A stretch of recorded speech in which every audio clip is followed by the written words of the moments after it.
Welcome to Fiction Audiobooks. If you enjoy the content, like and subscribing would be greatly appreciated. If you have any recommendations for novels, comment below. Thank you and enjoy the novel. Chapter 1, A Disappointing Childhood. March 13, 1990, Privet Drive, Surrey. In the smallest bedroom of 4 Privet Drive, a boy with messy black hair was sleeping peacefully on a rather small bed. The boy opened his eyes, revealing 2 emerald green eyes. His name was Harry Potter, and he was without a doubt the odd one out of this house. For people called this house that screamed of mundanity and neat freaks bordering on the psychotic their home. Yet, any outside visitors would have thought that only 3 people lived there. The photos were of a thin tall woman, a rather obese man with a comical mustache, and a young boy that seemed to be on his way to matching his father in his weight. No one would have thought that there was another child in this place, no one would have believed that Harry Potter lived in 4 Privet Drive. And yet, the young boy did. He looked nothing like his relatives. He was thin and rather lithe, as opposed to his cousin's rather large figure. He shared nearly no facial features with his Aunt Petunia, which was his only living relative, outside her son, that is, but he didn't really count. As far as the world knew, Harry Potter's parents died when he was 18 months old, which is why he lives with his aunt and uncle. Inwardly, Harry was glad that he looked nothing like his relatives. Vernon Dursley reveled in his career as a manager in a drill company, and his wife was the typical gossiping housewife with too much time on her hand. As for their son, he was barely more than an underachieving student that barely passed primary school and passed his time bullying his fellow students. Years ago, Harry remembered craving his relatives' love and approval, hoping to be acknowledged one day as a member of this family, distasteful as it may be. The young boy had grown out of that ridiculous phase. The 2 elders Dursleys did their best at ignoring him, although for what seemed to be different reasons. Harry didn't understand why his aunt constantly looked at him with a pained expression of distaste and grief. It probably had something to do with his mother. He didn't understand why Vernon Dursley looked at him with fear and rage in his eyes. But one thing was for certain. The Dursleys have done their best to show Harry that he wasn't a part of their family and that he would never be. It was devastating for a young child to realize that, but Harry was an oddly mature child. He simply accepted the fact and moved on in a way that was simply unnatural for a child his age. While no one would ever deny that the Dursleys did not shirk their responsibility in providing him with his basic needs, he was always treated with this cold dismissal. As far as they were concerned, Harry did not deserve a single drop of warmth as far as they were concerned. The young boy did not have any birthday parties or expensive toys to play with. He was never hugged, nor congratulated on getting a good grade in school. They simply bought him his clothes and his amenities, paid for his basic needs and left him alone. Of course, they also did their best in making sure that everything he had would be less than Dudley's. His clothes were always second-hands while his cousin got fancy ones that he would grow too fat to wear in a few months. Dudley was allowed to have swimming lessons, expensive toys and trips, while Harry sulked in his room. Still, things could have been worse. Harry knew for a fact that this was better than being sent to an orphanage. One of his classmates lived in one, and he told horror stories about the understaffed building, with too many hungry orphans running around, desperately hoping to be adopted into a family. Harry had a room for himself, stable food to grow, and all his basic needs catered for. After graduating from school, he would do his best to either go to university or just get a job to move out of Privet Drive forever, leaving behind the hateful beings that he calls his relatives. As for now, Harry could live with his guardian's dismissal. In fact, after accepting that they don't care about him in any way, he thrived in it. He mowed lawns and did odd jobs in the neighborhood to earn his pocket money. He got good grades in school and was known as the smartest boy in their grade. Not that the Dursleys cared, only celebrating their son's mediocre marks. Harry's pondering was broken by the shrilly voice of his Aunt Petunia. "Boy, you have 2 minutes to come down before we leave for school without you, and you'll walk to school." Startled, the boy in question looked at the alarm clock that seemed to have frozen in the middle of the night.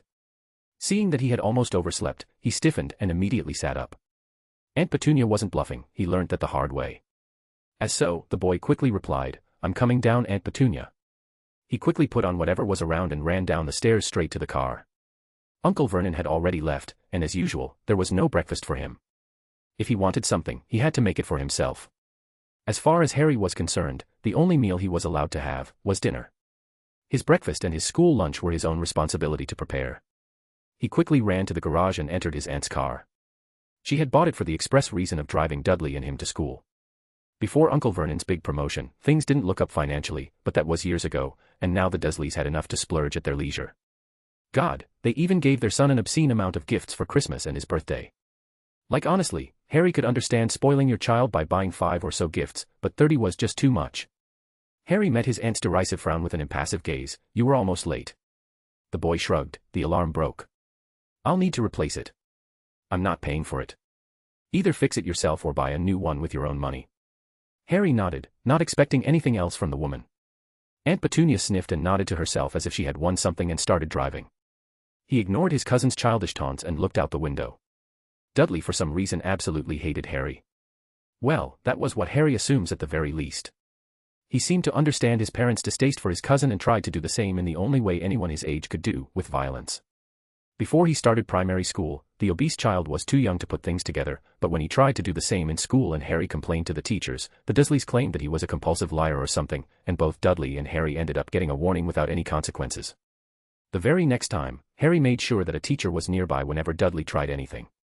After the obese boy was witnessed doing it multiple times, the teacher started to believe Harry almost all the time, and adding in Harry's signs of high intelligence, the teachers tended to back him up. Speaking of his intelligence, Harry was called a genius by his teachers. And they might be right, Harry had an easier time learning new things than his peers. Some of it was genuine intelligence, but for some reason, almost everything felt familiar to him. It was more like relearning than anything else. The boy knew that when he learned French with prodigal speed, but Latin took 10 times that time to learn. Even now, he hadn't mastered the language, at least compared to his almost fluent French. Oh, he was still impressively fast in learning the extinct language, but it wasn't on the same ridiculous level as him mastering the entire French language on his own in a few months. Truthfully, Harry kept at it, even if it was mostly useless to him because it was proof that he was still intelligent even with the whole weirdness about his rate of learning in most other subjects. Harry had known about this for a while and hadn't told anyone. Because who can he trust to confess his fears, dreams, and sorrows? Harry Potter was alone, and that was a sad fact that isn't likely to change anytime soon. Oh, his teachers tried, but in the end, they were primary school teachers that were overworked and had to deal with dozens of brats every day. Even Harry's classmates didn't like hanging out with him, or rather, he didn't make the effort to hang out with them. He was just too developed, so easily bored by their behavior, that he would choose to spend his time in his own company, either with a book in hand or by learning a new skill. These brats really had too much energy, and Harry just didn't have it in him to run around playing a nonsensical game that he wouldn't enjoy. Sporting activities just weren't for him, and as far as he was concerned, a balanced diet would stop him from gaining too much weight. He didn't need to play sports to keep his figure. And it's not like the Dursleys would pay for any lessons, and even if he joined a club or another, he would probably end up walking home every day, which is not something he's looking forward to. And all of this was without mentioning Harry's weirdness, or whatever Aunt Petunia referred to as freakishness. Oh, he had no idea what she was talking about, but considering that he was practically warned every day that he shouldn't do any freakishness or whatever, there had to be some substance to it. And she was right, odd things tended to happen around Harry, impossible things. Aunt Marge's dog, which he actually forgot its name, somehow ended up completely bald and covered in warts when he tried to chase down Harry in the garden when his owner wanted him to demonstrate the effectiveness of her commands that she taught the damn thing. Harry would never deny the satisfied and confused smile at the little beast's sudden whimpering when it chased him down. Similarly, Harry remembered the ground turning into a sponge when he fell down a tree he was climbing and could have hurt himself. He remembered how the stones that Dudley and his friends once tried to throw at him had somehow been sent back at his aggressors. Harry theorized that this weirdness was to protect him somehow. But as many times this weirdness happened, there were 10 occurrences where he was actually hurt. Harry didn't trust such a wild phenomenon for his protection. And to be honest, he could understand why his aunt was weary of it. It kind of freaked him out as well. Oh, he tried to control it by following a fiction book she read from the library. It's not like there was a manual called How to Control Superpowers or something. Anyway, he found himself unable to do anything, and he wasn't willing to put himself in danger for the sake of trying to recreate the occurrence which seemed to be very random and chaotic. So, he left it alone. It would be better to learn the truth from Aunt Petunia one day than hurt himself by trying to experiment with something he didn't understand. Oh, his aunt definitely knew about it, and for some reason, it was the thing that made her dislike him so much. Her constant warnings about his freakishness were evidence of that. If he had to guess, Harry would say that his mother had it too, and his aunt was afraid of it. But that's a wild guess at best. Harry noticed that they had arrived at their destination, and he left the car with his cousin to get to school. As usual, Harry walked to the building with gusto to get to class. He had math class, and he didn't want to be late for it. After all, this was a typical Tuesday at school. It's not like anything interesting would happen, wouldn't it? Chapter 2, The Incident. March 13, 1991, Privet Drive, Surrey. Harry entered the math classroom with gusto and sat at his usual table. They were doing fractions now, and 10 minutes in, he was bored out of his mind. It was so easy, so simple, and so logical. It was something that Harry had been using instinctively in his head. Even now that he was still in class, he didn't even need to think before answering Mrs. Robinson's questions. He even found a small mistake, probably a typo, in one of his schoolbooks when he skimmed it. That should be impossible. There's a difference between being a natural about something and actually knowing the mathematical rules of something he never studied before. It was another sign of his weirdness, and it freaked the young boy out. The raven-haired boy looked out of the window, contemplating his situation. He didn't need this at all, another sign that Harry Potter wasn't normal. It was starting to happen more often, using words that he had never heard, knowing things that he hadn't learnt. It was like something was coming, and it was closing every second. Well, Harry had a good lid on his emotions. He looked a calm person on the outside, even if he was inwardly very nervous. It was a skill that Harry developed instinctively. Living in a home that utterly dismissed your existence would do that to a person, but even then, it was too intensive, too normal, for him to be so detached from his emotions like this. His aunt even called him a sociopath behind his back. He read about it in the library, and he felt that it was a wrong diagnosis. Harry felt his emotions, and understood them, he simply didn't know how to express them properly. And it's not like living with loathsome people like the Dursleys would ever make him a mentally healthy person anyway. It's not like Harry ever pretended to not be messed up. Oh, he was, but compared to the whiny, entitled, arrogant, violent, spoilt boy that Dudley was growing up to be, he was a far more adjusted person. Honestly, it baffled the young men how Uncle Vernon and Aunt Petunia didn't notice how much they were mistreating their child by giving him exactly whatever he wanted. Honestly, Harry had never seen them ever refuse him anything, and that was just wrong.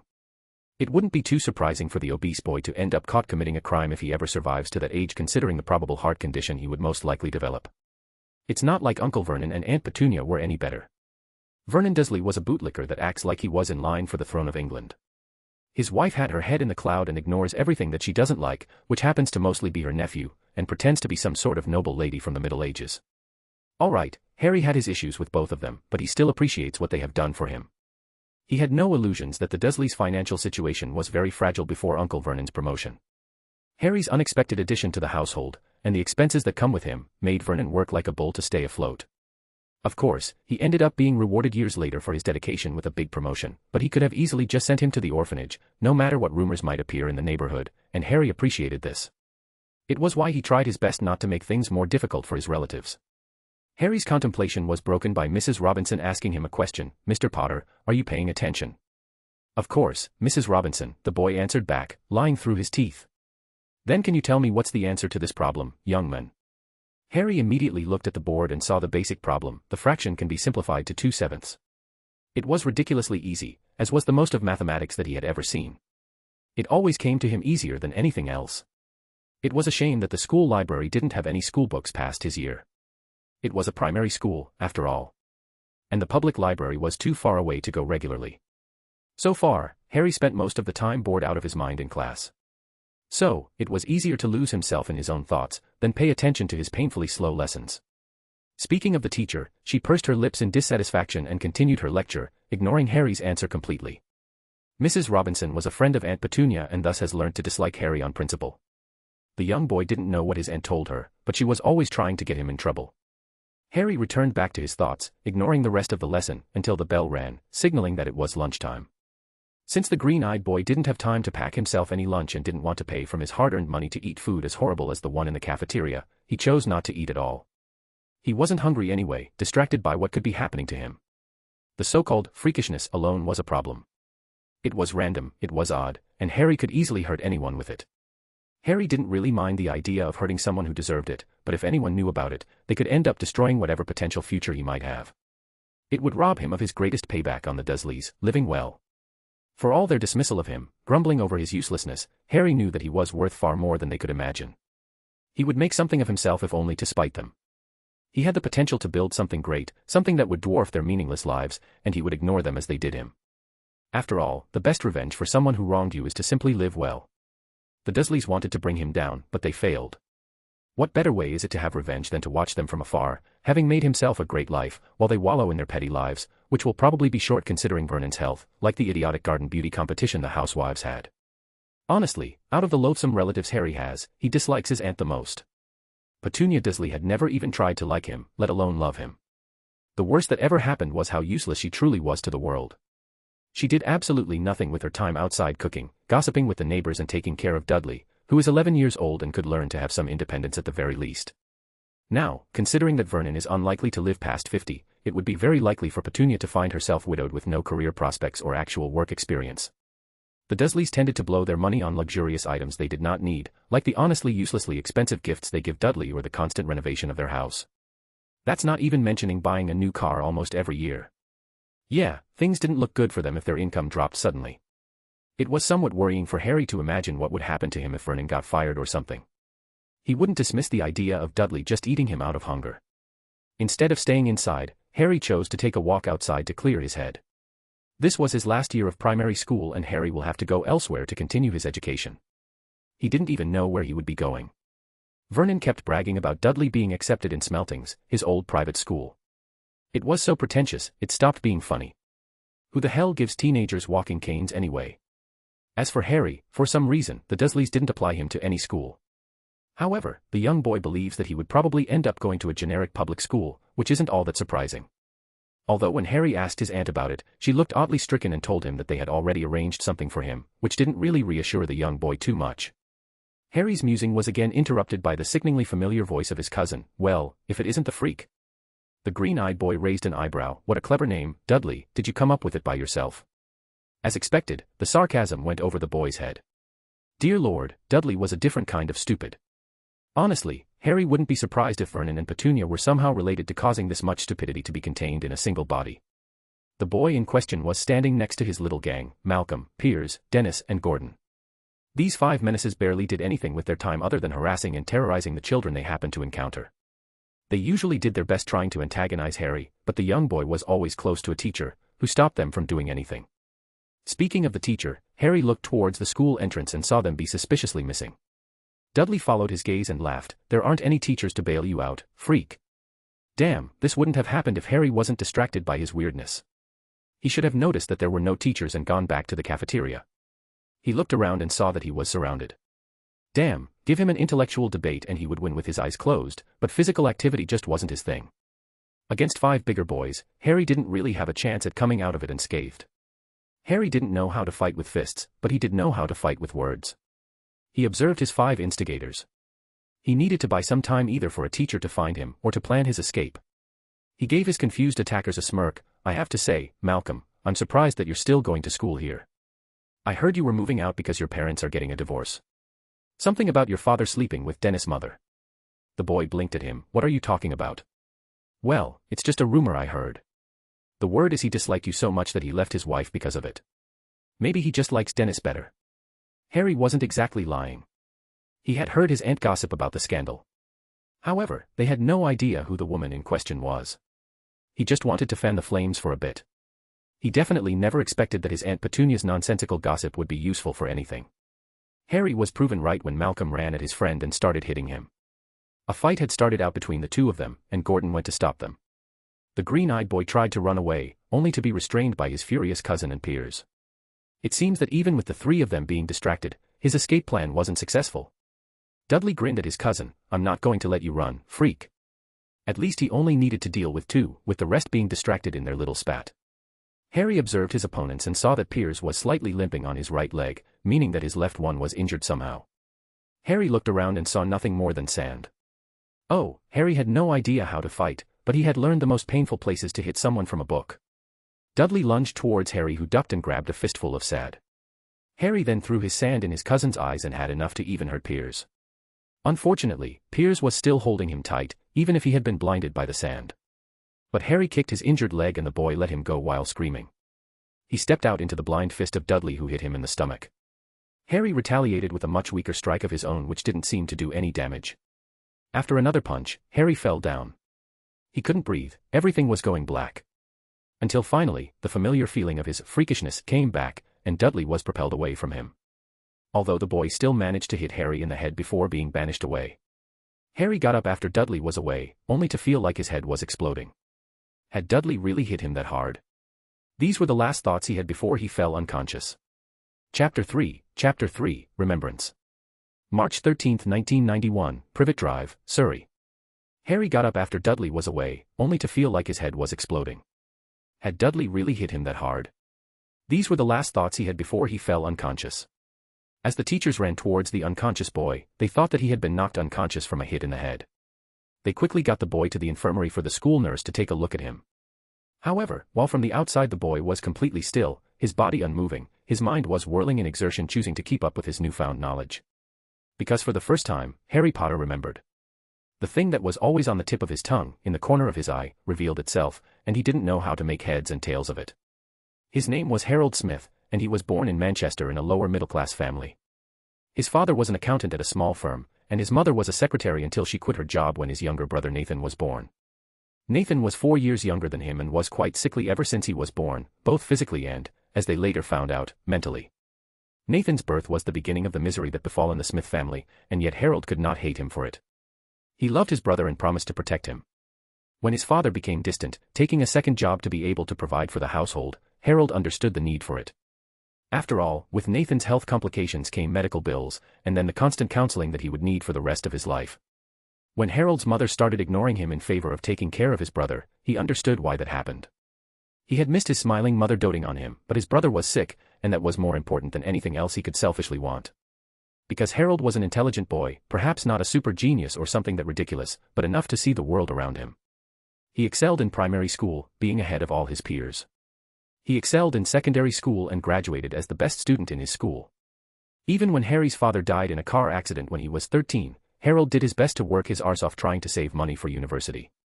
His mother, unable to leave her sickly son whom she homeschooled, couldn't get a job and living off their savings. And when she ran out, she took permission from Harold to use the money his father had set apart for his education to survive, and he accepted without a second's thought. After all, this money was his father's initially, and it was the right thing to do. But even then, Harry decided that he would make something of himself. He taught himself how to write code online and worked every day to be proficient at it. He worked as an online freelancer from his own computer, and while it was slow at first, over years of work, he was able to save up to go to an average university to get a bachelor's degree. That was the agreement with his mother. He would give her his father's money, but anything he made by himself wouldn't be touched. Of course, when Harold graduated school with impressive grades and went to his planned university to study mathematics, he expected his mother to practically stay out of his life for a while. The woman practically ignored him all his life in favor of his brother, and while he grew used to it, she slowly started to feel like a stranger to him. The silver lining was the fact that he loved his brother more than life himself. He did his best to tutor him, to take care of him, but the boy would never have a normal life, and he knew it. It was hard to relate to him, but it didn't make Harold love him any less. Imagine his surprise to see his mother and sibling for his graduation. He had planned to pursue a master's degree, or even a doctorate one day, being very passionate about the field of mathematics. He had kept working odd jobs, including his freelancing programming job, and saved up enough to continue his education. Everything was looking well, even if he had to fight his way to get where he was, it was worth it. All that hope was dashed immediately when his mother told him of the staggering amount of debt she had to pay for her expenses. He always wondered where she got the money to continue, but the worst part was the fact that she didn't even seem to care about it until it was too late. She bought expensive clothes, and bought a new car a couple of years back, without even thinking about the repercussions of her actions. Harold could understand being miserable doing nothing but taking care of her son day in and out, but that was just too much. She needed help to repay her debt, and what could he do but help his mother and his brother? The young man abandoned his dreams and moved back home. He practically drained his bank account to pay his mother's debt and settled on taking a job from a friend of his, at a school, as a math teacher. It was a nice job, cozy, with a few perks. He needed the flexibility to take care of his brother. Their mother had run away barely a month after begging for his help, and honestly, Harold was just exhausted. 5 years later, Nathan died in his sleep. He had too many health complications, and Harold was alone in the world with practically no purpose. He could have chosen to come back to university, but he simply didn't have the passion he once did. Oh, he was practically as well-read as your average university professor, choosing to sharpen his mind during the previous few years. But he was grieving and had chosen to take his time to deal with it. He grew to love his school and love his students. Outside of his job, Harold didn't really have anything else to do. He didn't have any friends, and practically never had a girlfriend, since he was always too busy with Nathan to even entertain the thought. The problem with having two parents that practically ignored your existence was the fact that you simply never learned to develop any sort of social skills or emotional intelligence in any way. Oh, Harold was an awkward child when he was younger, but he simply didn't know how to communicate with people. Even then, he was too busy, either taking care of his brother or working, to notice this glaring issue. It was at university that he noticed how lonely he truly was without being constantly busy. But he had no idea how to even make friends, and so his cycle of loneliness continued until his adulthood. Harold's only companions were his books. He felt alive when he was reading. He learnt of joy, loss, sadness, sorrow, anger, and love from his books. It was so easy to lose himself in a book, to give himself to the illusion of life, and yet forget to live. It was easier, and less painful, to lose himself in a fantasy instead of facing the fact that he had lived an empty life. In many ways, just because something was fake, it didn't make it any less true, any less beautiful and powerful. And so, Harold spent another few years as a teacher, living more in his tales and stories than outside, choosing not to be hurt like he had been when his brother died. Because to Harold, Nathan was everything. He was his purpose. He sacrificed his childhood so that his brother would have won, he sacrificed his future just to take care of him. He never experienced his father's pride, nor his mother's life for his sake, and yet Nathan still died with a slight smile on his face, leaving Harold alone in the world. It was when Harold was in his 30s that he was diagnosed with a brain tumor. It was inoperable, and he had months to live. He didn't want to live the rest of his remaining life strapped to a machine and had no one to live with. It was sad. Harold's brain was his pride, the only thing he had left, and it was killing him. It was irony at its finest. In another life, Harold Smith could have changed the world, but it was not this world, and so he went gently into that good night. His passing wasn't noticed by a single human being, except his students that are. No one mourned his passing for more than a day. He was forgotten in the annals of history. His song has ended, and yet his melody lingered on. Harry Potter sat up suddenly when he realized what just happened. He remembered the other men, the other life, the other Harry. Were they the same person at heart? Was he Harry Potter or Harold Smith? Was there any difference, really? They had practically the same personality accentuated by the same emotional awkwardness. They were both scholars who were ignored by their families, and forced to grow up quickly and in solitude. Even their names were similar. The only difference now was the fact that Harry now had more knowledge and information about the world. Oh, that and the magic thing that is. Because Harold Smith knew about Harry Potter, about the Chosen One, the young wizard that would sacrifice his life for the greater good to fight the men who killed his parents, the Dark Lord Voldemort. It was a children's tale in Smith's world, and yet it did explain all the oddness that surrounded young Harry. It explained the fear in the eyes of his aunt whenever he looked at him, it explained why he was called a freak by the magic-hating muggles, and what an odd and slightly insulting word that was, that he called her relatives. But most of all, it could explain how he just banished Dudley away without touching him. It was too good, it fit too perfectly for it to be anything else. Harry didn't know whether or not to be angry that his life was a children's book, which actually showed how difficult things were about to be for the young men. Possessed teachers, giant snakes that would kill with a gaze, and giant soul-sucking demons sent warning bells to him. And yet, Harry couldn't help but be excited by the prospect of going to Hogwarts and learning magic there. No matter what the dangers were, he was still a scholar at heart, reincarnation or not.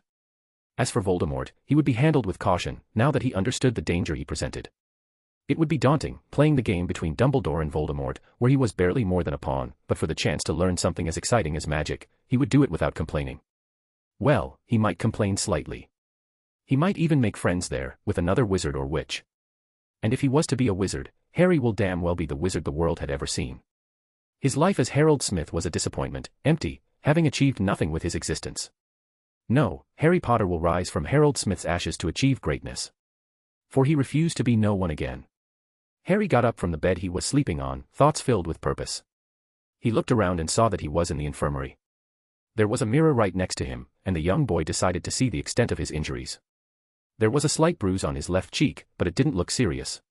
It was then that he noticed the distinct lack of a scar on his forehead, and all his plans went to hell in a second. The young boy couldn't help but mutter, "Oh, fuck." Chapter 4, Semblance of Magic. March 13, 1991, Privet Drive, Surrey. There was a slight bruise on his left cheek, but it didn't look serious. It was then that he noticed the distinct lack of a scar on his forehead, and all his plans went to hell in a second. The young boy couldn't help but mutter, "Oh, fuck." Young Harry did not expect the admonishing voice coming from behind him, "Watch your language, Mr. Potter." Instinctively, answered back, "I'm sorry, Nurse Royce." The school nurse turned up her nose and nodded to herself, satisfied with his apology. Harry didn't even notice the woman enter. He was too distracted by the clusterfuck that he just figured out. He was not marked.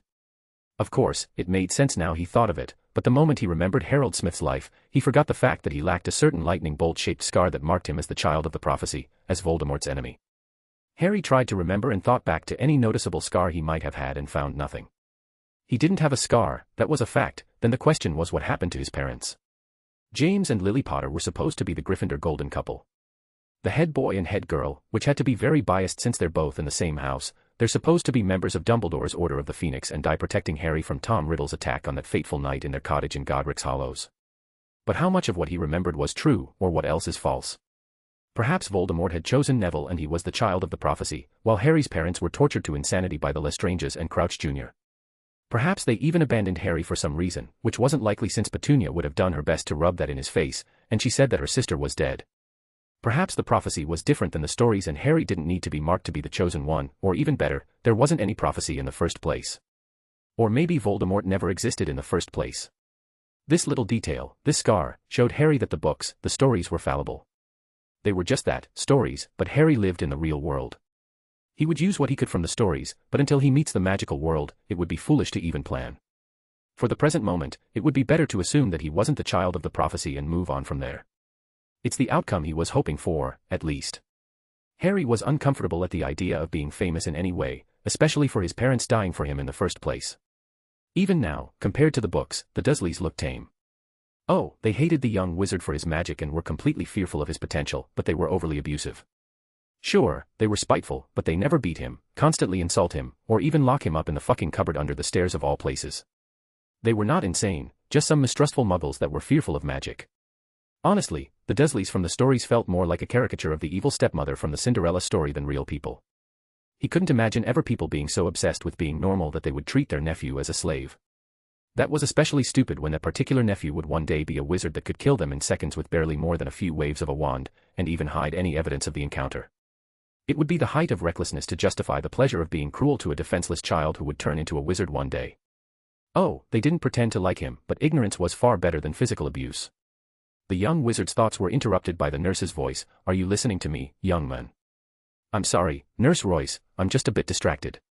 "Would you mind repeating what you just said?" The grumpy nurse huffed. "Fine. As I said, you only have a slight bruise on your cheek. There doesn't seem to be any fractures or serious injuries. Honestly, I wouldn't have expected you to have been in a fight at all, at least compared to the other boys." Harry shrugged. "I'm not much of a fighter. They just cornered me, called me a freak, and started beating me. I did my best to avoid being hit and run away. I even turned them against each other, but I couldn't run away fast enough." The boy could swear to see a slight smile on the face of the nurse, who sighed in exasperation. "You could have really hurt them, kiddo."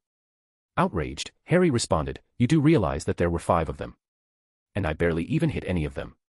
They mostly just hit each other. The only one I really hit was Piers and Dudley, and my cousin is too fat to feel anything these puny muscles could hit." "Well, you better convince the headmistress. The teachers broke the fight between the 3 boys and brought you all here. Their parents are all in her office, complaining away." Harry took a deep breath. "Well, that's not good, is it?" "Yes, things do not look good for you. Now, let's not keep the headmistress waiting. She told me to bring you to her as soon as you wake up." The nurse then turned and left the infirmary, with Harry hastily following after her. The young boy was even gasping exhaustion by the time they arrived in the headmistress' office. He felt drained and he didn't know if it was because of the fight or because of the magic he used. Still, he entered the room with all 5 of his aggressors and their parents staring down at him with furious expressions. The headmistress looked down at him with a severe expression. "Mr. Potter, it's good to see you awake again. Well, now that you're here, we can begin. Can you tell us what happened, your side of things, at least?" Harry shrugged. "Well, I decided to go on a walk for lunch since I forgot to pack myself any and didn't bring any money for the cafeteria. I was walking around when Dudley and his friends called me a freak and bragged that there were no teachers to defend me. They said they wanted me to teach me a lesson. I tried to talk them out of it, but it didn't work." Petunia scoffed but was silenced by a glare from the headmistress. The woman then nodded to me to continue his story. "Since I'm not much of a physical fighter, I tried to turn them against one another. I said some very hurtful things that I'm not proud of to get them to focus on themselves. Malcolm and Dennis started fighting, and Gordon was trying to break them up. All of the 3 mentioned parents glared at their children who looked down in shame, and Harry stifled a smile of satisfaction at what was probably going to await them. I then tried to run, but Piers and Dudley held me up and still wanted to fight. When they hit me, I threw some dust in their eyes, and hit Piers in the leg, but then Dudley punched me in the face and I think I passed out. I don't remember anything else, sorry." Petunia glared at her nephew. "Headmistress, you can't believe this nonsense, can you?" The headmistress answered with a sarcastic tone, "As opposed to your son's story that he attacked them all for no reason whatsoever." Harry snorted in amusement and all of the adults looked at him with raised eyebrows, telling him to justify himself. "It's just that it's such a stupid story. So, I somehow went on a walk before them, and when they came out for no reason, chose to fight them. And that's your story, that an honor student who didn't go to a single detention in his schooling decided to attack boys known for harassing their classmates, just for the fun of it. And most of all, you're saying that I, the short thin kid who can barely do a few laps in gym class, would physically fight not one, not two, but 5 people that are bigger and stronger than me at the same time. Are you seriously believing this? The headmistress must have had the same thought. You have to admit that your son's story is far-fetched, Mrs. Dursley. Look, we're all adults here, and we can admit that everyone here had their part to play in this mess. So, I'm giving you all 2 days of detention, and it will be up to you to add any additional punishment at home. As for now, it's almost the end of the classes, so take your children with you home. Everyone seemed somewhat satisfied with the decision, even if Petunia was grumbling and the drive home was spent in silence. The punishment from Harry's aunt and uncle was relatively tame. They yelled at him for hurting their darling child and forbade him from leaving his room, which wasn't really a big deal. Dudley's grinning face, as they berated him, was annoying, but it didn't really anger him, not anymore. It's hard to imagine that he envied Dudley once. Now, he only just pitied him. His parents coddled him so much that they raised a dysfunctional boy that will not be able to live by himself when he grows up. He'll probably end up paying a small fortune in therapy to get over how they messed him up. And all because his parents wanted to show their superiority to their nephew. Although, it really couldn't be out of spite, and they're just this much of horrible parents, as unlikely as that may be. But Harry stopped caring about it. For now, Dudley wasn't important. Vernon and Petunia weren't important, because he had magic, now. He had real power, and in a few months, he would be invited to Hogwarts. It made sense because that's probably the arrangement Petunia was talking about when Harry mentioned secondary school. As for now, Harry was confined to his own room until the end of the year, and while he would miss his trips to the library, he had enough time to experiment with magic properly. The young wizard hadn't been successful in using it because he really didn't know what it was other than it was some kind of freakishness. But now, Harry knew that it was just called accidental magic, a way for magic to express itself during childhood when they express powerful emotions. It was often known to be chaotic and replicating it would be dangerous. It happened to Harry when he was scared or about to get hurt. It didn't really protect him, as much as it responded to his fear of something hurting him. Plus, having control over the magic wasn't an impossible thing. Tom Riddle, as a child, had learned to weaponize it to frighten his bullies in the orphanage. Hell, he even learned how to telekinetically move objects by himself. Well, that's according to the stories, that is. If anything, Tom Riddle was an extremely intelligent child to figure this out on his own. He probably weaponized an emotion, most likely hate, and used it to channel his magic through it.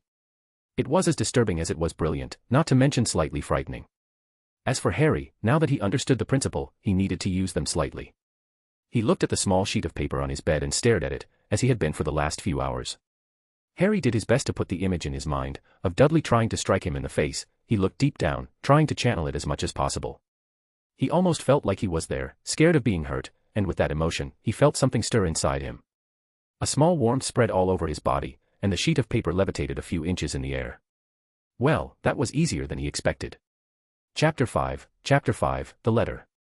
July 28, 1991, Privet Drive, Surrey.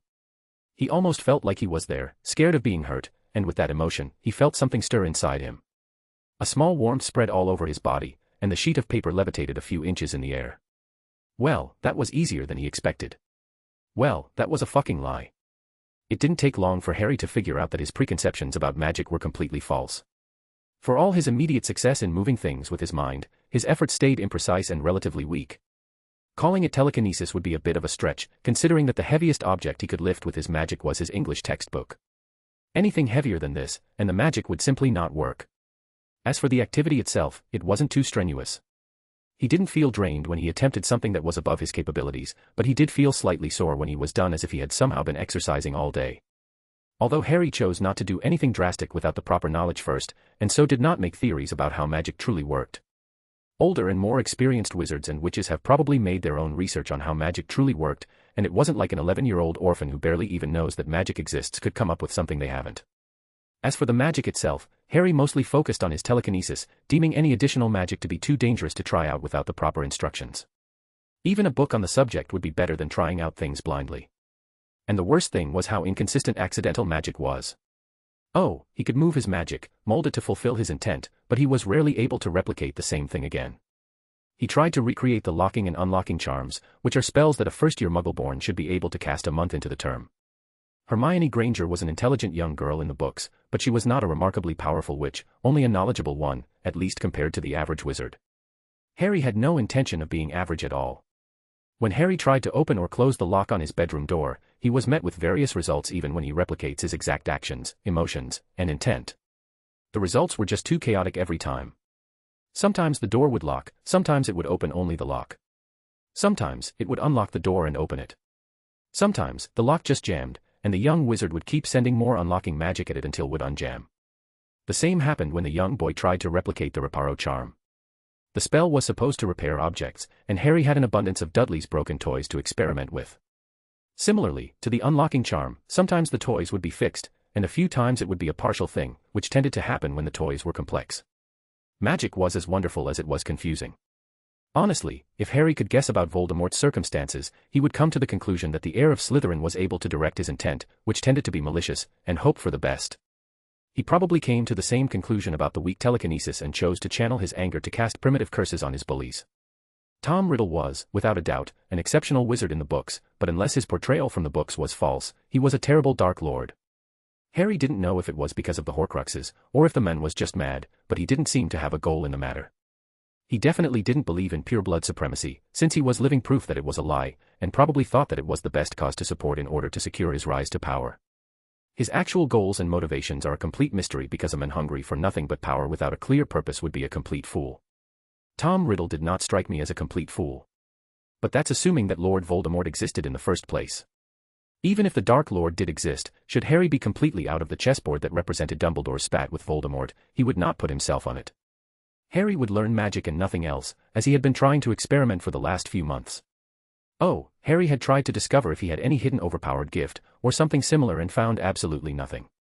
He wasn't a metamorphmagus, for all his concentration and intent, his eyes remained green, his hair remained messy, and he didn't exhibit any signs of any other bloodline gifts.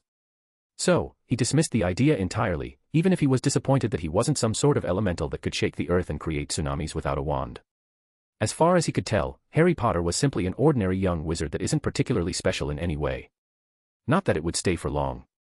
Harry had led a life of mediocrity once. He had let the world lead his life instead of fighting for his own sake. Harold Smith lacked ambition in a very fundamental matter. That was something he would refuse. In this world, where magic makes might, he would rise from the ashes and become someone that history would never forget. He was a nobody, once. He will not be one again. It was odd, a small part of him wanted to impress his parents, to preserve his legacy as a Potter and an Evans, not that Petunia made him inclined to use the name Evans. As far as he was concerned, the Evans family was dead to him, and he would do his best to forget about them as soon as he steps foot into Hogwarts. The moment Harry had access to his vault, should there actually be a vault, he would leave the damn harpy of a woman and never return. It's a shame really, had the Dursleys acted like his family, he would have been more than happy to share whatever he inherited with his parents with them. Lucky for him, they didn't, and Harry didn't feel like he owed them anything. The last few months were a testament to that, and Harry was starting to see the psychotic version of the Dursleys in them. They really did hate the fact that Harry had defended himself using magic, accidental as it may be. And they were furious that he had hurt Dudley with his freakishness. They kept following him everywhere. At first, they just forced him to stay in his room, when he wasn't at school that is, and locked him inside whenever he was home. They kept doing this for a month until one of the neighbors asked about him. Harry was known to take as many side jobs as possible to have any pocket money, and some of his usual customers had worried about him. Harry didn't really mind being locked in his room.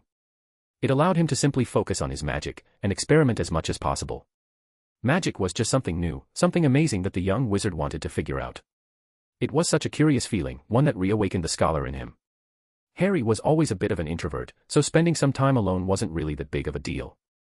Alas, the neighbors were nosy, especially in Little Whinging, and so, Harry had been, graciously allowed, to leave his home but was constantly watched by his aunt. He didn't know what that was supposed to achieve, really, since she knew that he would leave in a few months, but hey, Petunia Dursley was not known for her intelligence. Now, with his birthday approaching, the woman seemed to start fidgeting even more. Petunia Dursley was the closest thing to a connection to the magical world he had, and he refused to let his feelings be tainted by the woman's bitterness. He would learn of the magical world as any normal Muggle-born would, and he would thrive in it. However, before Harry could embark on his journey to greatness, there was one pressing matter he needed to address. All of his dreams of freedom, the Dursleys were completely dependent on the idea that he would be getting a letter from Hogwarts. Oh, he knew for a fact that he was a wizard, but Hogwarts might work differently than it did in the books. He could be invited to Hogwarts when he was older, or Hogwarts might not even exist at all, and another school might take its place. However, on this fateful day, as the month of July died, a letter appeared on the Dursleys' doorstep, signaling the momentous occasion that would change young Harry's life. Harry had made it his mission to wake up before the Dursleys every day and sneak to the front porch to see if his letter arrived. It was summer vacation, he was still confined to his room when he wasn't working for the neighbors to keep up appearances, that it. The bastards even locked his door every night for some reason. It wasn't like he was a vampire that would drink their blood at night. Every day since the month of July began, Harry would unlock his door using his magic and peek at the mail to see if his letter had arrived. And finally, the day arrived when a letter addressed to him, that didn't have any stamps, appeared on the Dursleys' doorstep. Harry didn't know how much time he spent staring at the letter in question. It was proof that he didn't live a lie. That the magical world was true, and even if he knew for a fact there was still some doubt left. Although the young wizard would admit that the scarily accurate address was unnerving, to say the least. The letter clearly said, Mr. H. Potter. The smallest bedroom. 4 Privet Drive. Little Whinging. Surrey. The envelope itself was thick and heavy and wasn't even made of paper, but some kind of yellowish parchment. Wizards really were old school. The letter was sealed with some red wax that had what Harry assumed to be the Hogwarts coat of arms, each of the animals representing the schoolhouses surrounding the letter H. Harry sneakily took the letter to his room and locked the door as it should have been during the night. Finally, Harry Potter opened the envelope and started to read. Hogwarts School of Witchcraft and Wizardry. Headmaster, Albus Dumbledore. Order of Merlin, First Class, Grand Sorcerer, Chief Warlock, Supreme Mugwump, International Confederation of Wizards. Dear Mr. Potter. We are pleased to inform you that you have a place at Hogwarts School of Witchcraft and Wizardry. Please find enclosed a list of all the necessary books and equipment. The term begins on September 1st. We await your owl by no later than July 31st. Minerva McGonagall. Deputy Headmistress. This was real. This was the final proof he needed that he wasn't insane, that the stories were true, at least partially. Hogwarts was real, Albus Dumbledore was the headmaster, and Minerva McGonagall was the deputy headmistress. This was good, this was familiar territory. He could work with this. Harry wouldn't be thrust into a completely unknown world. Oh, there was probably a lot more to it than the story portrayed, but his stories were better than nothing after all. Harry was so preoccupied with his dreams of studying magic that he didn't notice his aunt unlock his door and open it. He heard his aunt's horrified gasp at the sight of his letter and looked up at her pale face. Harry looked up at her, eyes expressionless, and asked her with a dead tone, "Good morning, Aunt Petunia. I believe we have a lot to talk about, don't we?" Chapter 6, Wilted Flower. July 28, 1991, Privet Drive, Surrey. Harry was so preoccupied with his dreams of studying magic that he didn't notice his aunt unlock his door and open it. He heard his aunt's horrified gasp at the sight of his letter and looked up at her pale face. Harry looked up at her, eyes expressionless, and asked her with a dead tone, "Good morning, Aunt Petunia. I believe we have a lot to talk about, don't we?" It took a long time and a lot of screaming for things to settle down in 4 Privet Drive. Petunia had completely freaked out at the letter in Harry's hand and started yelling at him just for opening it. After the woman finished ranting about freaks ruining her family, Harry stood there, completely immobile with a face that didn't even twitch at his aunt's temper tantrum. After the woman was practically gasping in exertion, the young wizard raised an eyebrow. "Are you done?" "I'm forbidding you from going to the freak school," Petunia screamed. Her nephew did not scream back at her and instead spoke up with a very calm voice. "I don't really understand you, Aunt Petunia. What are you on about, boy? You keep grumbling to yourself that I'm a waste of space, that I'm the reason you don't have a second child because you can't bear the expense, you don't even call me by my name, just a boy or freak, and yet when you have the opportunity to practically give me away and never see me again, you're forbidding me from leaving." As Petunia started spluttering, but her nephew didn't give her the opportunity to make a coherent sentence. "Because it's not about me, is it? It's about you, it was always about you. It's about how jealous you are that you're not like me, that you're not special. It wasn't enough for you to ignore me as you did, to pretend I don't exist, you hid my family's legacy from me ever since I was a child. I was never angry at you because I saw you as you always were, a jealous woman that would never amount to anything more than being a housewife, while I knew that even without my magic, I would rise far above you." Petunia couldn't handle it and slapped her nephew in the face. The boy looked at her disbelievingly. "Are you seriously saying that what I said was untrue? Considering the way you just reacted by hitting a child is proof enough of what your nature truly is." "I am going to Hogwarts and that's final." The elder woman glared at him. "I'm still not getting you to go to that school." "Oh, my sister was just like you. She got her letter and disappeared, forgetting about us, about me, in favor of that freak boy. My parents were so proud to have a witch in the family, but I saw what she was, a freak. Then she met the Potter boy, got herself blown up, and we were saddled with you. And you were such a freak, even when you were a boy. Always too knowing, too smart, too freaky. The moment I laid my eyes on you, I knew that you were as much of a freak as your mother. So, all of this was just because you were jealous of your sister. You knew that I was a wizard for so long, and you just thought that it would just disappear in time. You knew that this was coming, that my letter is coming, just like you know that I am leaving. Petunia actually growled, like hell, I'm letting you. Well, it's not like I have to do anything. I have an idea that if I don't show up, the school will just send wizards to get me, adult ones that know what they're doing. Are you going to yell at them too? The woman paled in fear, realizing that she really wasn't going to get out of this, but you can tell them that you refuse. You can tell them to go away. And why would I do that? I'm your aunt, your guardian. Harry glared at her and raised his voice for the first time in this fight, you are nothing to me, and you know it. Just like I am nothing to you. Oh, I would have taken your input if you so much as pretended to be slightly maternal towards me. But you're not, are you? You treated me like I was barely more than dirt, like an obligation, not a nephew. Is it that surprising that I am washing my hands of you the moment I could? I knew it, she bellowed. I knew that the moment you would get your cursed letter, you would leave us behind as Lily left me behind. This has absolutely nothing to do with magic. Trust me, I've been planning on leaving the moment I could. I know when I'm unwanted in this house. This might be your home, but it was never mine. The moment it was legally possible, I would have left this place. This is just a way to leave earlier. Think of it this way, you will barely see me for a couple of months a year, and if I can arrange anything, you will never see me again. Wasn't that your deepest wish, Aunt? Petunia's eyes were glistening, you can't. You're Lily's child. And I would care if I knew the slightest detail about her. But never spoke a word of her and yelled at me when I asked. You can't hold her over me when you obviously don't care about it. Now, all I need from you are the details on how to enter the magical world, and I'll leave you be. Yes, Harry needed as much detail about it as possible because the school was obviously under the illusion that he knew about magic, that he was a wizard. Considering how Muggleborns would have disregarded the letter as a prank, it would make sense that a professor would come to explain everything and at least demonstrate some magic to prove that Hogwarts was a real thing. And yet, no one had come to see Harry. Everyone obviously thought that he didn't need an introduction, which should include a generic explanation as to where to get their shops. It was probably at Diagon Alley, but the boy had promised himself to not consider the stories as absolute facts. The lack of a scar on his forehead was enough proof that it wasn't infallible. Petunia though didn't seem to be inclined to help him. No, I'm not. Again, you don't do it, the wizards will be coming, and they won't be kind about it. Harry's aunt glared at him, you think you're so smart, aren't you? I know I am smart, no matter how much you want to pretend I'm some simpleton like your oaf of a son.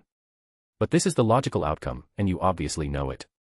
So, let's not pretend like it's about me and not about your unresolved feelings towards my dead mother, and get things going so that I leave. Just point me in the right direction and I'll be going in peace. Petunia still didn't look like she was going to play ball, and before Harry could even try to convince her, they both heard Vernon's voice and stiffened. What's all this ruckus? The man entered the room, watched the letter in Harry's hand, and his crying wife and was consumed by a blind rage. You little freak. I will not let you go to this school. I have tolerated your freakishness, but this is going too far. He didn't continue his rant because Harry raised his hand in panic and the obese man was telekinetically thrown at the wall and stayed frozen in the air, eyes filled with rage and fear. Harry, not wanting to show that his uncle was by far the heaviest thing he ever telekinetically controlled, stared at him impassively, not wanting to show how much this was straining him. I don't even know why you care about this, or even why Petunia told you if she wasn't going to even tell me about it. You're just going with the flow, accepting your wife's bitterness as a fact, and going with it. I don't care for your ignorance and brutality. Besides, Uncle, I thought you would be happy. After all, if you send me to this school, you will barely see me for more than 2 months a year. Isn't that what you always wanted?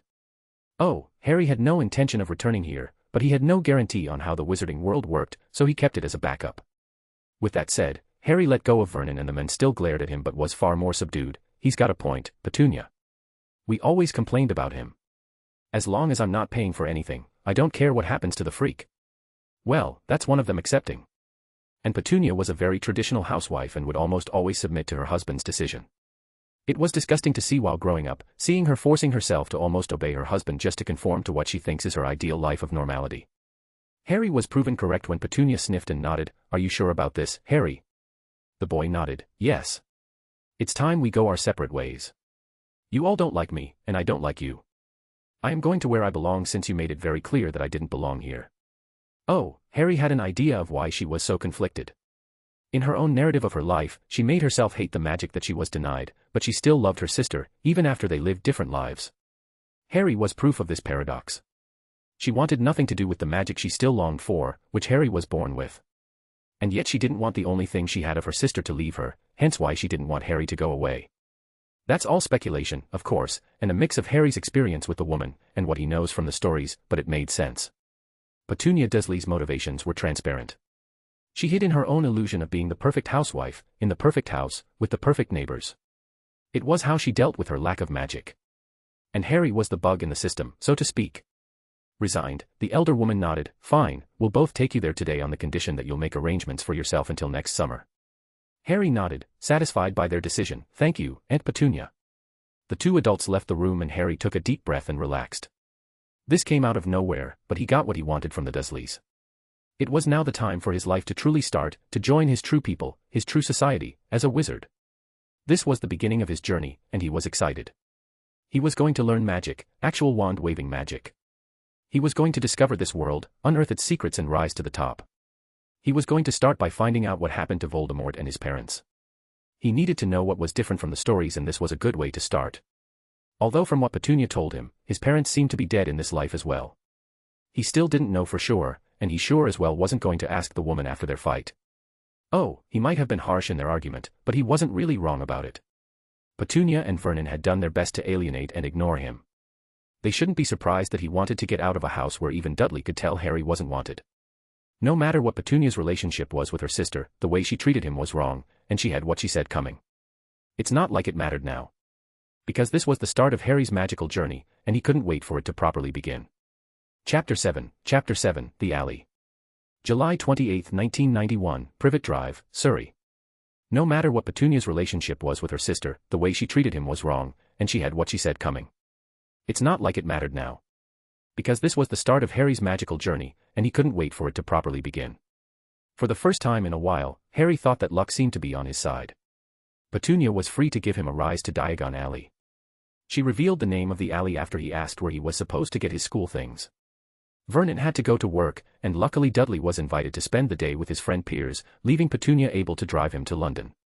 It was funny how Petunia still remembered the road to the alley decades after she had last been there. If that wasn't proof that she was still secretly envious of magic, nothing was. Still, the letter was very vague on how to get there, which means that it was sent either to people who already know, or a professor was supposed to personally come and explain it to Muggleborn. Things didn't look good for him so far, but he would reserve his judgment until later. For the 100th time that day, the young wizard took a look at the second piece of parchment that held the required school supplies needed. Hogwarts School of Witchcraft and Wizardry. Uniform. First-year students will require 1. 3 sets of plain work robes, black. 2. 1 plain pointed hat, black, 4-day wear. 3. 1 pair of protective gloves, dragon hide or similar. 4. 1 winter cloak, black, silver fastenings. Please note that all pupils' clothes should carry name tags. Set books. All students should have a copy of each of the following. The Standard Book of Spells, Grade 1, by Miranda Goshawk. A History of Magic by Bathilda Bagshot. Magical Theory by Adalbert Waffling. A Beginner's Guide to Transfiguration by Emmerich Switch. 1000 Magical Herbs and Fungi by Phil-Lita Spore. Magical Drafts and Potions by Arsenios Jigger. Fantastic Beasts and Where to Find Them by Newt Scamander. The Dark Forces, A Guide to Self-Protection by Quentin Trimble. Other equipment. 1 wand. 1 cauldron, pewter, standard size 2. 1 set glass or crystal phials. 1 telescope. 1 set brass scales. Students may also bring an owl or a cat or a toad. Parents are reminded that first years are not allowed their own broomsticks. Harry hoped with all his heart that his parents left him enough money to buy all these supplies. Even then, Hogwarts was supposed to have funds for people that can't afford schools.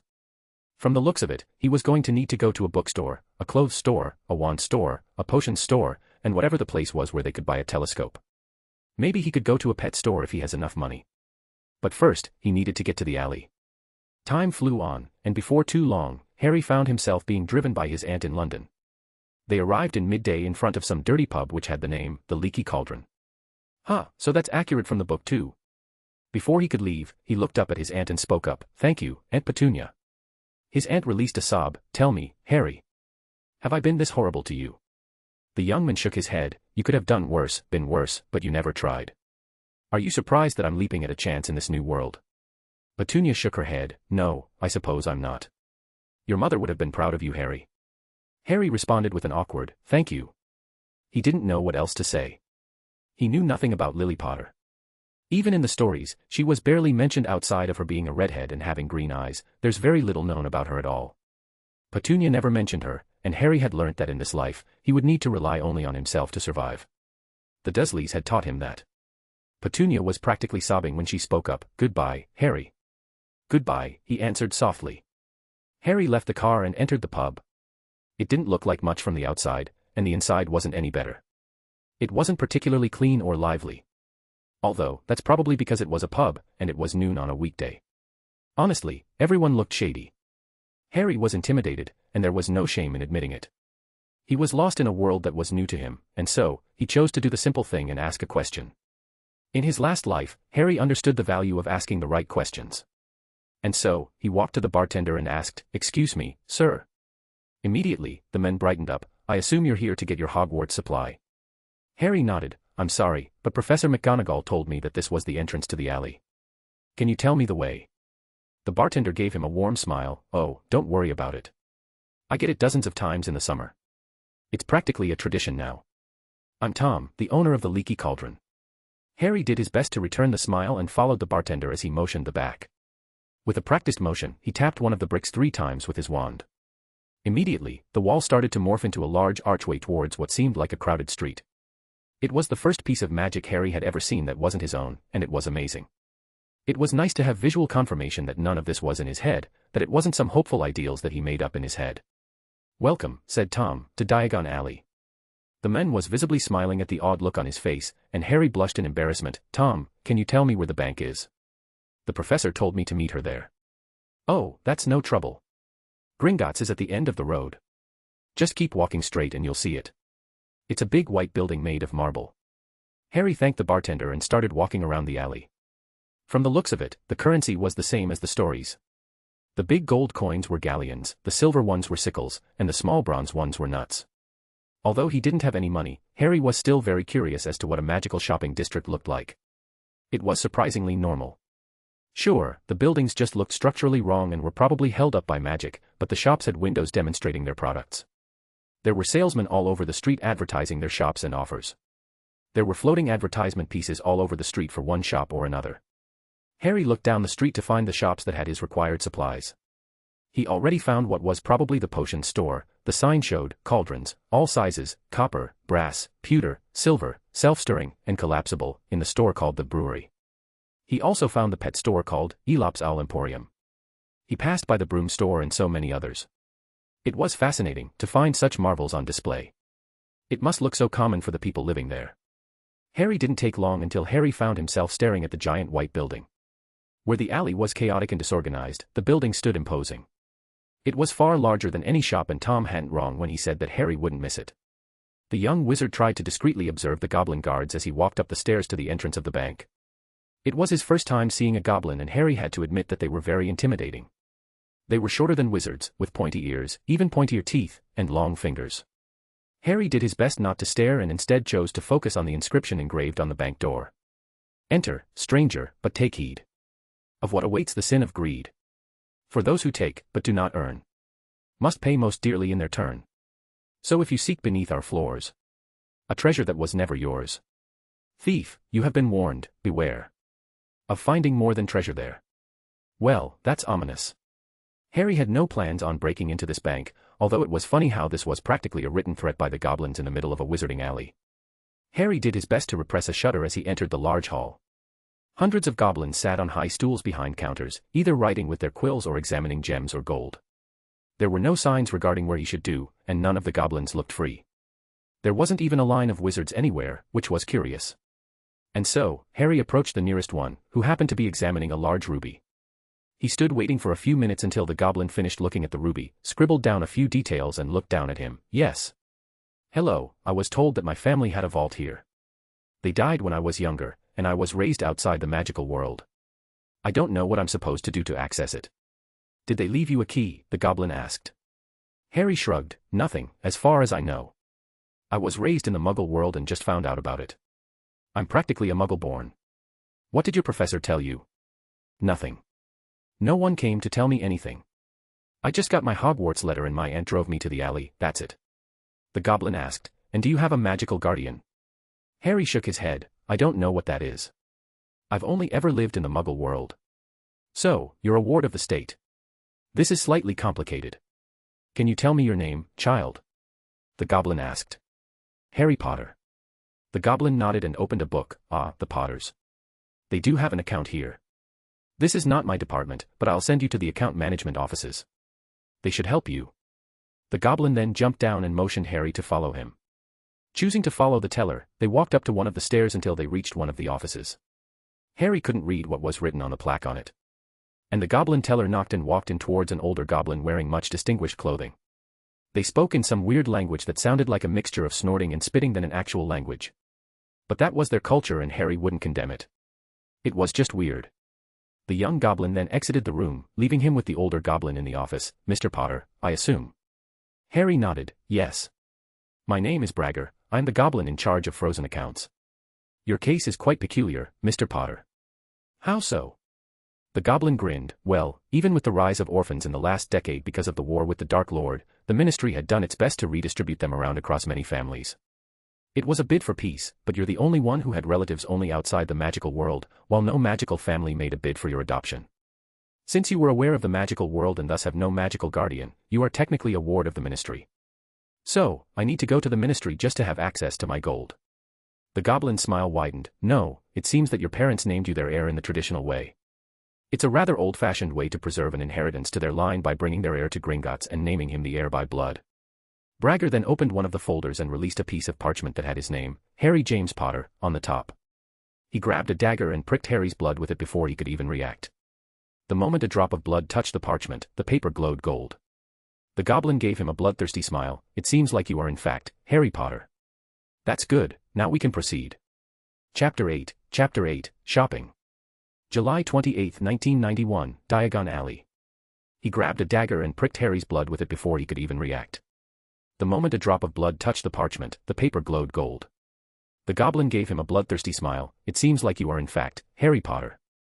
That's good, now we can proceed. Harry was somewhat surprised when the goblin's somewhat hostile attitude disappeared seconds later. He looked at Bragger with his eyes wide. What do I need to do now?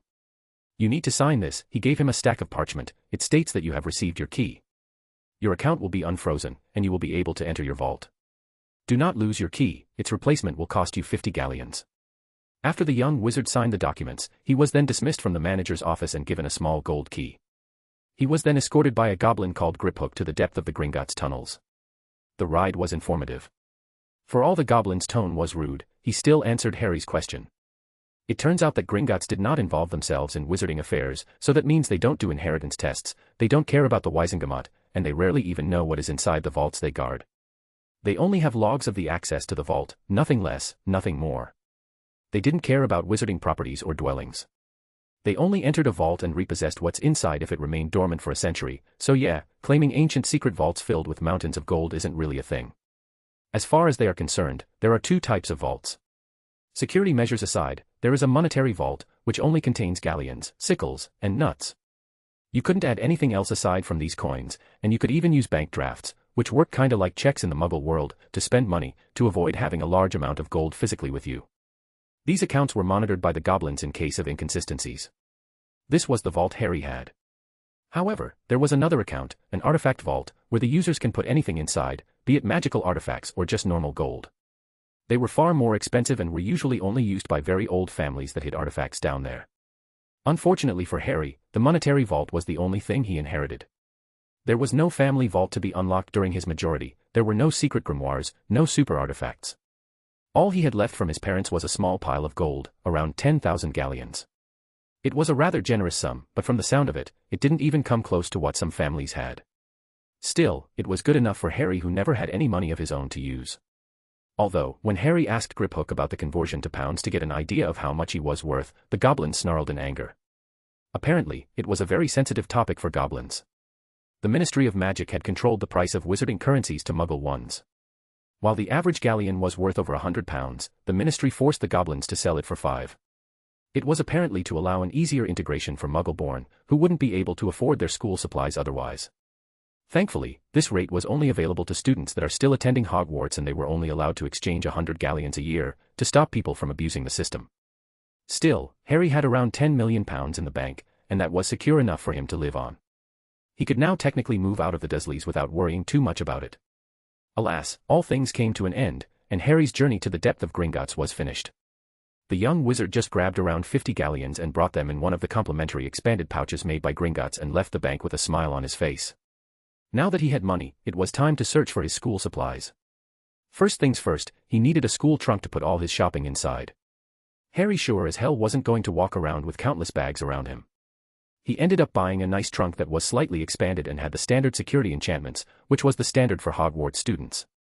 It was nice to see that he didn't really need to ask about it much, just buying the normal Hogwarts supplies since he had no idea what he would need. If he was honest, Harry was tempted to buy a multi-compartment trunk, which was worth 40 galleons. But it was ludicrously expensive for a first purchase in the magical world. In the end, Harry simply paid the 5 galleons for the trunk and left. His next destination was Flourish and Blot's, a bookstore. There were already bundles of books, one for every year at Hogwarts. Harry picked up the first-year bundle and the Introduction to the Magical World bundle. He ignored the sneering looks he got when he bought the latter. It was a clear sign that he was new to the magical world. He didn't care for it. Harry was an academic at heart, and he would not be ashamed of what he was and where he came from. Still, he would return to explore the books later. What did make him pause was the fact that there was an entire section of children's books dedicated to the adventures of Neville Longbottom. Browsing the books, Harry could say with absolute certainty that not a single thing could happen. Neville Longbottom was a child, and even Merlin as a child would not have been able to kill a dragon single-handedly. What was interesting was the fact that Neville Longbottom was the boy who lived. It seems that Voldemort chose to attack Samhain in 1981. He killed Alice and Frank Longbottom and tried to kill young Neville, but to no avail. The boy was raised by his grandmother and was rarely seen in public. There were no mentions of Harry's parents in any of the articles. Speaking of Voldemort, the stories really understated how close the Dark Lord was to invade magical Britain. The war had caused the death of over 10% of the entire wizarding population in Britain, and he was stopped by a magical fluke. If he hadn't attacked the Longbottoms, he would have won in a couple of years. Harry's shoulders sagged in relief. He wasn't the chosen one, the child of the prophecy. He didn't have a Dark Lord gunning for him, he wouldn't have the life-threatening adventures from the stories. He would just learn magic and live his life without too much trouble. Things were already starting well. A smiling Harry just put the books in his trunk and left the store. He then followed in by going to the potions shop and bought a cauldron, a set of crystal phials, and a set of brass scales. He wasn't required to buy any ingredients, which made sense since he had no idea how to store them, nor how much damage they could cause. He then managed to buy a telescope from one of the astronomy stores. It looked like an antique, but there were a lot of enchantments layered on top of it, making it superior to any Muggle-made telescope. Finally, Harry only had to buy his clothes and his wand.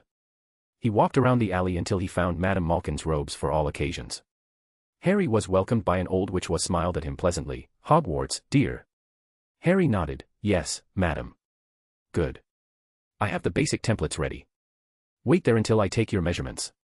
There's another young man being fitted right now."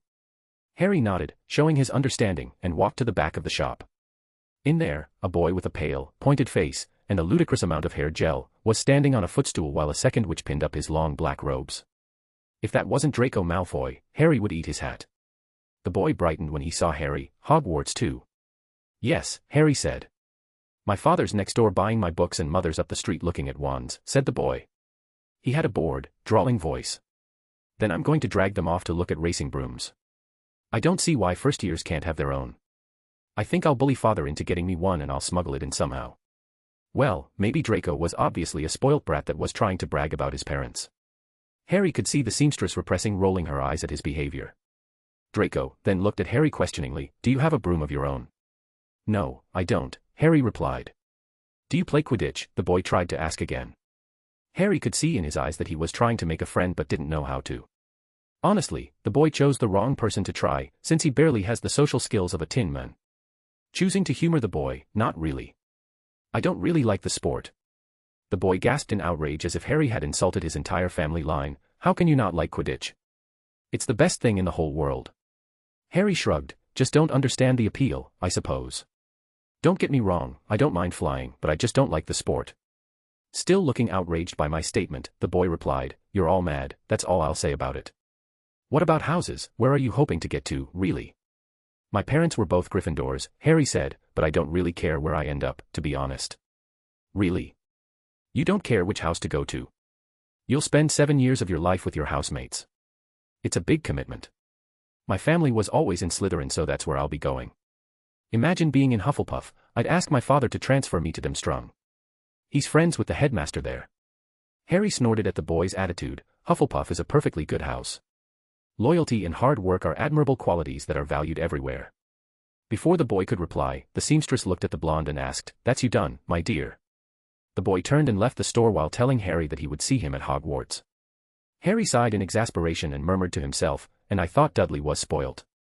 Madame Malkin must have heard him because she snorted in laughter. "You'll see far more of his kind at Hogwarts." "That's what I'm afraid of," Harry muttered back. It didn't take long for the seamstress to take his measures. With a wave of her wand, Harry was accosted by flying tapes and measures, and in a couple of minutes later, the witch returned with his school uniform with her. Harry was pleasantly surprised by the uniform. He expected it to be a black sheet with sleeves for him to wear. But no, there was a uniform with trousers, a shirt, a vest, and a black cloak that looked kinda cool when he walked while wearing it. As for the hat, the seamstress had explained to him that it's the most traditional and only ever used during feasts or formal occasions. Even the winter cloak actually looked cool, made of very smooth fur that had warming charms on it. In the end, Harry left the store happy with his purchase and put the uniforms in his trunk. With that done, he only had to get his wand and maybe even a pet. Magical animals were very smart in the stories, perhaps one of them would be a suitable companion. But that was for later. Harry decided to first get his wand, which meant that had to go to Ollivander's. Chapter 9, The Wand. July 28, 1991, Diagon Alley. In the end, Harry left the store happy with his purchase and put the uniforms in his trunk. With that done, he only had to get his wand and maybe even a pet. Magical animals were very smart in the stories, perhaps one of them would be a suitable companion. But that was for later. Harry decided to first get his wand, which meant that had to go to Ollivander's. To be honest, Harry was looking forwards to getting his wand. The promise of casting actual spells, not just the weak wandless magic that he's been using. The moment he gets his wand, his identity as a wizard would be confirmed, for him and for everyone. Unfortunately, Harry hadn't seen any wand shops walking around the alley so far, so he asked one of the store clerks, "Hello, I'm looking for the wand shop. Do you know where it is, please?" Harry had to say that giving them puppy eyes was more than enough to get the woman he asked to soften her eyes and immediately tell him the directions to Ollivander's. Walking around, the young wizard noticed that there were no wand shops except for Ollivander's. Harry hadn't even mentioned going to Ollivander's, only that he was going to buy a wand, but the woman had immediately assumed that she was going to this store.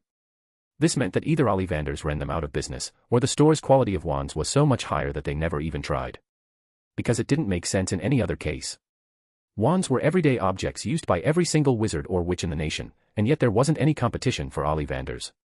The store had a complete monopoly on one of the most vital resources in the country. The shop itself didn't look particularly luxurious, especially considering its status as the only wand shop in the continent. It was narrow and shabby. Peeling gold letters over the door read Ollivander's, makers of fine wands since 382 BC. A single wand lay on a faded purple cushion in the dusty window. Honestly, Harry didn't really care about the state of the shop. It seemed to be something characteristic of the wizarding world. The leaky cauldron was the first impression Muggleborns had on the wizarding world, and yet it looked like a dingy, dirty pub. This was weird because cleaning enchantments and repairing charms seemed to be taught to all students at Hogwarts. A tinkling bell rang somewhere in the depths of the shop as he stepped inside. It was a very tiny place, empty except for a single spindly chair which he certainly didn't want to sit on to wait. Harry had thousands of questions in his head but chose to stare at the thousands of narrow boxes piled neatly right up to the ceiling. It was odd and hard to describe, but Harry was able to feel them. It was like every box, which probably contained a wand, had a heartbeat. And yet each one was slightly different than the other, like having a different melody. There were a few distinct ones, one that was very loud and fast, resembling more like a drum than a heartbeat. Another had a soothing and somewhat whimsical melody that made Harry relax without even noticing. Harry stood there, staring at the symphony of wands. He always felt a little pull whenever he was close to any magical item. But it was mostly characterized by goosebumps, not whatever this was. "Good afternoon," said a soft voice. Harry jumped. He had been so lost in what he was feeling to notice the men sneak behind him. He turned reflexively and saw an old man standing before him. His wide, pale eyes shone like silvery moons through the gloom of the shop. "Hello," said Harry awkwardly. "Ah yes," said the man. Yes. I thought I'd be seeing you soon. Harry Potter." It wasn't a question. "You have your mother's eyes. It seems only yesterday she was in here herself, buying her first wand. 10¼ inches long, swishy, and made of willow. Nice wand for charm work." Mr. Ollivander moved closer to Harry and continued, your father, on the other hand, favored a mahogany wand. 11 inches. Pliable. A little more power and is excellent for transfiguration. Well, I say your father favored it, it's really the wand that chooses the wizard, of course. Dear God, that man was creepy. Harry found it hard to believe that this man interacted with all 11-year-old wizards in the country when getting a wand. He should know not to act like a creep. Still, this man was the only person who recognized Harry and even spoke about his parents, and he was curious as to what happened to them. Did you know my parents? Briefly. Every single wizard in which going to Hogwarts comes to this shop eventually. Even those who foolishly use legacy wands eventually learn to come here to get one of their own. Do you know what happened to them? Harry asked. The wand maker stiffened and answered, what happened on that fateful day was a mystery for everyone. It was a few days after the defeat of he who must not be named, and the entire nation was celebrating his downfall. However, a few of his loyal servants decided to attack Godric's Hollows to find their master. Bellatrix Lestrange, Rodolphus Lestrange, and Robestan Lestrange gathered a fighting force of over 200 dark wizards and creatures and attacked your parents. No one knows what happened afterwards, only that all that remained of Godric's Hollows was a field of flames. There were no traces of James and Lily Potter, no traces of the Lestranges, only a small babe in the middle of a ruined cottage. Godric's Hollows is a historically significant place for our civilization. It's the birthplace of Godric Gryffindor, the home of countless magical families over the centuries. On that day, it's not just your parents that perished, but it was the lives of thousands of people, wizards, witches, or muggles, that lived in this village. It's one of biggest tragedies in recent times, one that very few wish to remember. By the end of it, Mr. Ollivander was staring far behind Harry, as if he was lost in a distant memory. Harry, though, was flabbergasted by the story. He expected his parents to be dead, that was a given, but to be the only survivor of an attack that destroyed an entire village was not something that he ever thought about. It made sense why people chose not to adopt him in the wizarding world, and that the ministry left him at his aunt's doorstep. They thought that he was a dark omen, a sign of future misfortune, and Harry couldn't truly blame them. Perhaps he would have ended up in the hands of someone who would have released their frustration on him, cursing him for the loss they experienced. Harry would need to read more about it later. But Mr. Ollivander gave him a place to start from. Finally, Mr. Ollivander shook his head and said, let's not speak more of such a painful subject and focus on you. Let's see, which is your wand arm? Assuming that the wand maker was speaking about which hand he write with, Harry raised his right hand. Mr. Ollivander just grabbed his arms and started measuring Harry from shoulder to finger, then wrist to elbow, shoulder to floor, knee to armpit and round his head. It was so fucking weird. As he measured, he said, every Ollivander wand is primarily made of a wood that has been alchemically altered, and a core of a powerful magical substance, Mr. Potter. We commonly use unicorn hairs, phoenix feathers, and the heartstrings of dragons, since they are usually the elements that are the more suited for wizards to cast wands. However, sometimes, people provide their own cores with which they share an intimate connection. Magic remembers, Mr. Potter, make sure you do not forget that. But those cases are usually curse breakers that need new wands and have killed various magical beasts along the way. Are certain wands better than others? Harry asked, curious. No. The process is the same. Bonding with a wand means that the two of you are compatible magically. It will never be perfect, but slowly as you start using it, the wand will attune to your magic until it allows you to perfectly control it. If a wizard uses a wand that is unsuited to his magic, his spells will simply be weaker. In the end, a wizard's strength depends entirely on the combination between their magic and their wand, not the wand itself. You could use Merlin's wand, and it would be nothing more than a stick in your hand if it's not compatible with your magic. Although, when a wizard defeats a magical beast, their magic bonds with the body, which makes any wand made with its remains already connected to the wizard, which almost always guarantees that it would be a match and that the acclimation period would be extremely small for the wand and wizard to synchronize. In the end, the magic comes from the wizard, not the wand. Well, that was proof that Ollivander knew what he was talking about and guaranteed that Harry would not seek out another more powerful wand. After finishing his impromptu lecture, the wand maker stopped measuring Harry's nostril and went to grab a box. Right then, Mr. Potter. Try this one. Cedar and dragon heartstring. 9 inches. Nice and flexible. Just take it and give it a wave. Harry grabbed the wand and felt its melody. It was loud and somewhat volatile, it seemed upbeat but very consistent, and very loyal. Immediately, Harry knew that it wasn't his wand. He didn't have anyone to be loyal to, no matter how much he wished he had. As commanded, Harry swished his wand and a glass vase shattered into pieces. The wand maker snatched the wand from the young wizard and gave him another one, maple and phoenix feather. 7 inches. Quite whippy. Try. Again, Harry felt its song, and it was too upbeat, too extroverted. It was hard to put it into words, and the moment he touched the wand various shelves exploded. Yes, Harry was an introvert, in both of his lives, but this was not his wand. He tilted his head and looked at the wand maker. This wand is too extroverted, do you have something that's a little less so? Garrick Ollivander blinked. How did you know that? Harry shrugged. It's hard to explain. It's like every wand has a song. It's very beautiful. The young boy wasn't even lying, the melodies were amazing. They were like personalities given form, and when they synergized with other wands, they made some beautiful songs. Such sensitivity to magic, at a young age no less, the wand maker murmured. He then spoke up, see me after you graduate, my boy, and I will see if you have what it takes to be a wand maker. The young Potter nodded, thank you, Mr. Ollivander. The wand maker waved him off and kept on giving him wands. A lot of explosions later, Ollivanders gave Harry a beautiful wand with a cloaked handle and spiraled shaft. The wand was light, almost white, and Harry knew that it was special, pine and phoenix feather, a rather unusual combination. The wand's song was so familiar to Harry. It was a song of loneliness, of creativity, it simply to understand, to know what was underneath the underneath. It was a wand seeking discovery and creation, and Harry was a scholar at heart. Before he could even touch it, Harry knew that it was his. It was just too familiar to his own existence.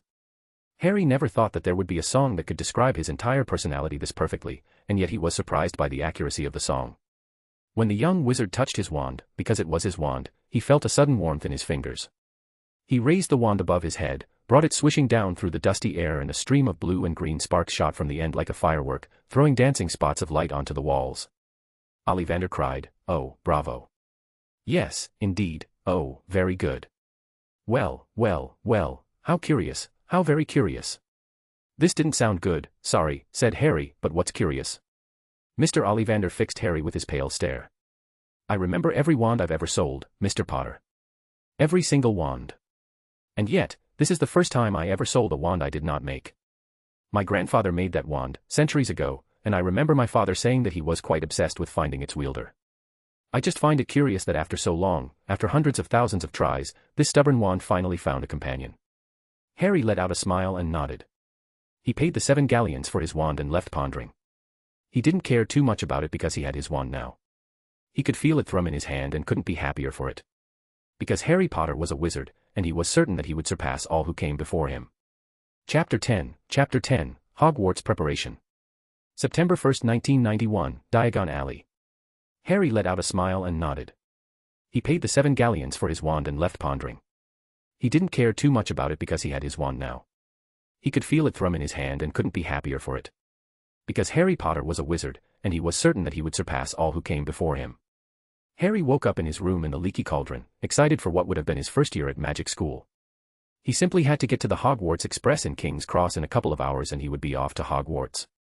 After getting his wand, Harry made his way to a potion shop and bought a complete set of aging potions, and some adult clothes from a second-hand shop. He pretended it was a gift for his elder brother. He took a sip of his aging potion, reading the label very carefully, and was able to rent a room in the leaky cauldron without too many questions, where he left his trunk and all his shopping. The young wizard had decided to read the introduction manuals for Muggle-borns before continuing his shopping and exploration of the alley. He thought it was better to at least know enough about the magical world to pretend like he belonged than be treated like an outsider for asking dumb questions. He was proven right, of course, when he realized how much things could have gone wrong when he bought his potions. The young Potter was lucky that aging potions were not that restricted, since adolescent wizards tended to use them to sneak into pubs to drink alcohol.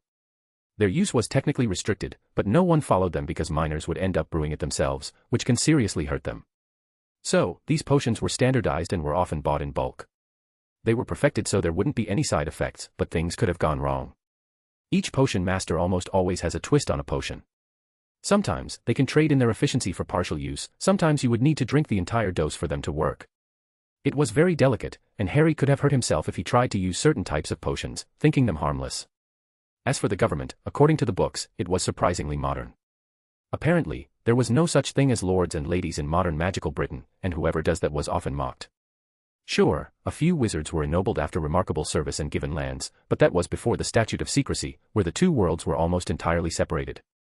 The Muggle kings and queens have no words for what happens in magical Britain, and the wizarding nobility gave up their lands and titles for the sake of peace. In exchange, every former noble was given a seat in the Wisengamot to their family. However, if after a generation no one claimed a seat, the ministry would take it and a representative would be elected every 7 years. Even now, from the 49 total seats, only 22 were inherited ones. 13 were given to the heads of the most important departments in the ministry, 1 was given to the minister and his undersecretary, and finally the rest were elected by the population.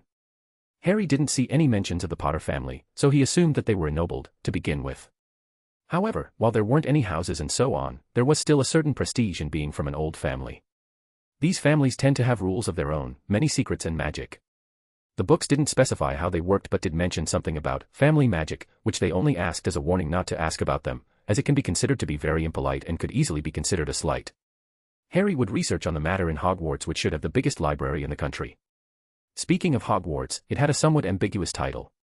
There were no tuition fees to encourage Muggle-borns to enter, and so it was paid almost entirely by the ministry, which increased the taxes. Apparently, this was decided after the Statute of Secrecy was set up to stop any Muggle-born from accidentally revealing the magical world. Not that the statute wasn't powerful.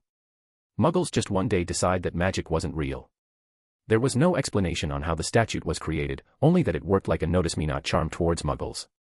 It wasn't that powerful, but it was very wide and strong enough to stop accidental magic from being noticed.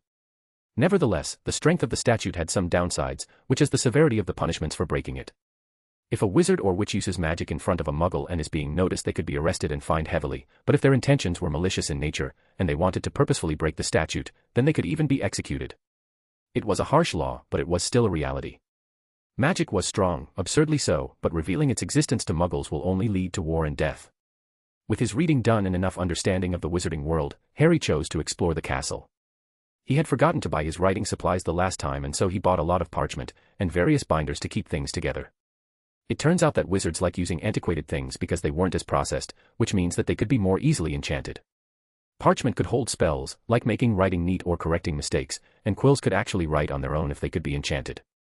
The less modified an item was, the more layers of spells it could handle, which is why no one ever bothers to enchant transfigured or transmuted elements, because they are very liable to fail. Magic remembers, after all. Harry simply bought a few self-inking quills, and he was ready for the year. However, he chose to pass by Elop's Owl Emporium and get himself an owl. To be perfectly honest, Harry was a dog person, so he wouldn't get a cat on principle, and he definitely had no interest in buying a toad. An owl was far more practical and useful, which is why he went there. The store was absurdly dark because owls were nocturnal in nature, but in the end, Harry exited with a nice snowy owl that he named Hedwig. Oh, he tried other names, but she seemed to prefer that one. Perhaps it was fate, but the owl was very intelligent, and Harry often found himself talking to her as if she could understand him. He really needed a friend, didn't he?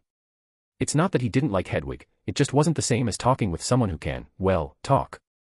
Still, Hedwig was beautiful and intelligent, and he quickly grew to love her. He rarely ever put her in the cage, and he even saved her a piece of bacon every day for breakfast. As for Harry, he chose to spoil himself somewhat. He bought himself an entire wardrobe of clothes, not wanting to wear the second-hand ones that the Dursleys had given him. He didn't buy it all at once, of course. Instead, he would visit a clothing store every few days and pick out 1 or 2 outfits. He didn't want to make a scene by making an absurdly large purchase for a child. Even then, Harry didn't leave Diagon Alley to buy his clothes, choosing to stick with wizarding fashion to not stand out too much, not that it was too different from the Muggle ones.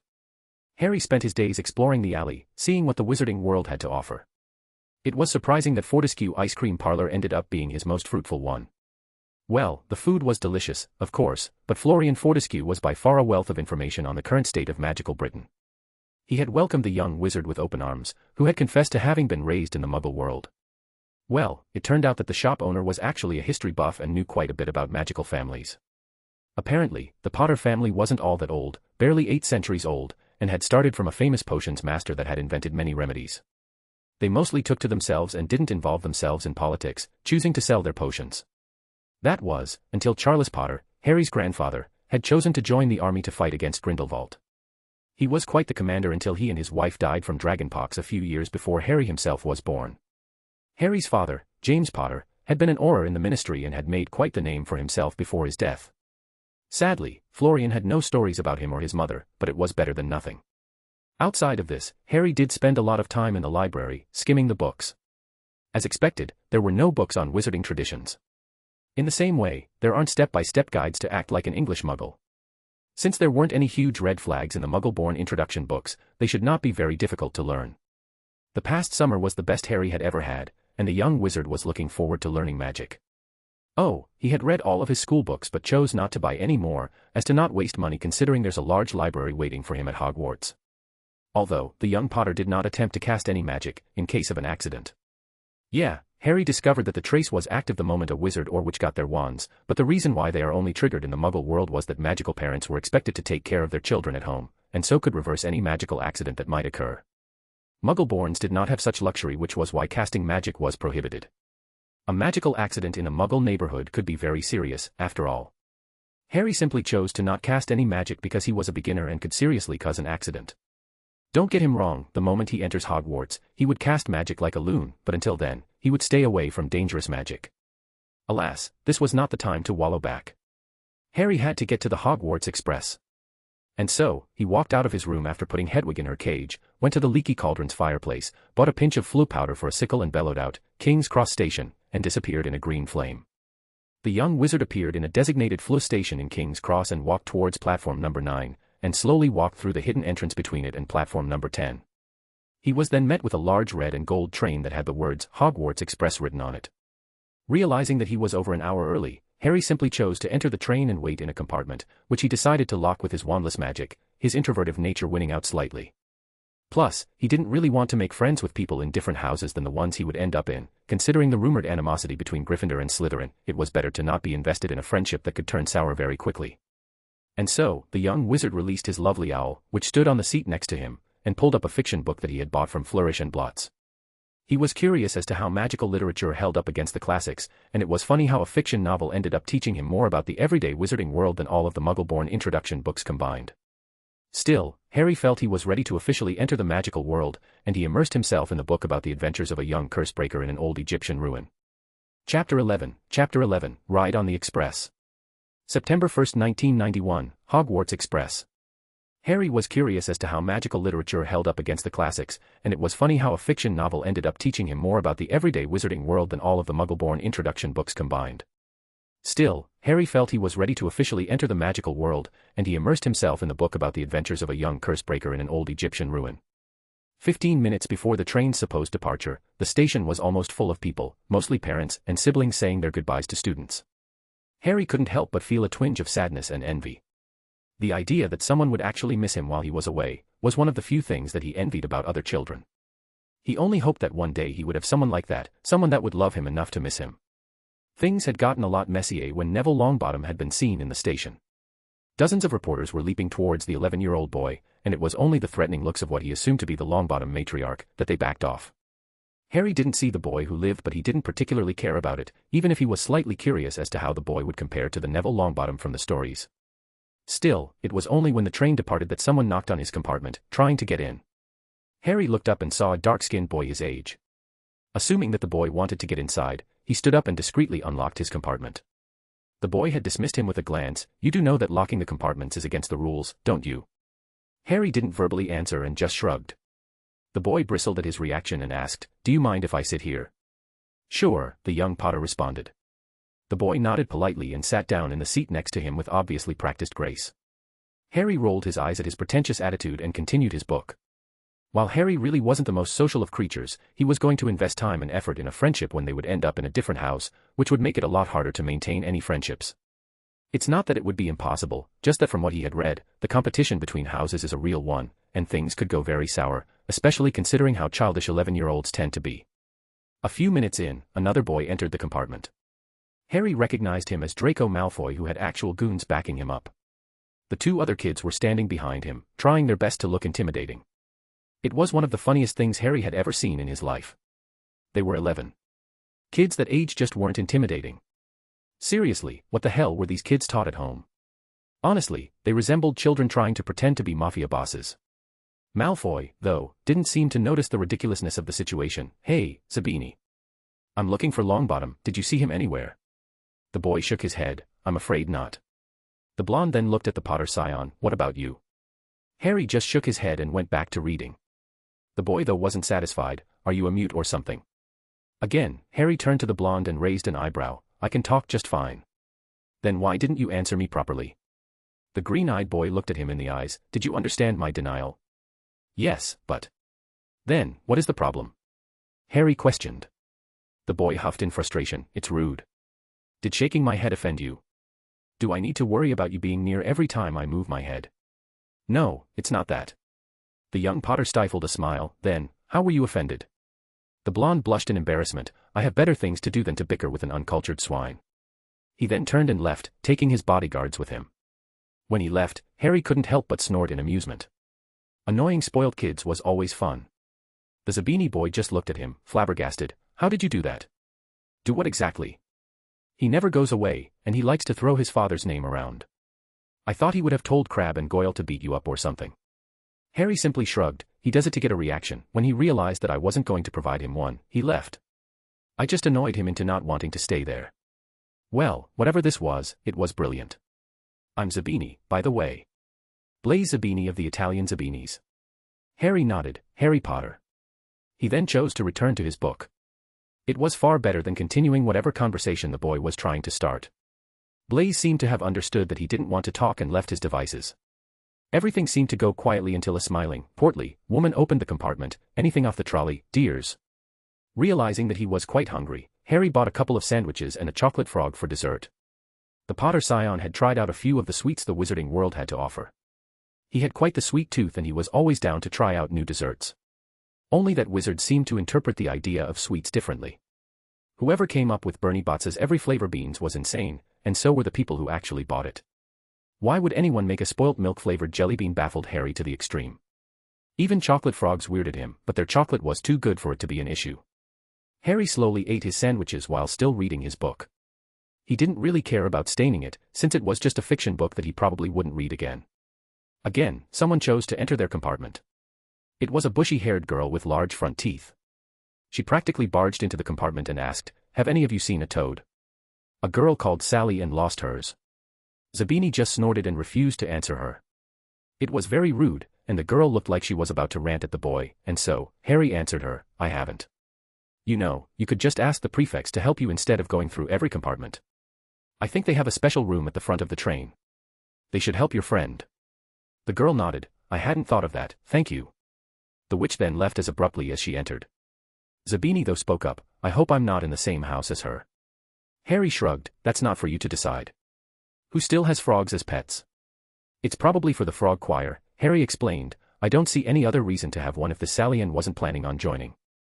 I hear it's headed by the charms professor, who was a dueling champion when he was younger." Harry was very surprised when he found out that toads actually had a purpose in the magical world. It wasn't a glamorous one, but the amphibians can be trained like sentient instruments to produce beautiful music there.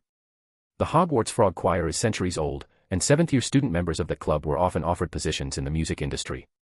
Blaise didn't seem satisfied with my refusal to mock the girl. She must have enough self-esteem issues, and Harry didn't want to pile onto them, and decided to change the subjects entirely. "So, which house are you aiming for?" "I'm guessing Ravenclaw." "I don't really have a preference." "What about you?"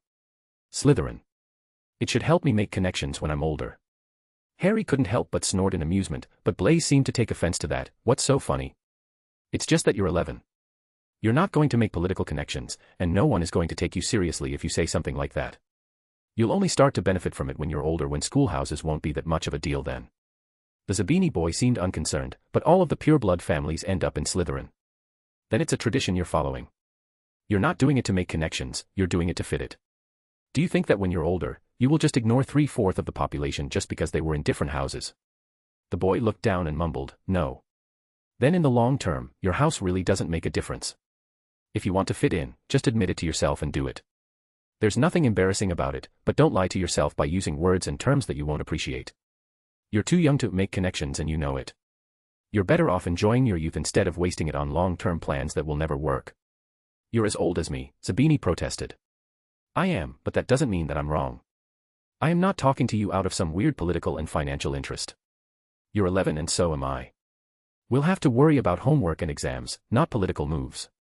Before he could say anything, a loud voice echoed through the train, "We will be reaching Hogwarts in 5 minutes' time. Please leave your luggage on the train, it will be taken to the school separately." The voice had woken up the sleeping Hedwig, who was napping on the ceiling. The white owl squawked and screeched in indignation. Blaise had jumped at the sound. "What in Merlin's name was that?" "This is Hedwig, and she wants you to apologize." Harry drawled back. He was right, of course. The owl was very much glaring at the dark-skinned young man.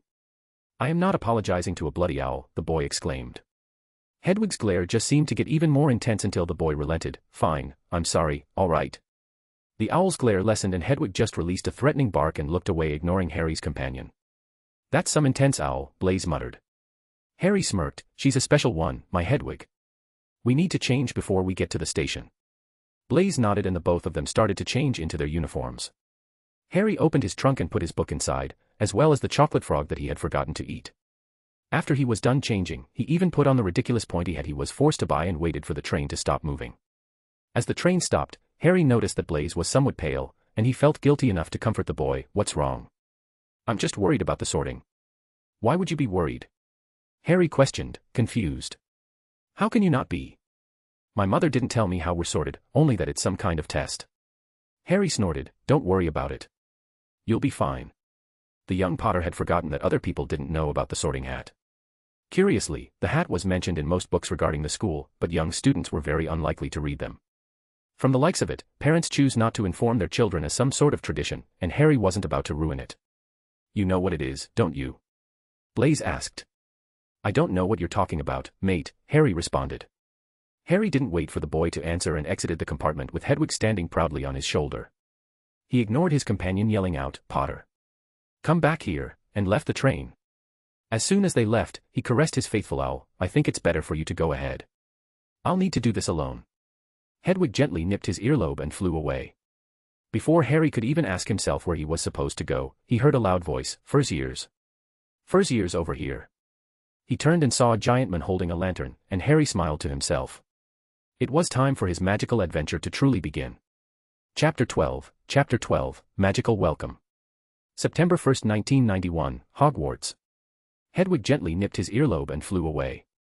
Before Harry could even ask himself where he was supposed to go, he heard a loud voice, "Furziers. Furziers over here." He turned and saw a giant man holding a lantern, and Harry smiled to himself. It was time for his magical adventure to truly begin. The man had a large beard and was far larger than it should be possible, meaning that he probably had some kind of magical ancestry. Harry simply assumed that this was the infamous Hagrid. The stories underestimated how large the man really was. He was at least twice as tall as the average adult man, and the young Potter had to admit that he was slightly intimidated. He kept calling out for the first years to join him, "Come on, follow me, any more first years? Mind your step, now. First years, follow me." Slipping and stumbling, the first years followed the giant man down what seemed to be a steep, narrow path. It was so dark on either side of them that Harry thought there must be thick trees there. Nobody spoke much, although everyone looked slightly apprehensive as to what's going to happen to them. "You'll get your first sight o' Hogwarts in a sec," called the maybe Hagrid over his shoulder, "just round this bend here." Harry heard other first years gasping and exclaiming in wonder as they took their first look of Hogwarts.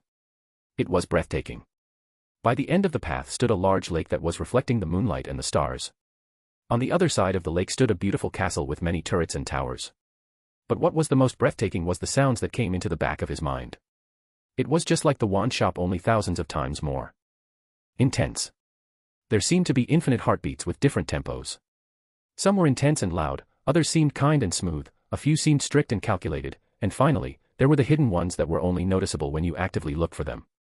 Together, they made a complex yet beautiful symphony, like warmth in musical form, and yet Harry knew that there was no sound.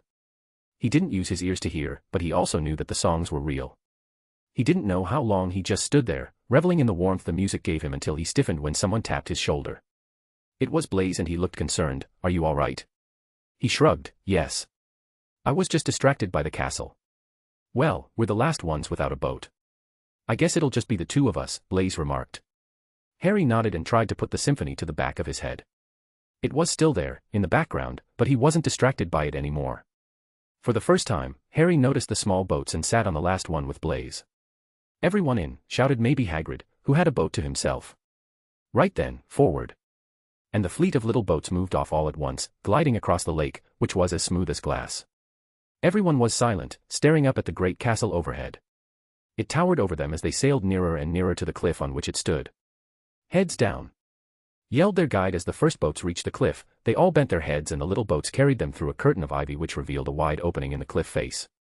They were carried along a dark tunnel, which seemed to be taking them right underneath the castle until they reached a kind of underground harbor, where they clambered out onto rocks and pebbles. They walked up a flight of stone steps and crowded around the huge, oak front door. "Everyone here?" the giant asked loudly. Seeing that no one said anything, he raised his gigantic fists and knocked 3 times on the castle door. The door swung open at once. A tall, black-haired witch in emerald green robes stood there. She had a very stern face, and Harry's first thought was that this woman was a professional. Harry remembered his memories as a teacher and understood the reason for the woman's rigidity. First impressions are very important, especially for young students. Trying to look friendly will mean that you will not be respected, and you won't be able to manage them at all.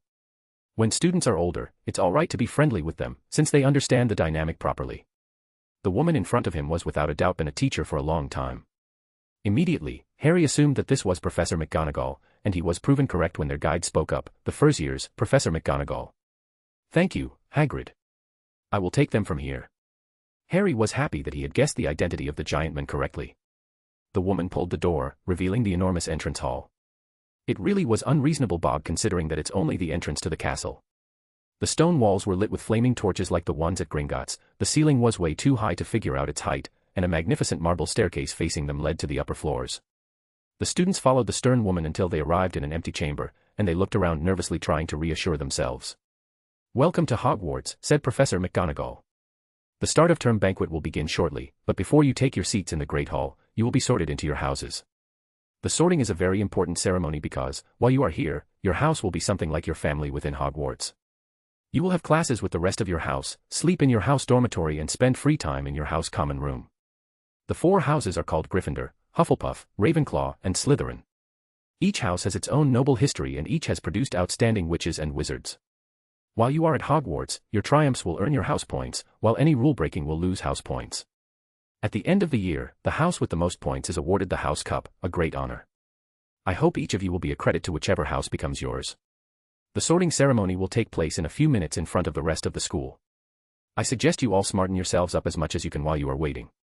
I shall return when we are ready for you," said Professor McGonagall. "Please wait quietly." And left the chamber. Well, the whole honor thing was not really the reason the House Cup was a big deal. No, the big deal was the fact that the winning house tend to enjoy special privileges the following year. Things like extra time in the library, easy access to the Quidditch pitch, private lessons in certain subjects, and even extra Hogsmeade visits. The 5th and 7th years also end up with access to the restricted section of the library.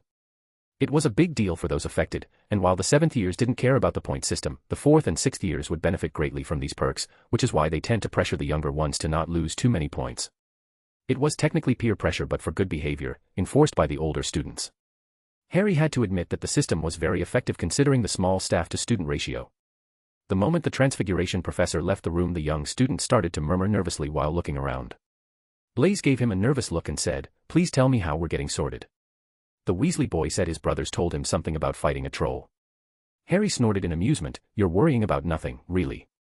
I'm not going to spoil it out of respect for the school, but it's not a test of knowledge and they certainly wouldn't make you fight anything in front of anyone." "As if you know anything," a redhead boy spoke up. Blaise seemed to rise to his defense. "Shove off, Weasley." Assuming that this guy really was Ron Weasley, Harry chose not to escalate the situation. "I don't need to prove anything to you. Whether I am right or simply lying about knowing, you will still go through the sorting ceremony. If you don't believe me, then don't. It changes nothing for me, nor should it matter to you." The boy just looked confused. Harry forgot that most 11-year-old children don't really speak as he does. The Malfoy boy ended up answering for him with a condescending tone. "You're an idiot, Weasley." The boy blushed and turned red. He looked like he wanted to fight Malfoy but was held back by another boy. "Don't let him get a rise out of you, Ron." Draco sniffed angrily. "Still, hanging out with scum, Longbottom. He's a better friend than 100 of you," the boy exclaimed.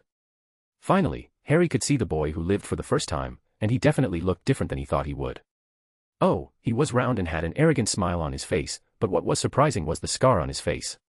It wasn't just some random zigzag-shaped scar, not it only looked up from the root. However, the end of the scar continued down his face in a more random pattern than the straight line that made up the top. While the highest part of the scar looked red and raw, the lower part seemed slightly healed. Honestly, anyone that looked at him would recognize who he was. The rest of the students murmured in admiration as they noticed the presence of the national icon among them. Before Malfoy could reply, floating white beings just streamed through the wall. They were slightly transparent and glided across the room, not even noticing their presence. It was only when the fat monk noticed their presence that the other ghosts looked up to see them. "Oh, you must be the new students. Hope to see you in Hufflepuff. It was my old house, you know." The first year stood frozen with pale faces. Harry, though, wasn't really scared as much as he was slightly fascinated. He had forgotten about the existence of ghosts in Hogwarts, and they fascinated him. They weren't really memories given form, considering the fact that they were able to make new ones, and yet, they couldn't be alive. Were they souls, or more like magical paintings? He'll need to look it up later. Harry noticed that the professor had returned and spoke up. Move along now, the sorting ceremony is about to begin. Now, form a line of follow me. Harry just stood in line and walked out of the chamber with the rest of the students. He did his best not to gape like his future classmates. The great hall was lit by thousands and thousands of candles which were floating in midair above 4 long tables that made up almost the entire length of the hall. On the other side of the hall, the professors sat at a table of their own. Even the ghosts were floating high above looking at them. The ceiling itself was almost transparent, offering him a view of the cloudy sky. Harry ignored the bushy-haired girl that kept muttering to herself about Hogwarts, a history, and just admired the view. He ignored the change in the melody in his head. It was still very similar, only had a few extra layers on top. It was very hard to describe, but it was not the time for him to get lost in songs. When they arrived on the other side of the hall, they stopped in front of a stool. On top was a traditional hat, although it looked far older than his own and somewhat rackety. All new students looked at the hat in confusion, that is until it moved and started to sing. Chapter 13, Better Be. September 1st, 1991, Hogwarts. When they arrived on the other side of the hall, they stopped in front of a stool. On top was a traditional hat, although it looked far older than his own and somewhat rackety. All new students looked at the hat in confusion, that is until it moved and started to sing. Harry didn't think the song wasn't that bad. It felt more like a poem than anything that could be danced to. The lyrics just explained the characteristics of every house, and that you only had to put him on to be sorted. The boy saw his future classmates physically sigh in relief, and Blaise gave him a glare for not telling him about how they were sorted before. However, Harry didn't care, he was too preoccupied with staring at the sorting hat. It definitely didn't deserve the deafening round of applause. For the first time, Harry wondered when the hat started to sing before every sorting. It was enchanted to sort the students, it definitely wasn't designed to sing, or its voice would have been far better. So, that means that one day, they decided to sing before sorting the students and it became a tradition. The main question would be if the hat is sentient or not. Magic seemed to bridge the gap between objects and life. The moving paintings surrounding Hogwarts were proof of that. However, where was the line? Can the sorting hat be labeled as a living being, or is it simply an enchantment that is mimicking a living being? Perhaps this question was the core of why wizards disregarded magical species so readily. They were creatures born of magic, and so, they treated them like they would a very heavily enchanted object. It was just a theory, but it would explain why wizards look down on magical creatures no matter how powerful they may be. Still, Harry had no idea if his idea had any merit. It was just based on observation, nothing concrete. He'll need to look it up in the library later on. Oh, he was going to be busy for a while. He was so long in thought that he hadn't even noticed that a girl had been called to sit on the hat, which suddenly bellowed out, "Hufflepuff." Realizing that the sorting had started, Harry wondered how the hat even worked. It didn't read minds, that's for sure. At least, it didn't look at memories. Old families are very protective of their secrets and have them stored in a single artifact that every wizard in Britain put on their head when they were 11, was a huge privacy breach. People far more knowledgeable than him probably theorized about how the hat worked, and if it came out that it could ferret out secrets, the public outrage would be gigantic, and the hat would find itself burnt or destroyed in a tragic accident. It had to be a test of character, like a personality test with automatic answers that tells the hat in which house students would fit the most. But the hat could also take into consideration the choice of the students, whether they preferred one house over another. That's not mentioning hat stalls, when the hat stays on top of someone's head for over a minute. Perhaps the hat could read surface thoughts, or at least projected thoughts, which students with a particular preference would be yelling in their minds. Maybe hat stalls are just what happens when someone is compatible with 2 or more houses, and the hat needs to probe further by physically asking questions, to see their preference. But the main question was how the hat could differentiate between the values of each house when they are so connected. Ambition is useless without the courage to pursue it, the wits to know how to realize it, and the hard work to make it a reality. The core values of each house were deeply connected, too much of one or another, and could easily ruin a life. A coward with ambition will not amount to much. While the young Potter was pondering about the workings of the sorting hat, many students were starting to get sorted. He didn't even notice their names, he would have plenty of time to remember them, but it was almost impossible to regain a proper train of thought. However, even Harry paid attention when Neville Longbottom's name was called up. The entire hall started murmuring but shut up when the boy who lived walked up. As for the boy himself, he walked towards the hat with swagger in his step, which was very misplaced for a child his age. Well, the boy acted superior to anyone else because of that scar, and well, it made sense. Oh, he was a very foolish notion to entertain, but Harry knew that any kid that was raised as a national hero for something he didn't even remember would develop a large ego. You tended to see it in spoiled rich kids in Muggle schools. Longbottom will need to learn to curb it as he grows up. The world can be very unforgiving for people that think they are owed something. That's not even mentioning the Voldemort bullet that he'll need to dodge. Not for the first time, Harry thanked the gods that the Dark Lord hadn't marked him as his enemy. Oh, the war was coming, and Harry will need to deal with it, but it wasn't happening for a few years, and it was more than enough to have a solid plan and enough preparation to execute it. Back to Longbottom, the moment the hat even glanced at the boy's head, it yelled out, "Gryffindor." The Gryffindor table erupted in cheer. It was by far the loudest one yet, and the House of Lions started celebrating getting the boy who lived in their house as he arrogantly walked to the table. Harry wished the boy the best of luck dealing with the crap that comes with being the chosen one. He will need it. After a few more students were sorted, it was finally Harry's turn. "Potter, Harry." Harry walked up to the stool while making theories as to how the hat sorted students. When Professor McGonagall put the hat on his head, he heard a quiet yet rich voice. "Interesting, very interesting. Definitely, a difficult sorting that one, no preferences too, but with that mind, that talent, that thirst to understand how everything works, Rowena would have loved to have you as a student. You already figured out that I wasn't reading minds, and your theories are possible enchantments I could have had, but you're mistaken. You'll figure it out one day, of that, I am quite certain." Harry didn't respond but was quite miffed that his theory was wrong. He'll just have to think on it further.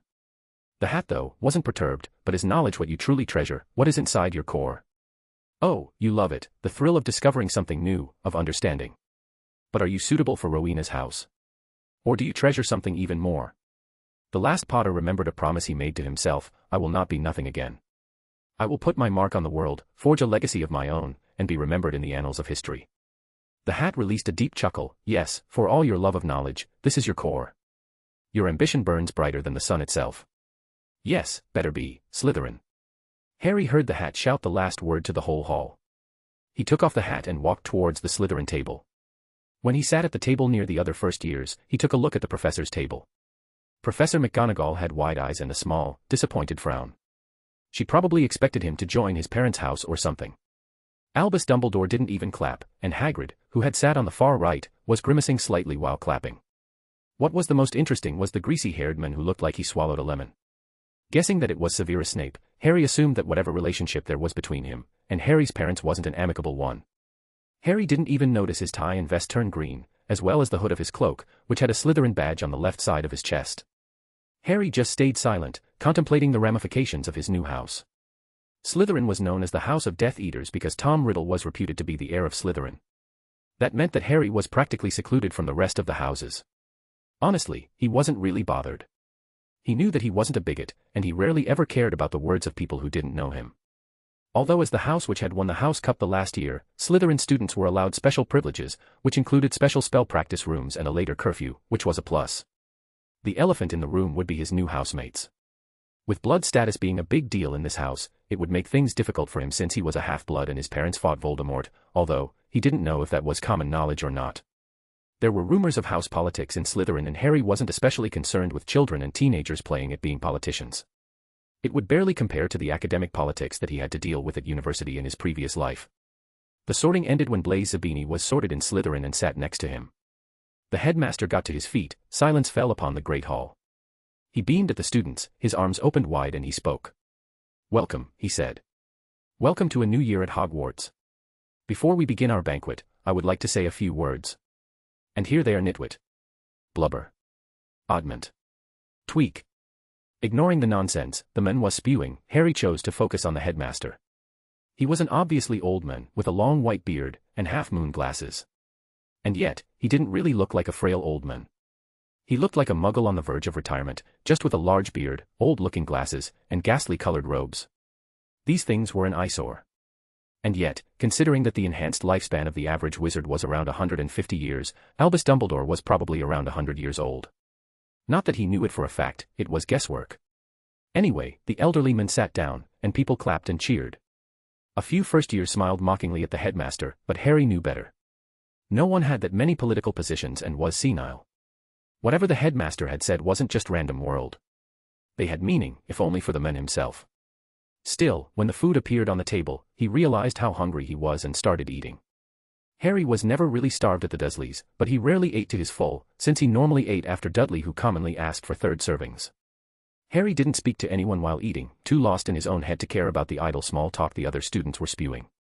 At least Blaise ended up in the same house at him, so that was a familiar face, somewhat. After everyone had eaten and the food was gone, Dumbledore stood up again and started what seemed like a regular speech. Ahem, just a few more words now that we are all fed and watered. I have a few start-of-term notices to give you.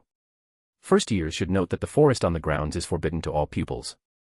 And a few of our older students would do well to remember that as well.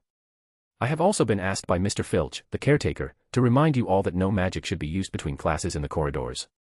Quidditch trials will be held in the second week of the term. Anyone interested in playing for their house teams should contact Madam Hooch. Everything seemed to go smoothly until the man uttered that last sentence, and finally, I must tell you that this year, the third-floor corridor on the right-hand side is out of bounds to everyone who does not wish to die a very painful death. Well, that was the stupidest thing Harry had ever heard. He should have simply warded the corridor and made it inaccessible. Curious students who would find the wards and be rejected would be the only ones to know that it was forbidden. But telling it in front of children, especially impressionable ones with no experience with magic, would be like challenging them to come there, which could be very dangerous. Well, that was a good start for Harry's magical education. Chapter 14, House Tour. September 1st, 1991, Hogwarts. Curious students who would find the wards and be rejected would be the only ones to know that it was forbidden. But telling it in front of children, especially impressionable ones with no experience with magic, would be like challenging them to come there, which could be very dangerous. Well, that was a good start for Harry's magical education. Dumbledore asked people to sing the school song without a particular tune. The abomination that followed was one that Harry will do his best to scrub out of his mind. He's definitely wearing earmuffs next year to avoid whatever that was. Meanwhile, Dumbledore wiped his eyes while remarking, music, a magic beyond all that we do here. And now bedtime. Off you trot. Choosing to ignore the undeniable fact that the man was tone-deaf, Harry followed the prefects with the rest of the first years. The girl seemed to take the lead. She had a relatively forgettable face, even if that was unkind, but it was nonetheless true. She was of average height, and had brown eyes and black hair that wasn't particularly long or short. Her companion was blonde with blue eyes, and he looked like he wanted to be showing the first years around. Still, Harry was curious as to how the teenagers would handle a dozen children under their supervision. Surprisingly, his classmates were very well behaved, at least for children. They followed the prefects while just looking around. Harry marveled at the moving portraits, trying to figure out how they would behave without anyone seeing them. They walked down to the dungeons and Harry did his best to memorize the path from the Great Hall. Still, they arrived at their destination after a few minutes, while they arrived in front of the wall. The prefect girl gave them a serious look. Like all the house common rooms in Hogwarts, the Slytherin common room is hidden, and you cannot enter it without a specific password. You are not allowed to bring visitors from other houses. While it is inevitable that its location is compromised, there are additional security measures stopping members of other houses from entering without being invited in by a member of the house. This rule is not an official one, but it is one of the unspoken ones in Slytherin, and you will be severely punished if you're caught breaking it. We'll speak of this further when we get in. The prefect boy rolled his eyes. Stop scaring them, Gemma. Look, kids, just try not to break the rules, there aren't many and they're reasonable. Now, back to the entrance. The password for this week is Viper. The moment he said the word, the wall shifted away, revealing a large door, surrounded by the body of a gigantic snake. The boy walked in and continued to explain, the passwords will be displayed in the middle of the common room and will glow when it has been changed. The rest of the first year followed him into the common room and they gasped in awe. Harry felt the music in his head shift. It went from being a complex symphony into a slow but smooth one. It matched the ambience of the room, to be honest. The Slytherin common room was grand in appearance and yet the atmosphere was without a doubt cold. Best of all, it was quiet, and Harry loved quiet. It was why he dreaded the possibility of being a Gryffindor. The rumors of wild parties and events just didn't appeal to him. As for the room, its walls were adorned with green and silver banners, and it was furnished with plush leather chairs and wooden tables. But what was most stunning was the view that came from the window. It wasn't really the night sky, but the Black Lake. Harry could see fish swimming around and what seemed like a giant tentacle for a moment. It was probably the infamous giant squid. All things considered, Harry liked it. The prefect girl led them to a large couch and started speaking. Welcome to Slytherin. My name is Gemma Farley, and this is Rowan Paget. We are the fifth-year Slytherin prefects, which means that until your third year, we will be responsible for you, after which we would have graduated. Should you need any help, you are free to come to us with any problems, academic or otherwise. If we're unable to help you, you are free to ask Professor Snape, our head of house, directly. Beware, if he deems that the issue is mundane and finds out that you haven't asked us first, he will not be happy with you for wasting your time. With that said, let's talk about what it means to be a Slytherin student.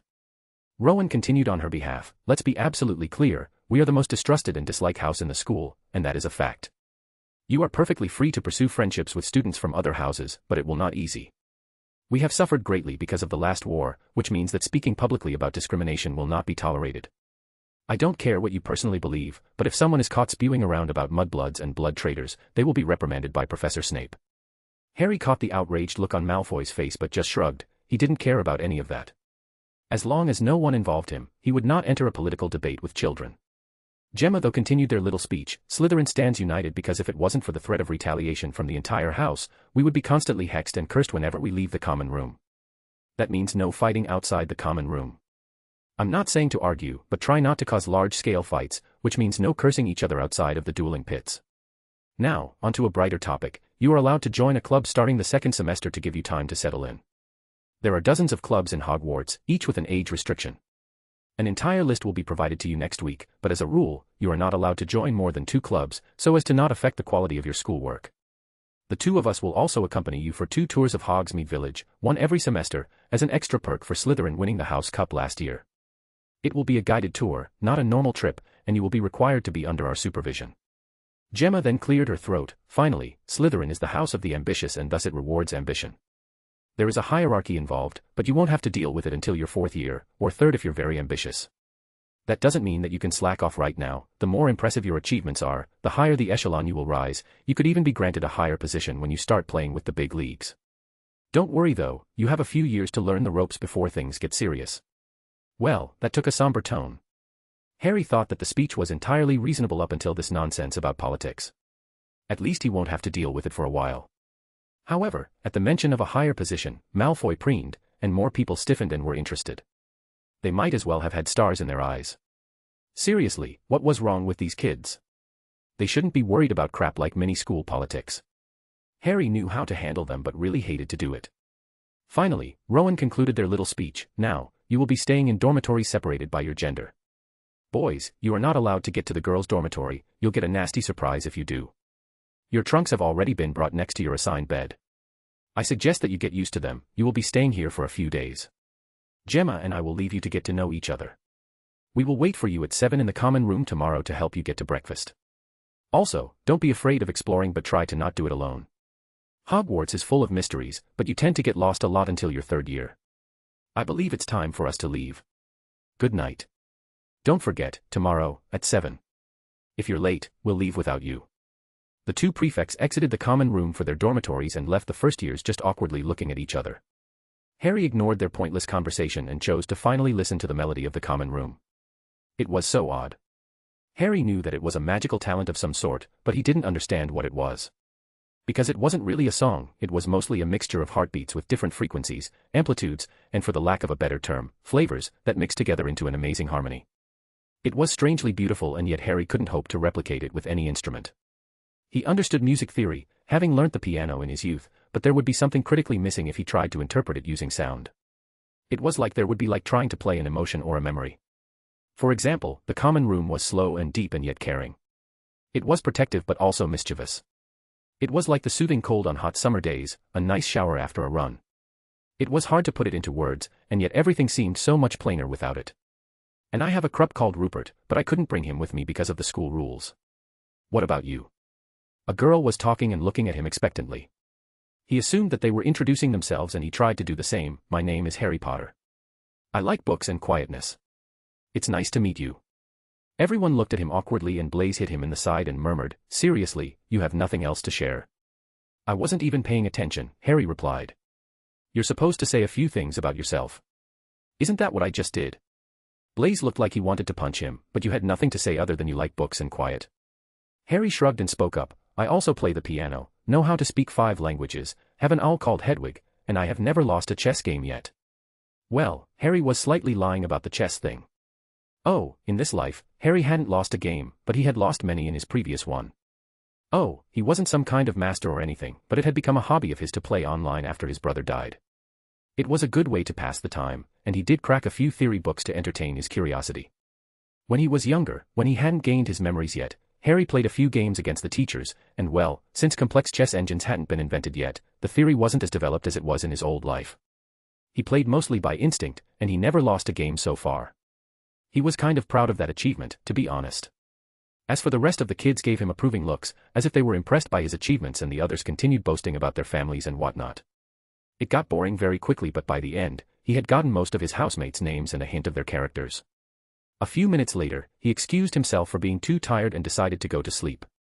He found his trunk next to a bed that he assumed was his, and Hedwig was waiting for him on top of it.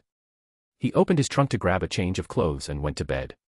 "Good night, Hedwig," Harry said to his faithful owl, who hooted back at him. In the end, Harry grabbed his book and kept reading until he fell asleep, excited for his magical education to truly begin. Chapter 15, First Days. September 2, 1991, Hogwarts. He found his trunk next to a bed that he assumed was his, and Hedwig was waiting for him on top of it. He opened his trunk to grab a change of clothes and went to bed. "Good night, Hedwig," Harry said to his faithful owl, who hooted back at him. In the end, Harry grabbed his book and kept reading until he fell asleep, excited for his magical education to truly begin. Harry woke up, after what felt like the best night's sleep he ever had in his life. The bed was very comfortable. Well, anything would be more comfortable than the cheap thin mattress the Dursleys had given him, but this bed was even better than the one he had in the leaky cauldron. He looked at the clock and it was 6:30, meaning that he had half an hour to ready himself before the prefects came to get them and lead them to the Great Hall to eat their breakfast, and get their schedule. The young wizard was always an early riser. He had to be. Petunia had the tendency to leave without him to school and force him to walk to school.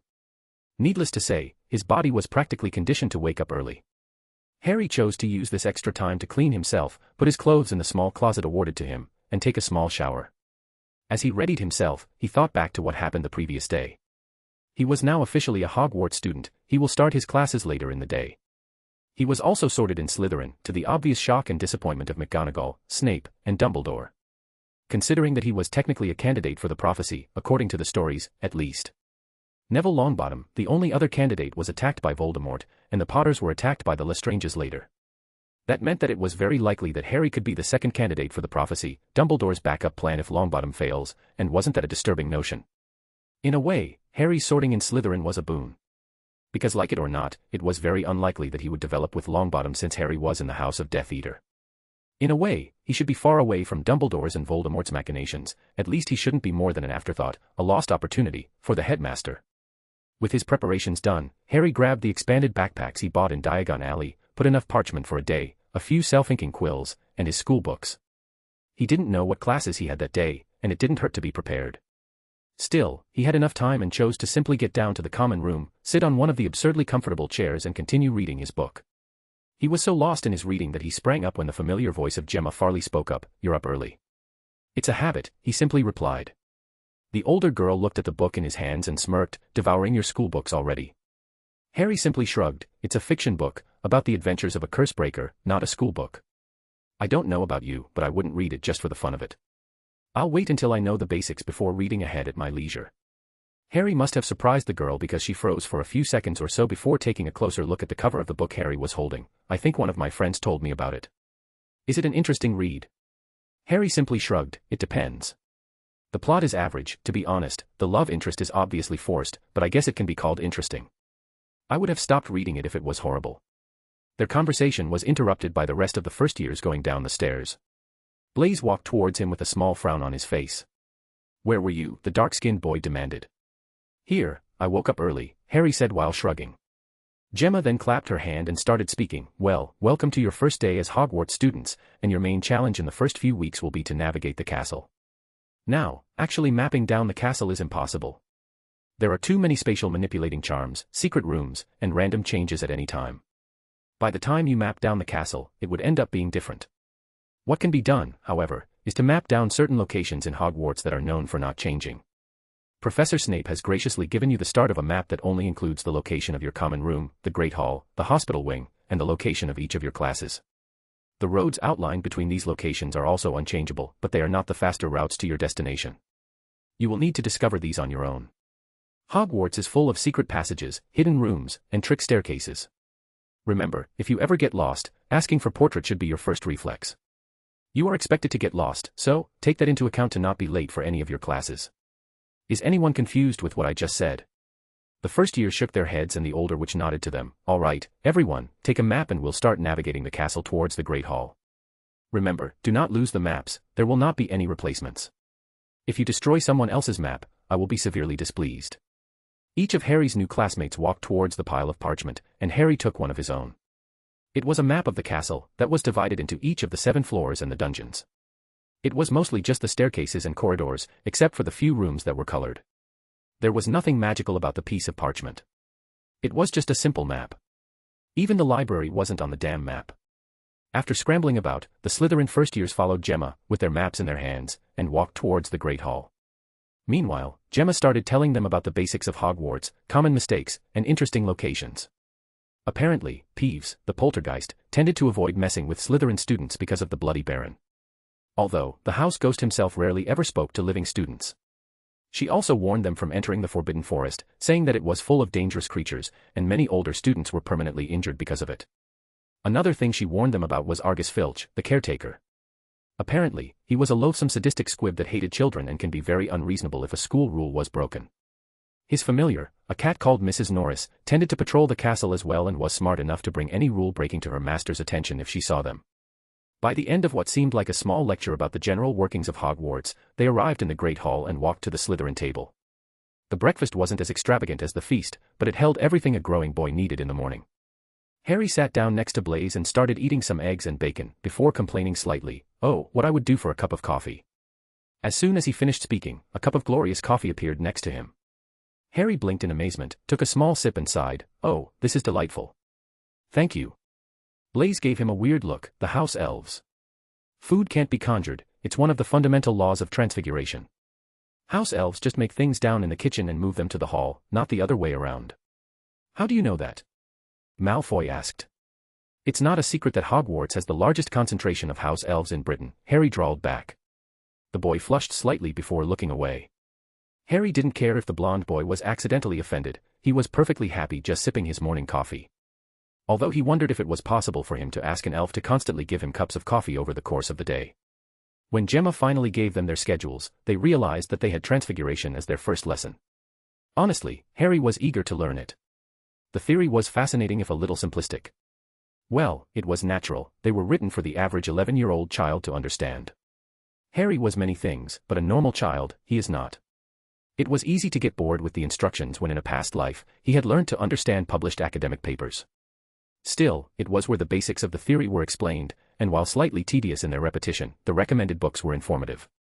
Harry followed his classmates to the Transfiguration classroom and stifled a smirk when he saw a tabby cat on the professor's desk. The cat was too aware for it to be a normal animal and was observing them too carefully. When the cat met Harry's eyes, its stare felt piercing and just too human. He knew without a doubt that this cat was an animagus, that it was Professor McGonagall. Harry stifled a groan when he realized that the rest of the class was filled with Gryffindor, meaning that they will share the class with the House of the Lions for the rest of the year. When the bell rang, there were still a few missing students, but the professors didn't seem to care and just turned back into her human form. The class gasped, even Harry did when he actually knew that the cat was their professor in disguise.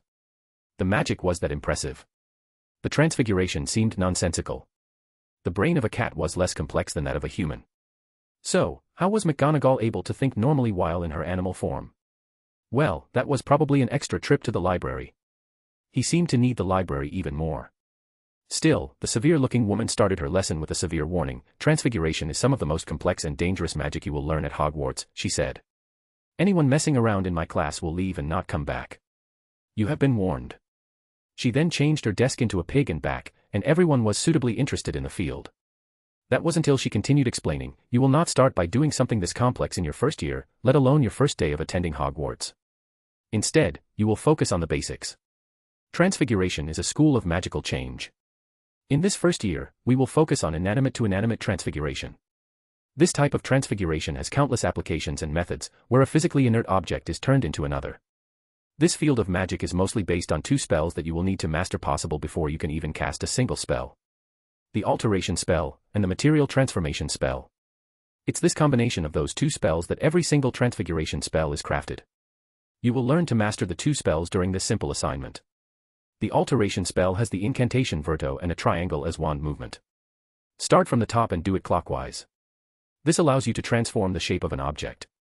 The spell is anchored to your intent and imagination, you will need to picture the result of the spell before casting it.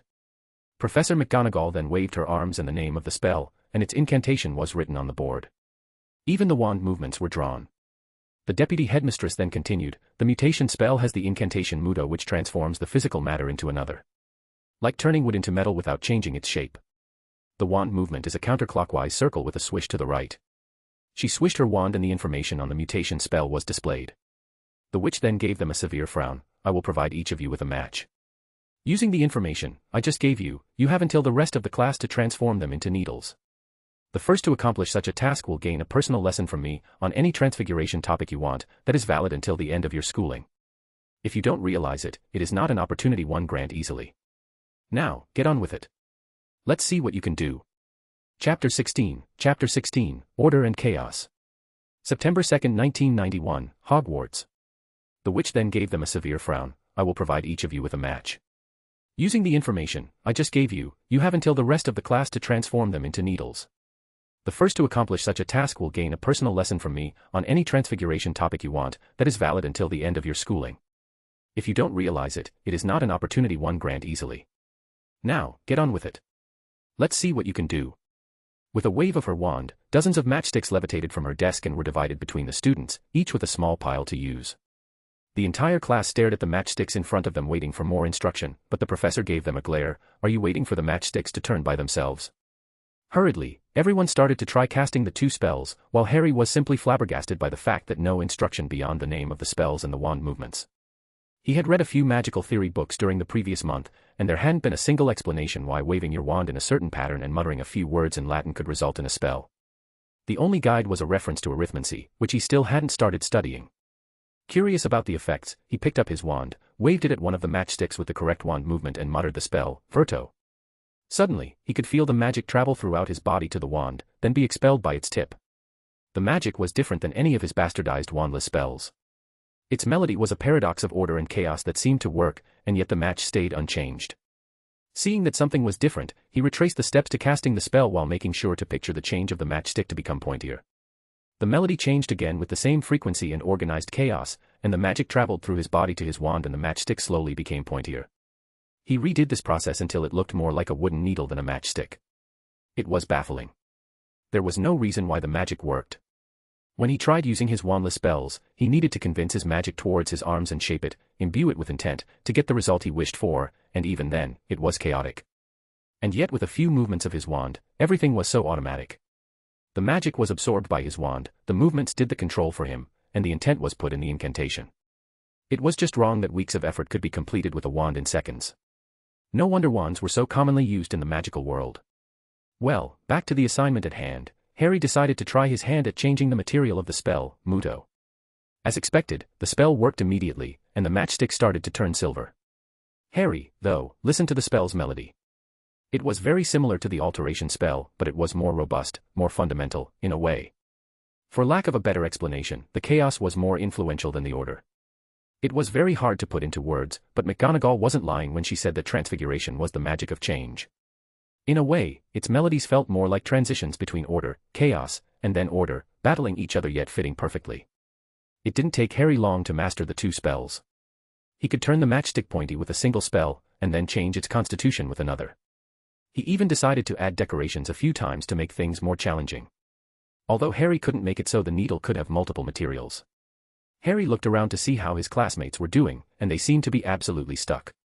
No one was able to do anything, except for Seamus Finnegan that exploded one of his matchsticks. Even Hermione Granger and Neville Longbottom were looking at their matchsticks with frustration on their faces. Seeing that he didn't have any competition, Harry chose to make it interesting. He was going to try to turn the matchstick into a needle in one go. At first, he started to use the two spells in successions, with both the wand movements and the incantation, Verto Muto. It worked. The matchstick had turned into a needle, but the spells weren't really in succession. There were two distinct spells, but they sort of merged into each other. He could feel it in the song. The final order stage of the first spell had slightly merged into the second one, and in a way, the final melody became longer. This was new. He had never known that spells could merge like this before. Frowning, he remembered that the magic he had listened to all over the castle was not sequential. It was not a single melody, but a veritable symphony where every stage was working together. And so, he tried to find a way to combine the two spells. After all, wouldn't it be better to use one spell instead of two? He closed his eyes to feel the two melodies of the spell. Their structure was very similar, order, chaos, and finally order once more. He tried to combine the two melodies of order, the preparation phase into a single one. The two spells combined seamlessly. However, it was in the chaos phase when something was wrong. the chaos was simply hard to combine with a similar element. After a few tries, Harry decided to simply follow the rest of the magic in the castle and simply turn the chaotic aspect into 2 melodies instead of a combined one. He compressed and stretched the tempo slightly until it just seemed to click. The final order phase was easily done. With that done, Harry grabbed his wand and waved it with the same tempo as the symphony in his mind, and spoke the words, Mudo Verto. The matchstick then turned into a needle with a simple spell. The wood became pointier while turning into metal at the same time. Harry grinned at his accomplishment before stiffening when he noticed the professor standing in front of him and the look of awe Blaise was giving him. He looked up to see the deputy headmistress with a small smile on her face. Well done, Mr. Potter. It seems like you have a gift for transfiguration. Very impressive indeed. 20 points to Slytherin. The entire classroom had stopped talking or trying to cast and was just looking at him with looks of awe and envy on their faces. Hermione Granger seemed to try to disintegrate him with her glare, and Neville Longbottom was glaring hatefully at him for some reason. Harry simply shrugged. He didn't care what they thought of him. As the professor walked back to her desk, Blaise gave him a curious look. How did you do that? Shrugging, Harry answered, I just followed the instructions. Incantations and wand movements, until I got used to it. Ignoring his grumbling roommate, Harry looked at McGonagall, who was telling him to come to see her at her desk. When he arrived there, she waved her wand, and the entire class became silent. He looked around in confusion before the professor answered his unspoken question, a simply privacy charm, Mr. Potter. They cannot hear us, and we cannot hear them. You asked to see me, Professor. Yes, I did. Do you realize what you were doing in the end, said Professor McGonagall. I combined the 2 spells together. I wanted to change the shape and the material of the matchstick at the same time. The professor raised an eyebrow. Yes, and in the meantime, you created a spell. You made up the wand movements and changed the incantation. Sure, it was a simple combination of effects. It is impressive, and also dangerous. I don't understand, it worked as it should have. Harry protested. Accidents during spell creation are very common, and they can be fatal. There's a reason it's a new elective, after all. Many brilliant wizards and witches have lost their lives trying out spells that rebounded and killed them. In trying out what you did today, you could have accidentally not only injured yourself but your classmates as well, she explained with a severe tone.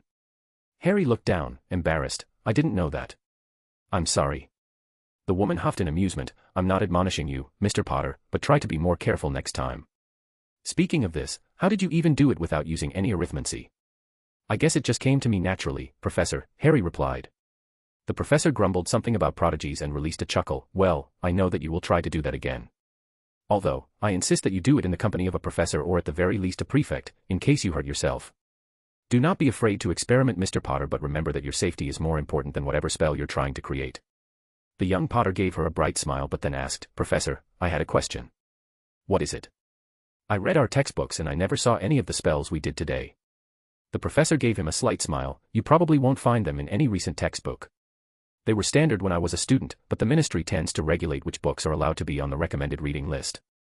Not one of them had the appropriate spells inside, choosing to rely mostly on the theory, with the spells that are necessary for students to complete their OWLS. I always give my first years this challenge to teach them the foundations of Transfiguration books. Harry decided to ask her another question. I have to ask, are there any limitations to these 2 spells? Because I don't think I mastered Transfiguration in a single spell. The professor had mirth in her eyes. I would be out of a job if you did, Mr. Potter. Yes, there are many limitations to these 2 spells. The alteration spell can only change solid structures with similar mass, and the mutation spell can only alter solid materials, and even then, a lot of materials cannot be turned into, like gold, silver, and copper, although there are certain transfiguration laws involved. Your achievement may be notable, but there are many similar spells, that are more efficient, that have been created. You're not a transfiguration master yet, Mr. Potter, although, I can certainly see the potential for you to do so. Now, get back to your desk and help your classmates.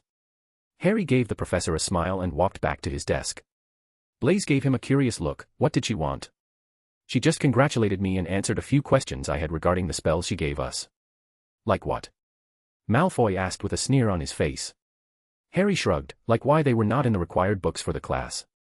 Apparently, she can only recommend certain books because of the ministry, and none of them had these spells in there. Finding no interesting gossip, they all returned to their assignments, while far more subdued since the prize was already taken by Harry. As for the young Potter, he simply practiced his new spell trying to make the change occur faster and more efficiently magically. He was quite proud of the results. He also tried to help Blaise, but it didn't seem to work. By the end of the class, the only other person who had any results was Hermione Granger, whose match was slightly pointy with a silver tinge. It wasn't anything close to even Harry's first attempt, but McGonagall seemed to think it was impressive, considering the small smile on her face when she awarded the young Gryffindor 5 points. The girl had given him smug looks after that, for some reason. Even in this life, he couldn't understand girls. Afterwards, Harry and the rest of the Slytherins made their way to the Charms classroom for their first lesson.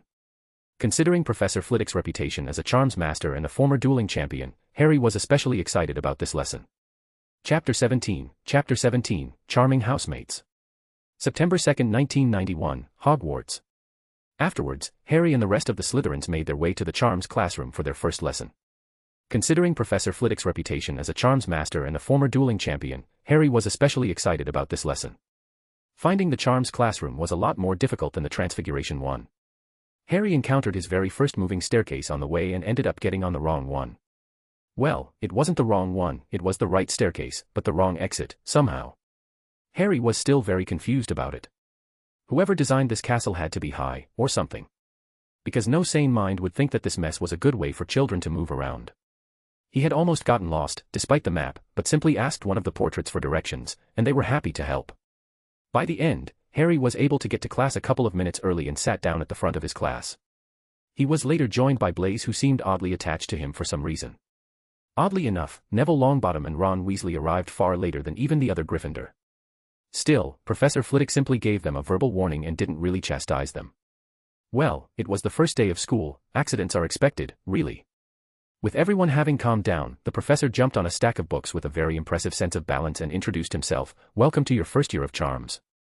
My name is Phileas Flitwick, and I will be your senior charms professor for the next few years, which means that we will see each other for quite some time. As you well know, charms is a core subject that is mandatory for you to have for the next 5 years. Everyone here will hopefully sit his OWLs in 5 years, after which you will decide if you wish to continue studying the subject further or not. Professor Flitwick was short, about as tall as the average first year, which was probably because of his ancestry as a half-goblin. Hybrids of that nature were quite rare, especially because of the Goblin Wars that ended barely a century ago. Even then, offspring of mixed races were rare, and Harry didn't want to think about the possible complications that might have happened. The man looked jovial, and his smile lit the room. Immediately, the entire class was far more comfortable with the half-goblin than they were with Professor McGonagall. Flitwick looked more approachable by the rest of the children, at least compared to McGonagall, whose severe, no-nonsense attitude endeared her to Harry. The class even burst into laughter when he almost fell down the stack of books he was standing on when he called Longbottom's name. Harry sighed in exasperation as the boy was preening when that happened. People really needed to stop enabling the boy, or he wouldn't amount to anything. Although, the professor had given Harry an odd fond look when he said his name. Not that it would change anything, really. After the roll call, Flitwick started lecturing. The magical field of charms, by definition, is imbuing a property to an object or a person. As you can imagine, it's a very large field that dabbles with dueling, enchantment, ward building and breaking, and so much more. You can see charms everywhere, and it is without a doubt the most currently used field of magic in the world. We will start today with the simplest charm that every single wizard and witch needs to learn, the wand lighting charm. With a wave of his wand, the name of the spell appeared on the board. The wand lighting spell, commonly known as Lumos because of its incantation, is a spell with no wand movement that charms the end of your wand to light up. Usually, charming a wand in any way is very dangerous, but this charm was perfected in a way that doesn't truly interact with the magic of the wand after being cast. You will study the theory in more depth should you take arithmancy in your 3rd year, but the spell is remarkably easy to cast, yet its theory is remarkably complicated as well. Flitwick then flicked his wand while saying Lumos, and the tip of his wand illuminated itself. The small professor then continued, another characteristic of the spell is the fact that its power output cannot change. You cannot blind someone by overpowering a Lumos charm, but variations of the charm where this restriction is removed can do some serious damage. Now, everyone, take out your wands and flick them while saying the incantation clearly, Lumos. In a single breath, the entirety of the class spoke the word Lumos loudly. Unexpectedly, a third of the class, including Harry, had the end of their wands light up with white light. Well, that was easier than Transfiguration, that's for sure. Harry's classmates were looking around with wonder, having cast a spell successfully, probably for the first time in their lives.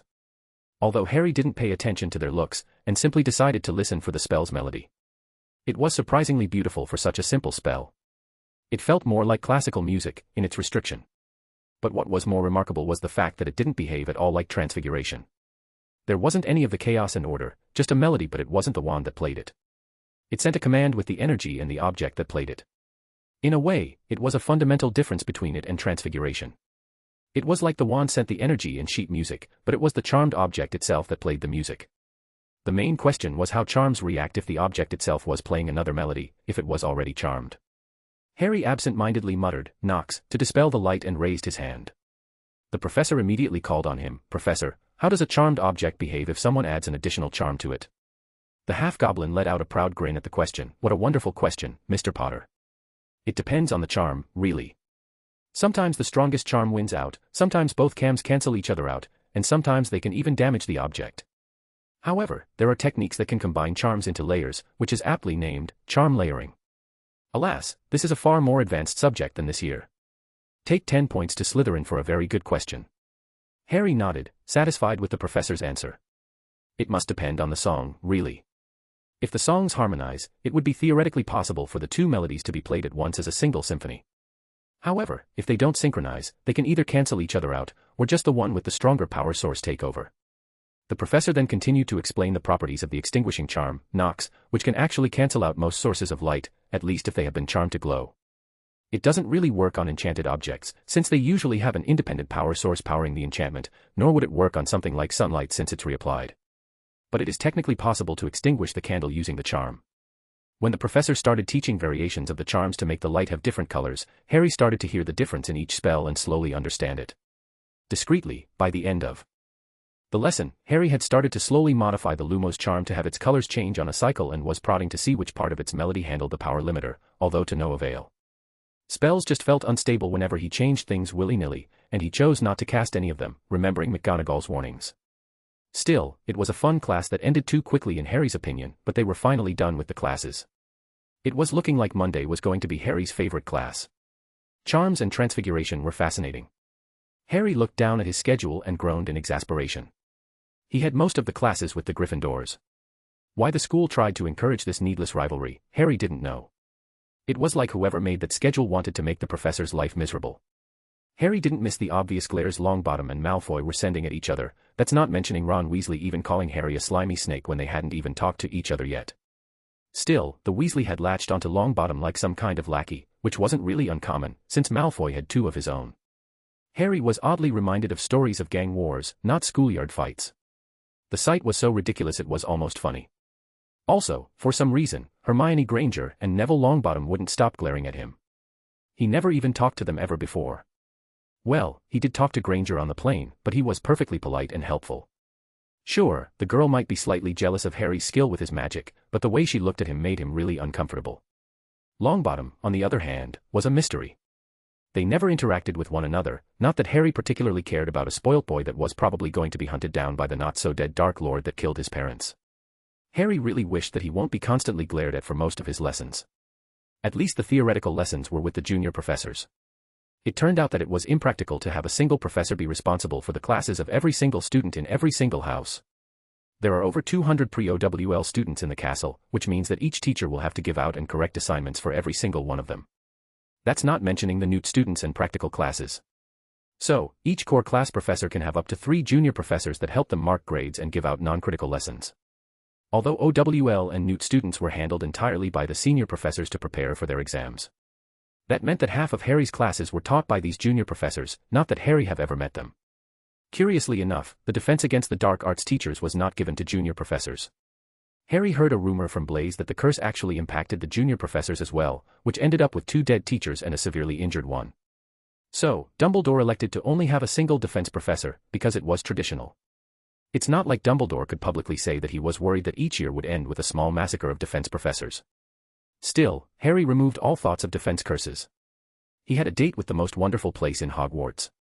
The most beautiful, that's for sure. He wanted to find the infamous Hogwarts library. Harry went to the Great Hall to get some lunch and asked one of the seniors where the library was. After memorizing its supposed location on the first floor, Harry walked around asking paintings for directions until he found its doors. Harry drew the entrance on his map and with a deep breath, stepped through the open door. The room was vast, with towering bookshelves stretching up to the ceiling and winding staircases leading to upper levels. The shelves were filled with books of all shapes and sizes, some old and tattered, others new and gleaming. The room was dimly lit, with the only source of light coming from the flickering candles on the desks and the chandeliers hanging from the ceiling. As Harry wandered through the shelves, he was amazed by the sheer volume of books that surrounded him. The covers of the books were diverse, some leather-bound with gold lettering, while others had brightly colored covers with intricate designs. Harry took a deep breath. The air was thick with the scent of old parchment and leather-bound books. It was the most beautiful thing he had ever seen. Chapter 18, Silence in the Library. September 2, 1991, Hogwarts. As Harry wandered through the shelves, he was amazed by the sheer volume of books that surrounded him. The covers of the books were diverse, some leather-bound with gold lettering, while others had brightly colored covers with intricate designs. Harry took a deep breath. The air was thick with the scent of old parchment and leather-bound books. It was the most beautiful thing he had ever seen. It was without a doubt the worst thing he had ever experienced. Oh, it looked beautiful from the outside, an endless sea of books and knowledge, and Harry was an academic at heart. But damn, the experience to find a book and read it in the library was so tedious it wasn't even funny. Well, first things first, there is no real organization system for the library. Outside of having sections for schoolbooks so that students could find them easily, there were no dedicated sections for general magic. Well, the books were roughly sorted into the general magical field, but nothing more. For example, there is an entire wall dedicated to transfiguration, but it included everything from conjuration to human transfiguration, and there was no order to differentiate any sections in the field. There aren't even any labels on the intended audience of each book, be it for pre-OWL students, NEWT students, or even mastery holders and above. It was just so incompetent, it wasn't even funny. At least, the books were more informative in terms of content and language. The school books were really written for children, not for adults. Although Harry wouldn't imagine a first or second year student understanding what appears to be a mastery thesis just for the fun of it. Unless they're walking around with a dictionary, that is. It was in times like these that Harry missed the internet. He had really taken it for granted when it came to academic matters. Theories were reviewed, tested, disproved, and the findings were published and accessible with a few pushes of buttons. The worst thing was that each section library was actually divided into two main categories. The part that Harry aptly called spellbooks, which is geared towards students and simply gives step-by-step instructions on how to cast spells, but practically no theory behind it, nor how it was created. It was just recipes, and for all how these were useful, Harry wanted to explore magic, not spells. He wanted to see what made it tick and understand how the symphony in his head worked. That was the beauty of it. The other books were mostly theory books, with more theory than spells. A book can contain less than a dozen spells and be over 1,000 pages thick. But these spells were explained on a very fundamental level, which drastically eclipsed his knowledge of theory. Funnily enough, he discovered that while skimming the charms section of the library. He saw a book titled, Light Charms, an exploration of the fundamentals, and well, there were so many theories and formulas referenced that he was lost a couple of pages in. And the damn thing was about the variations of the Lumos charm. So, yeah, he's going to get started on arithmancy on his own because if he doesn't, most of the library would be useless for him. Well, that settled on which electives he was taking in his third year. Still, with how many theories were being referenced, Harry chose to pick up one of the theoretical OWL recaps for every theory visited until their OWL years. Oh, Harry had no inclination to cast any of the spells, but it would provide a better understanding of the fundamentals of magic, as well as an understanding of some of the more complicated tomes in the library. He did that for the tomes in Transfiguration, Charms, Arithmancy, and Potions, as well as an interesting book that should explain wand magic. This should keep him busy for a few weeks to digest everything. Harry decided to return to the common room and read these books at his leisure. To do so, he walked towards the librarian, Madame Irma Pants. The young Slytherin put the 5 books on her desk. "I'd like to check these out, please." The woman looked at him blankly. "You're checking out 4 OWL books and a magical theory 1. Harry nodded. "Yes, we are allowed to take away up to 5 books, right?" The librarian glared at him. "If these books are so much as damaged if there is a slight rip in any of the pages, you will pay for the damages and will be banned from the library. Trust me, I know. These books have been enchanted to resist magic, so no repairing charm will help you." Yeah, these books weren't exactly rare, to be honest, and thus easily replaceable. They were your average OWL revision books, or more accurately, written for students taking their OWLs that have been homeschooled. As for the enchantment bit, Harry could feel the book's melodies somewhat. They felt protective, for the lack of better terms. There were probably just the usual copyright charms to make sure the books are not mass copied, with a few extra wards for being a part of the library. The books on the back, the handwritten ones that go deep into the theory, were far more violent than them, so they must depend on the book. Still, Harry simply nodded and accepted her condition. He then signed the paper the librarian gave him and waited for him to be given the books. "You have 2 weeks to return the books. Any tardiness will result in a fine and a ban from the library until you return the books. You will not be able to take out any other books until you pay the fine. Now go away." Harry thought hummed, "I'm sorry, but I had a few questions about the organization of the library, please." What is it? The witch responded with obvious irritation in her voice. Well, I don't really understand how it's structured on the way back. I can see in the front where the spellbooks are sorted by years of study in their reference books, but after the newt books, it feels very chaotic. That's because it is chaotic, the librarian drawled back. There are hundreds of thousands of books in this room. I cannot keep track of them all. The further back you go, the less used the books are. They tend to only be checked out by old students checking a mastery in one subject or another, not a student of Hogwarts. They already know the exact books they need and so they look for them. I haven't had a single complaint so far in my organization, so do not look so outraged.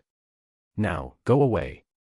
I have better things to do than to pander to a first-year student that still hasn't finished his first week of magical education.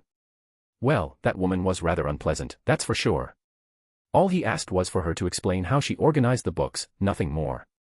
Is she really trying to demean an 11-year-old boy for her own gratification? It didn't matter. Harry didn't care about the prickly woman.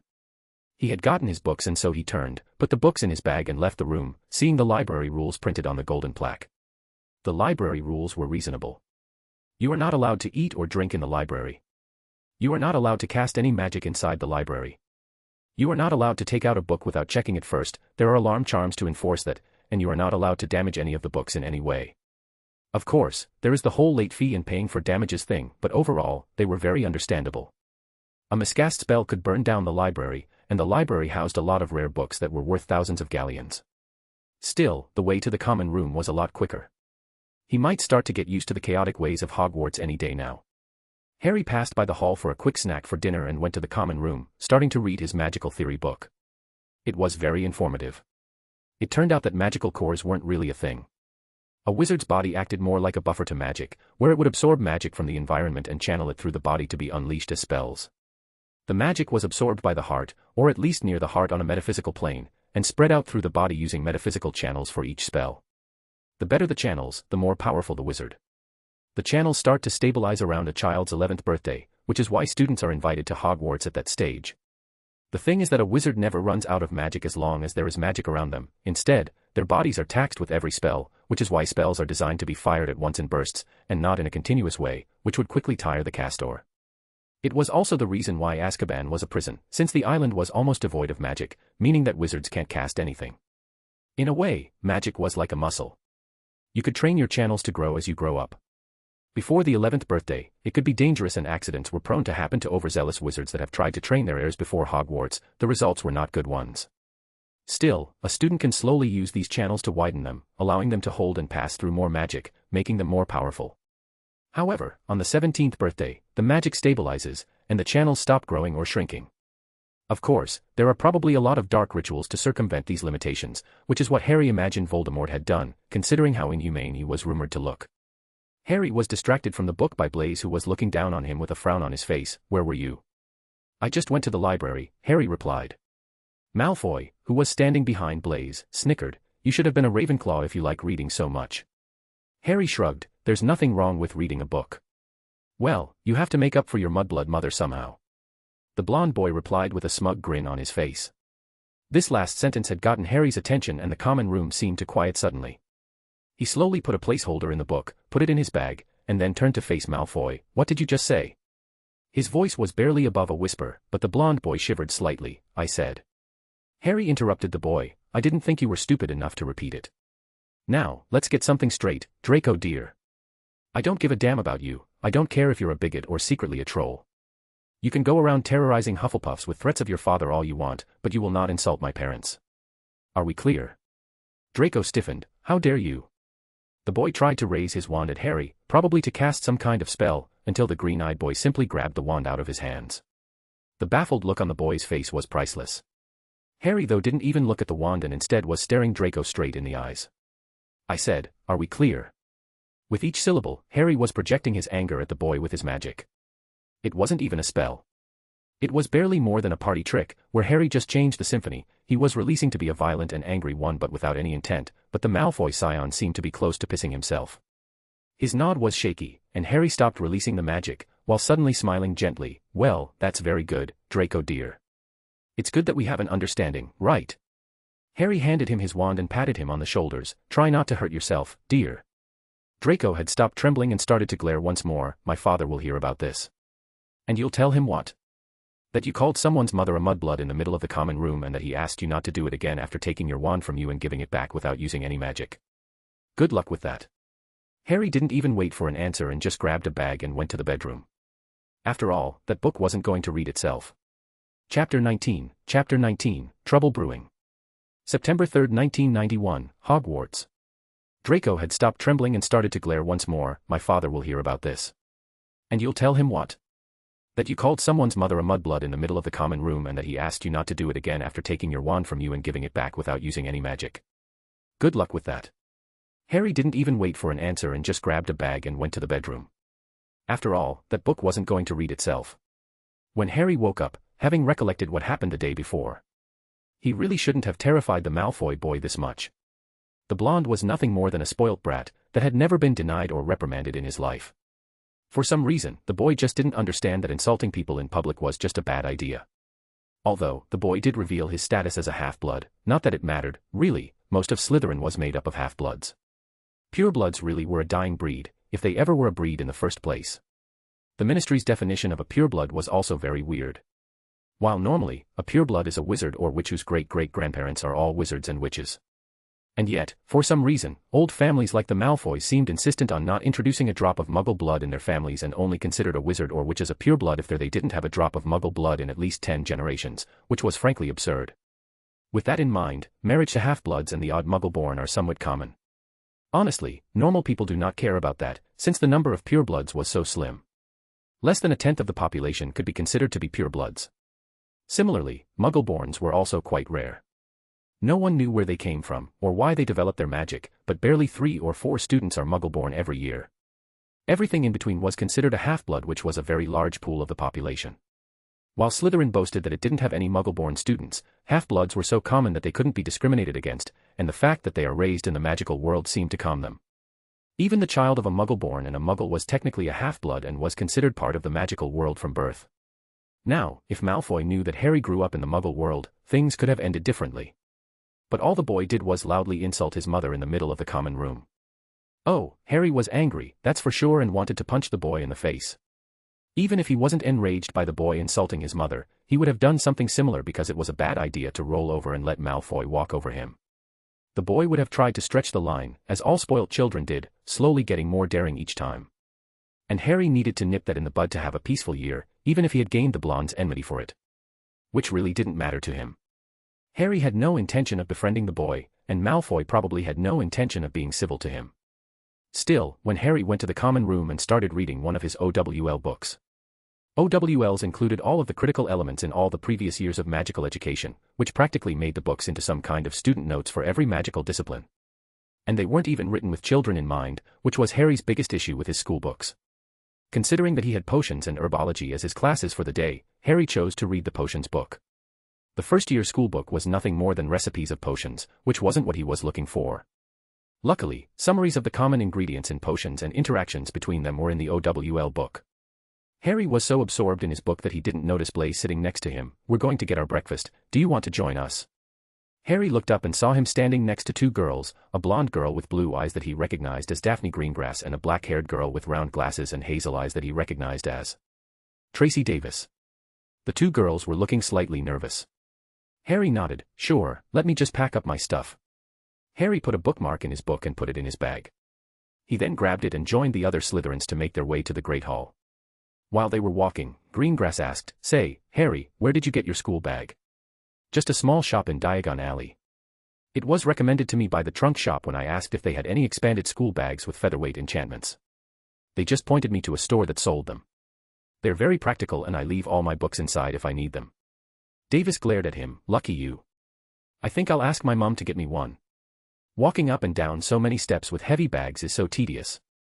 Blaise chuckled. I told you before, Tracy, that you don't need to bring every book with you to class. Hey, I don't bring every book with me. Daphne chuckled. You do because you're scared of losing them like you did all your old toys. The 3 of them continued to bicker while Harry just stayed silent and listened to them. He forgot what it was like to just be around people. Harry was alone for so long, with no one to keep him company but himself, that he didn't realize that the simple presence of other people his age could change things. Blaise, Daphne, and Tracy were just joking around like all kids their age did, and Harry was completely lost on what he should do. Finally, Tracy chose to include him in their conversation during breakfast. "So, Harry, I heard you made Malfoy piss his pants." Daphne just hit her friend's shoulder and glared at her. "Tracy. That's such an inappropriate thing to say." She then looked at him. "I'm sorry for her. She wasn't taught any manners." "Hey, I was taught manners. I just choose not to use them," Tracy replied. Harry snorted. "It's all right. And I didn't really hurt Malfoy, he just insulted my deceased mother, and I kindly asked him to not do it again." Blaise snorted. He was shaking at the end of it. "Well, I not so kindly asked him to not do it again," Harry drawled back. The three Slytherins grinned before Daphne explained, "I'm glad someone finally put Draco in his place. He was such a prat growing up, constantly bragging about his mother and father." "You're all familiar with one another," Harry remarked. It wasn't exactly a hard deduction to make. The first-year Slytherins had already been divided into groups the moment they were sorted. They definitely knew each other before attending Hogwarts. "Yeah, we were all introduced to all of the other Slytherins in our year," Blaise answered, "for parties and stuff like that. Although our parents are all friends and are partners in a few businesses, so we saw each other a lot and became friends. As for Malfoy, we only met him during the ministry balls, during Daphne's birthday party since his father had to invite him because they're both in the Wisengamot. But from what I heard from Daphne, I didn't want to be friends with him." Well, that was pretty much elitism at its best. The parents only wanted their children to meet other children with similar stations, be it politically or financially. Magical Britain was also a somewhat close-knit society. There were barely more than 100,000 wizards in the British Isles, and so everyone knew the others, or at least, the ones similar to their station. Although Harry stifled a snort when he heard Daphne mutter, "I wish I hadn't known him." Their conversations continued, on the way to the herbology greenhouse, for their lesson, which they had with the Ravenclaws. Professor Sprout seemed to prefer practical applications over just reading books and so taught them the basics of growing plants. They were barely more than basic gardening techniques like replanting, watering, and cleaning a few plants. Harry had never taken care of a plant in both of his lifetimes and yet didn't have any difficulty following the professor's instructions. Although, some of the other Slytherins were very disgusted with the idea of playing with dirt. Pansy was practically in tears when her nails were ruined, and Draco was threatening everyone, even the plants, of telling his father about what he was forced to do. Tracy and Blaise didn't look particularly happy doing it either, but Daphne seemed a natural at it, and finished her task before anyone else, without a single stain on her robes. She must have some experience taking care of plants. Thinking back on it, the lesson was probably meant for kids to get used to the idea of getting dirty during herbology lessons. Everyone ended up sprinting to the bathrooms to clean their hands after the lesson. And they all made their way to the history classroom for their other lesson, this time with the Hufflepuffs. Well, they weren't kidding when they said that it was taught by a ghost. The man was just slowly droning what seemed like the exact word for word from the book he recommended, and he didn't even try to change his tone at all. The sad thing was the history of magic could be a very fascinating subject, especially when it came to large-scale magical battles and disasters. It was fascinating, and yet the man was boring. Having read the book, Harry simply swiped back to his potions book and chose to continue reading it until the next lesson. Everyone was asleep minutes later. Adults would have a hard time paying attention to the lessons the ghost was lecturing on. Harry wondered if the man was as boring before his death. The worst thing was that Professor Binns didn't have any junior professors, since he didn't have one when he was alive, and he always taught in his routine schedule. Hell, the schedules were often very similar every year to match the ghost's own schedule for teaching that he refuses to alter even after his death. As for assignments, he never asked for any homework, and he corrects only the finals thanks to the schoolhouse elves. According to Gemma Farley, he doesn't even change the exams every year and copies could easily be bought from older students. Now, the only thing Harry could see going on would be if he stopped using the book for some reason. And so, he endeavored to order a dictation quill to take notes for him when he does something better during the lesson. By the time the bell rang, the entire classroom, Slytherins and Hufflepuffs alike, were asleep, and Harry was halfway through his potions book. This lesson was 2 hours long, but they thankfully only had one of them a week. In the end, it was time for the lesson he dreaded the most. Potions. He had no idea if Professor Snape held any animosity towards him. Did James Potter bully this Severus Snape as well, or did they not even know each other? Or perhaps, maybe Snape was never friends with Lily Evans at all. From the looks of it, potions looked like a very interesting field of study, and Harry was interested in the specifics. As he made his way to the dungeons, Harry hoped that the professor didn't dislike him on principle, since he was one of his Slytherin. Harry took a look at his schedule and realized that the class was also with Gryffindors. Well, that was a recipe for disaster. Chapter 20, Fame and Glory. September 3, 1991, Hogwarts.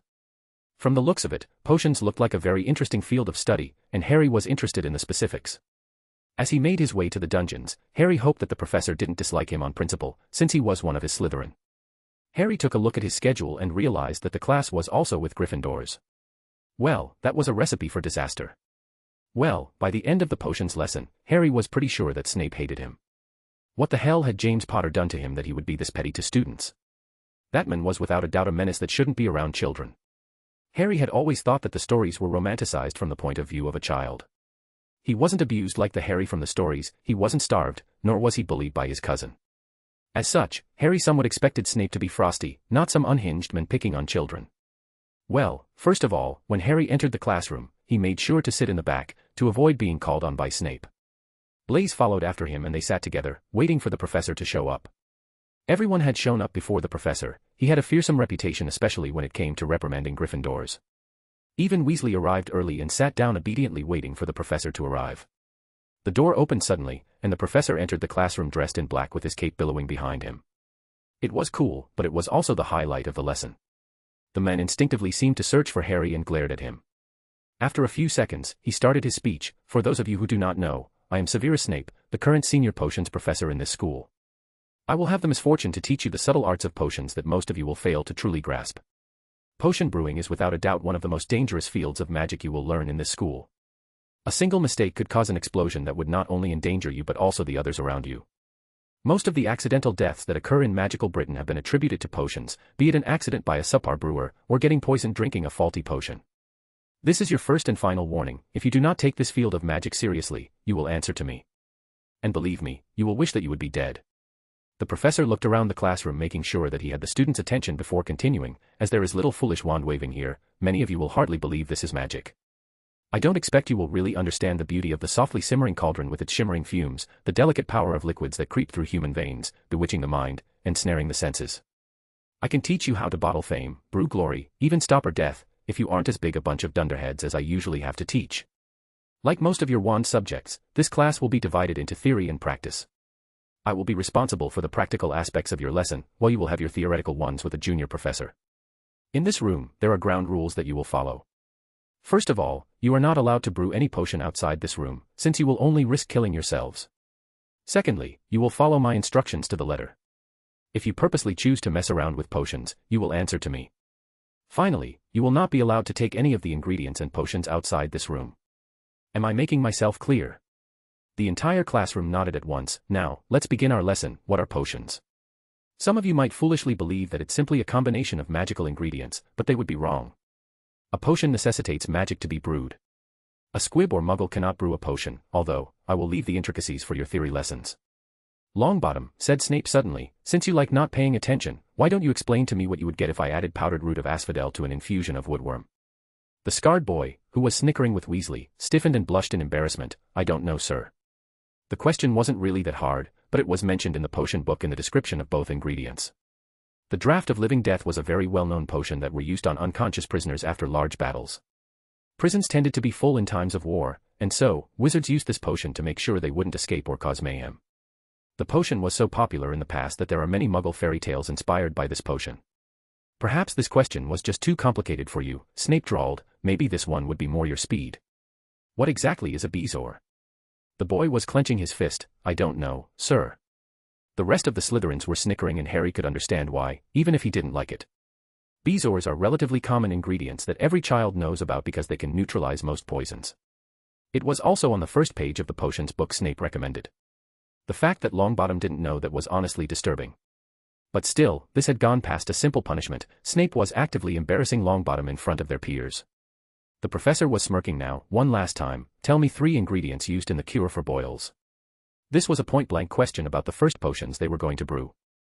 Anyone who had even looked at the book would have known that. Unfortunately, it seemed like Longbottom didn't. The scarred boy glared at the professor. I don't know, sir. But why don't you ask Hermione? She seems to know the answer. I have better things to do with my time than to play with potions. True enough, the young Muggle-born was shaking her hand in the air and had actually stood up for the last question. But the way Longbottom was talking back to the professor was beyond insolent, but it was the typical response from a spoilt child that liked flashy magic. That will be 10 points from Gryffindor for your insolence, Longbottom. And drop your hand, girl, you're embarrassing yourself. The bushy-haired girl had dropped her hand down. Harry noticed that she had watery eyes. Now, that was a very rude thing to say to a young girl that seemed to want to fit in. Oh, she was a know-it-all, that's for sure, and she wanted to show the world how smart she was. But she was a girl that wasn't even in her teens yet. The potion master was being purposefully cruel to her. The man then kept asking questions to the Gryffindor students. He tended to give out ones just hard enough that they wouldn't be able to answer them. He didn't ask a question to any of the Slytherin, something that was entirely unfair. He even asked Granger what Harry realized were third-year potions. He was doing his best to beat everyone down as much as possible. Harry stopped paying attention when the man was humiliating Seamus Finnegan and was brought back to reality with the professor's loud voice, "Potter." The entire classroom looked back at Harry at once, with disbelief clear on their faces. After all, he was the first Slytherin the professor was going to humiliate. The man's glare was far more intense than it was with even Longbottom. "You think you're too good to pay attention, don't you? Well, answer me this, what are 3 ingredients used to make a draught of peace?" Harry tried to remember if he had ever read about a draught of peace, and he did. It wasn't in the first-year textbook, it was in the OWL book he was reading. The man was asking him questions about an OWL-level potion. "Powdered moonstone, syrup of hellebore, and stewed mandrake," said Harry with a dry tone. The man actually reeled back when Harry answered his question correctly. Actually, the entire class was gaping at him, especially Hermione Granger, who probably didn't even know the answers. "What does the Wiggenweld potion do?" Harry simply shrugged. "It is a healing potion that is known to cure minor injuries, although it is infamous for being an antidote to the draught of living death, awakening victims of this potion from their endless slumber." The professor didn't seem satisfied. "What is the Felix Felicis potion?" Felix Felicis, commonly known as liquid luck, is a magical potion that makes the drinker extremely lucky for a period of time, during which everything they attempt would be successful. It is known to be toxic in large quantities, and is very extremely to brew, which takes 6 months to complete. The professor looked flabbergasted at the answered question, then asked, "What is Gopalot's third law?" Harry simply shrugged. "I know that it is referenced as a law for making antidotes, but I am unsure of its content." This question was a theoretical one that is explained to Newt students, not first years, and the men seemed to see how caught up he had gotten with his questions. There's a difference between embarrassing unprepared students and asking them post-OWL potions questions. The men just sniffed and started speaking to the rest of the class. "Now, this is not a rule, but I will heavily recommend you read the instructions carefully before you even attend your practical potion lessons with me, including researching the ingredients used to brew a simple cure for boils. Now, clear your desks and start brewing. The instructions are on the board. The ingredients necessary are in your desk's drawers. You will brew this potion individually. You have 90 minutes." Harry took a piece of parchment and started writing the instruction on the board. They were somewhat different to that of the books, but Harry chose not to question them, and listened to the professor. It was honestly a rather riveting experience. Harry stopped caring about what the professor was doing and just started brewing. What he heard while brewing a potion was amazing. The idea was to combine the abstract properties of certain elements and other ingredients to enhance, reverse, or even just stabilize the concoction. Harry saw how the powdered snake fangs acted as stabilizers to the potion, the protection provided by the porcupine quills, that enhanced the small anti-boil properties of the horned slugs. The symphony kept changing, and the magic channeled by the rod while stirring was like someone slowly changing the key to the potion's melody. The rods seemed designed to help accelerate certain reactions and encourage certain results from particular combinations. These were standard ones that automatically used the user's magic in a certain quantity, hence the standardized number of stirs for potions. After OWL, specialized stirring rods are required where the magic channeled is actively controlled by the brewer, which is necessary for delicate potions. By the end, Harry's potion was the exact read from the instructions, and he bottled it and put it on his desk.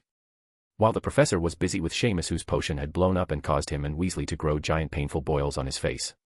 The man was berating them instead of telling them to get to the infirmary. Still, by the end of it, Snape's reaction to his potion was him muttering, "Passable," in a disappointing tone, and go back to praising Malfoy for his potion, which was more orange than red. At least it was better than whatever abomination Longbottom had brewed, which the professor mocked loudly for everyone to hear.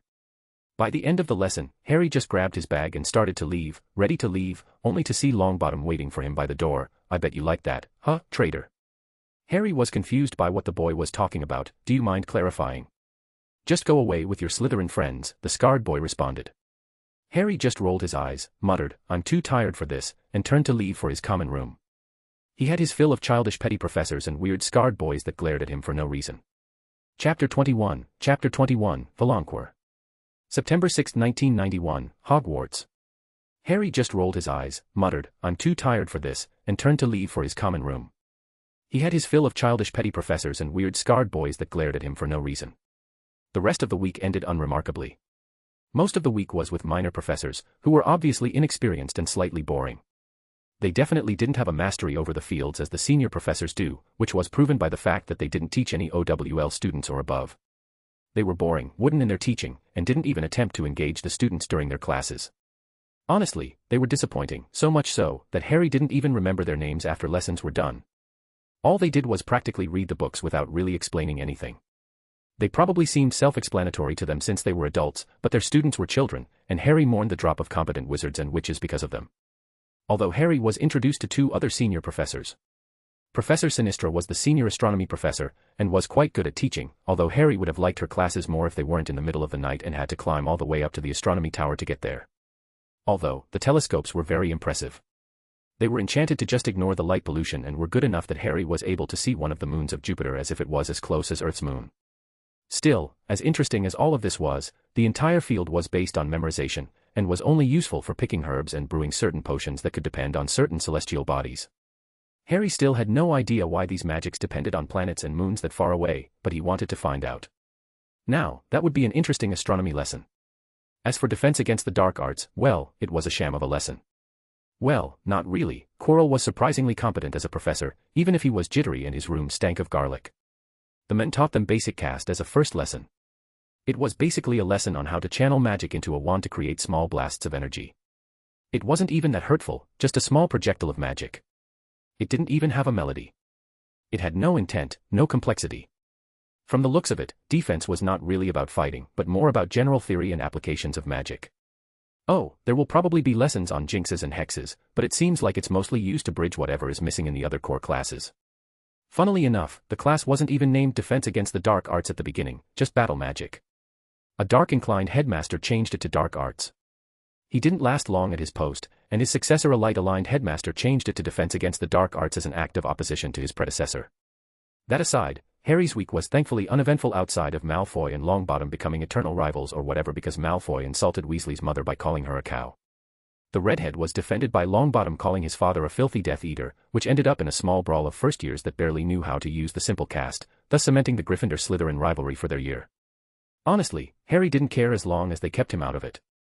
Malfoy seemed to have rallied the entire Slytherin first years to his cause to humiliate Longbottom, except for Blaise, Daphne, Tracy, and himself. He seemed to think that this was some kind of political rivalry between him and Harry for some reason and that they were my allies. Harry didn't know what the hell that kid was learning when he was growing up, but Lucius Malfoy must be a horrible parent to teach his son that this was how the world worked. Honestly, it might not even be Malfoy Sr.'s fault. The Gryffindors seemed to have rallied behind Longbottom, who became their de facto leader. It was seriously messed up. It was a small mercy that the Ravenclaws and Hufflepuffs just didn't end up making factions on their own. What the hell was wrong with these children? Harry tried to get away from all of this madness. Gryffindors attacked Slytherins who took it back on other Gryffindors, and the cycle continued. Harry, himself, ended up needing to learn the Contago Charm, a small shielding spell that stopped minor jinxes and spells. It was very easy to learn, but it became a necessity to have a tranquil life as a first year in the castle. The young Potter just wanted to learn magic, not whatever this was. Still, Harry ended up sitting by the Black Lake, in the shade of a large yew tree and continued reading his books. He had finished the potions one, which was far more interesting than whatever the hell Snape was doing. He didn't try brewing anything, he wasn't an idiot, but it was a lot easier to visualize how brewing a potion could work and possibly fix a few mistakes during brewing classes, something that Snape utterly ignored. As for the Transfiguration book, it was utterly fascinating. The spell that Harry created was what was known as a general transfiguration spell, which happened to be very inefficient. This was why students were taught specialized spells that were far more efficient and learned in their fourth year to combine a few transfiguration spells to get the exact result they wished for. Transfiguring multiple materials was also possible. The general spell was very magically intensive and so it wasn't really taught to students before their third year. Harry was lost in his charms book when he felt the malicious song of a spell going his way. He instinctively grabbed his wand, turned towards the spell coming his way, and cast Contago, blocking it. The Slytherin had no idea who was attacking him or why. When he looked back, he groaned as he saw Longbottom and Weasley glaring at him. Harry just raised an unimpressed eyebrow. "Why have you attacked me?" The two boys seemed surprised that Longbottom's spell didn't work. "We don't have to explain anything to you, traitor." Harry shrugged. "You don't have to. Your little pissing match with Draco's crew is the talk of the school. Did you really not even wait 1 week before starting this mess?" The boys just kept glaring at Harry, who just let out a resigned sigh. "Look, why don't you just go back to the castle, and we can all pretend that this never happened? I can't tell you how much I don't care about your spat with Malfoy, so go hex him or something. I have better things to do with my time. Harry's answer was, Longbottom sending a pimple hex his way, Furnunculus, which was blocked by another Contago shield. Stop doing that, the Longbottom scion complained. Harry just shrugged, I will not apologize for blocking an offensive spell. But what is the matter with you, anyway? What are you on about? Weasley exclaimed. Well, your friend here has been glaring at me in class ever since, well, ever. We never spoke to each other, and I certainly didn't insult him or anything. So, what's the real reason you're so angry at me? You know why I'm angry at you, traitor, the brown-haired boy exclaimed. No, I really don't, and I don't particularly care as well. You're being troublesome with your angry looks and trying to curse me, and I don't really care for it. So, you either leave me alone, or I will start fighting back, and we all know that that's not something you really want. Harry was slightly bluffing with that. Well, he didn't really practice any spells besides a couple of useful hexes and jinxes that were not that harmful. He mostly just focused on transfiguration and learning the variations of the light charms. They certainly helped him to write his assignments. However, the boys seemed intimidated enough and slowly stepped back. Although Longbottom seemed less apprehensive than Weasley and spoke up, how could you be sorted in Slytherin? By putting on the sorting hat like everyone else. Did you miss it or something? Harry snarked back. The boy blushed, you know what I mean. I don't see the problem, Longbottom, Harry said. The boy looked angry, the parents of your housemates killed my parents, killed yours too. And you sitting next to them as if nothing happened. Harry simply shrugged, and why should I care, really?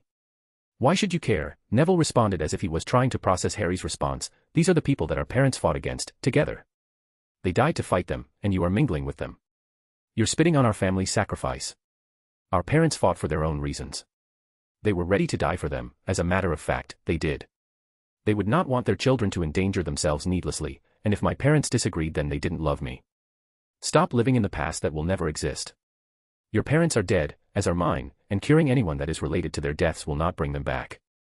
The boy was red in anger and yelled out, how dare you? Harry simply shielded against the spell, see what I mean? You're so aggressive for no reason. Neville's eyes were glistening, you don't care about them, don't you? The dead have no preferences, Neville. I have lived my entire life without them. Why should I care about what they would have wanted if I never knew them? I mourn their loss just as you mourn your parents' deaths, but I am consumed by it. It's best to forget about unrealistic dreams and enjoy life. The world will not be always peaceful, after all. I can't believe you. You're supposed to be my godbrother. My mother was your godmother and yours was mine. Does that not mean anything? The Longbottom scion yelled out. Harry was surprised by that revelation. He didn't think that it was really a thing, and yet, this was the first time we met each other. What did you expect? That I would be with you in Gryffindor, that we would have been as close as brothers the moment we meet one another. The boy looked down, embarrassed, we were supposed to be brothers. I didn't even know I had a godbrother when I was younger. You can't call us brothers if we have never met each other before. If the Longbottoms had adopted me, things would be different, but unfortunately, they didn't. However, I'm more than willing to try being friends with you. Harry gave the boy a way out. He really didn't want to be friends with Longbottom considering his likely adventures with Voldemort. But if he really was family, Harry was willing to give it a shot. The boy seemed to be enraged even further, it's too late now, you're one of them. One of who, exactly?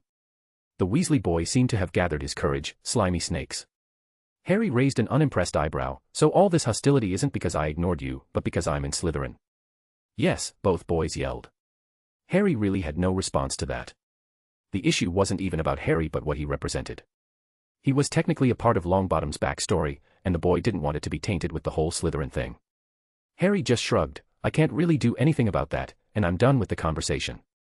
The young Potter put his book in his bag and was starting to leave. Both Gryffindor didn't seem to want to see him leave, so they tried casting at him. Harry just dodged the two stinging hexes by crouching down and cast Flipendo. A blue arc of magic hit both students at once and knocked the two boys back into the grounds. The spell was slightly modified to act like an arc and not a beam. It was part of the second-year curriculum about basic spell manipulation in defense of the dark arts.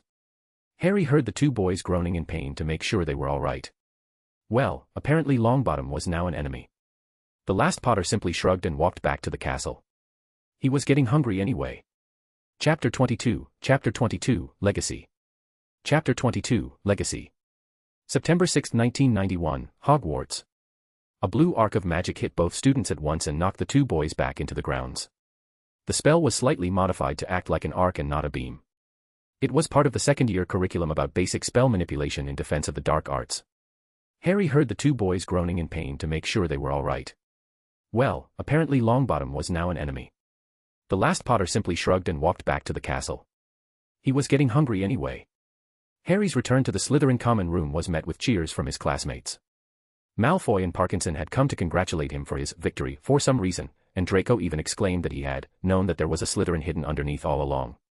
Apparently, Longbottom had loudly complained about him in the Gryffindor common room, and now everyone knew, at least a version, about Harry's encounter with Longbottom and Weasley. These kids were weird, and Harry just ignored them in favor of exploring his magic. He had found no mention of the melodic heartbeats he heard whenever he was near magic.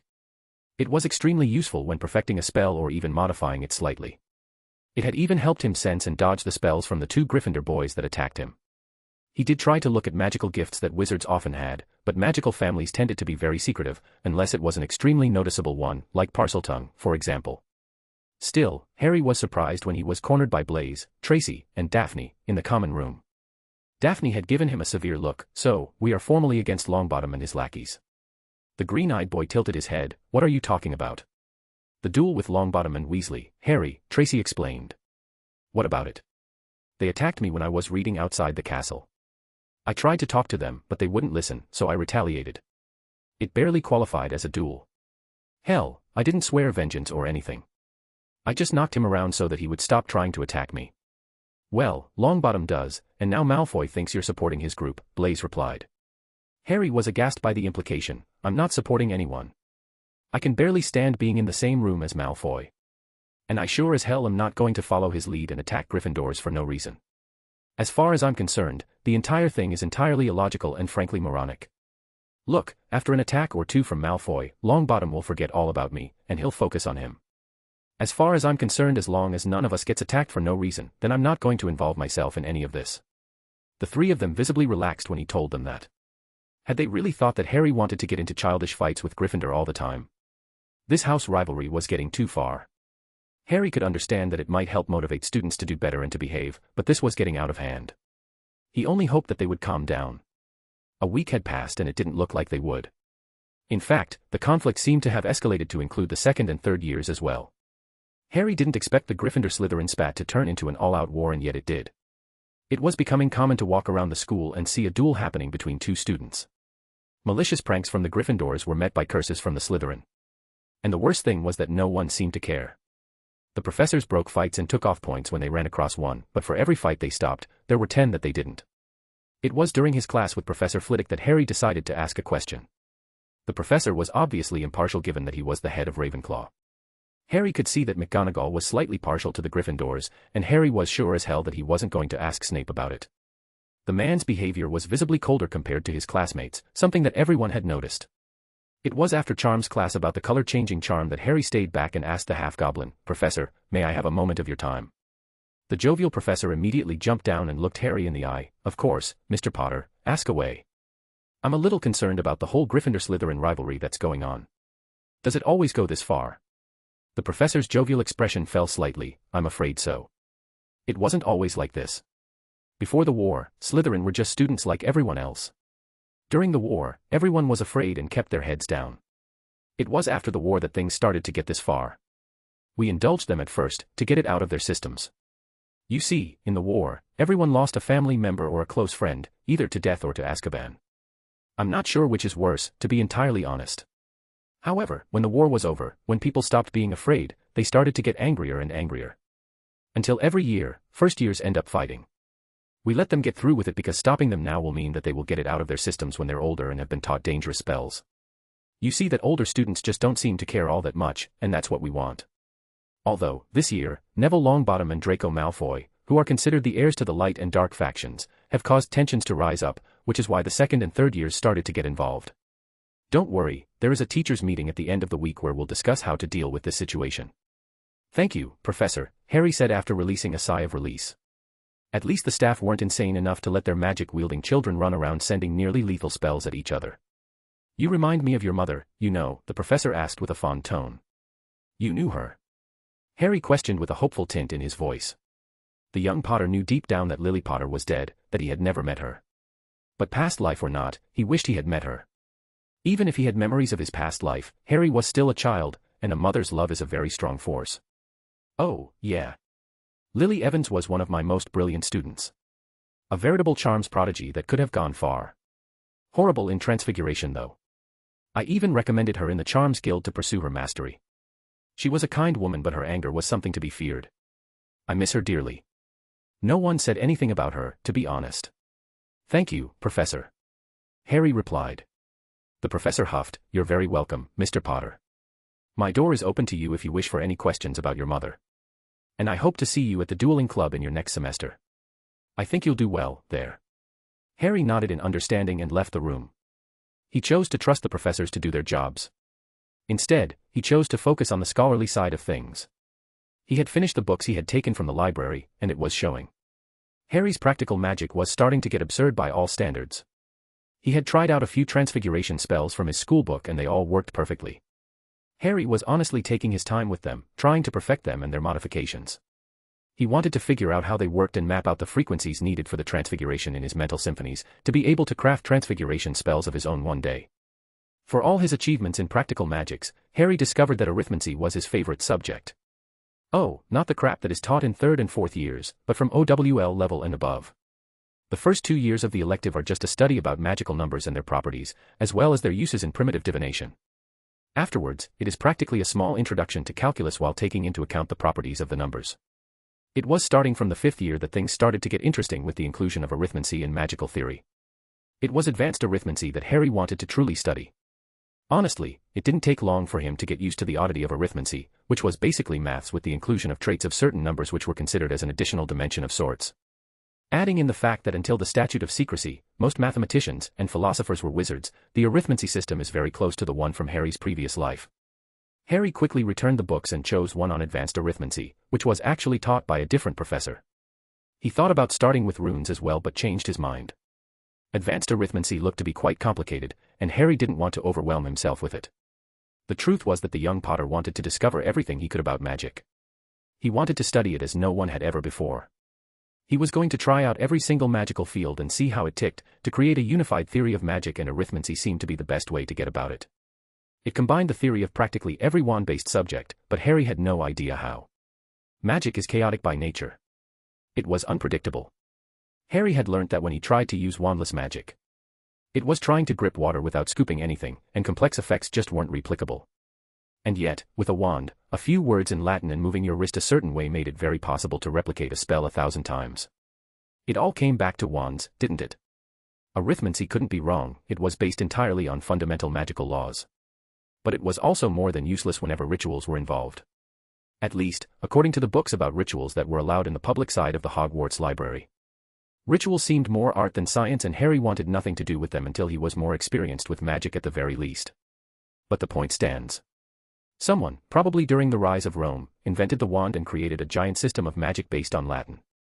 With it, a soldier with magic would be able to tirelessly cast a replicated spell, which probably explained how quickly they were able to expand their empire. Curiously, the name of this inventor was nowhere to be found. He was most likely a genius with no parallel, probably surpassing even Merlin with his understanding of magic. And yet that man didn't have a legend as he should have but was lost to the sands of time. Wizards now take his gift, his magical system for granted. It was breathtaking how one man more than 2,000 years ago changed the course of magical history and yet was forgotten.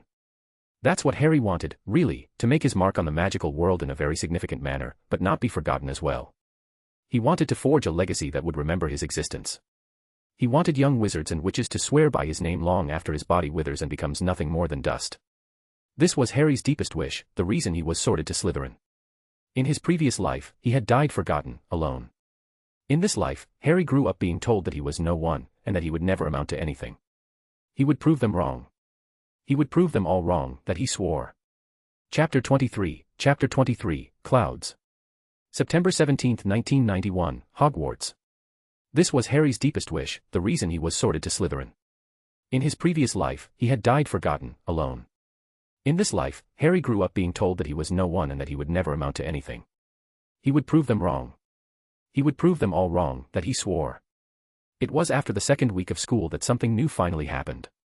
Flying lessons were available to first years, and the entire house war that was going on practically disappeared overnight just because of the excitement of it.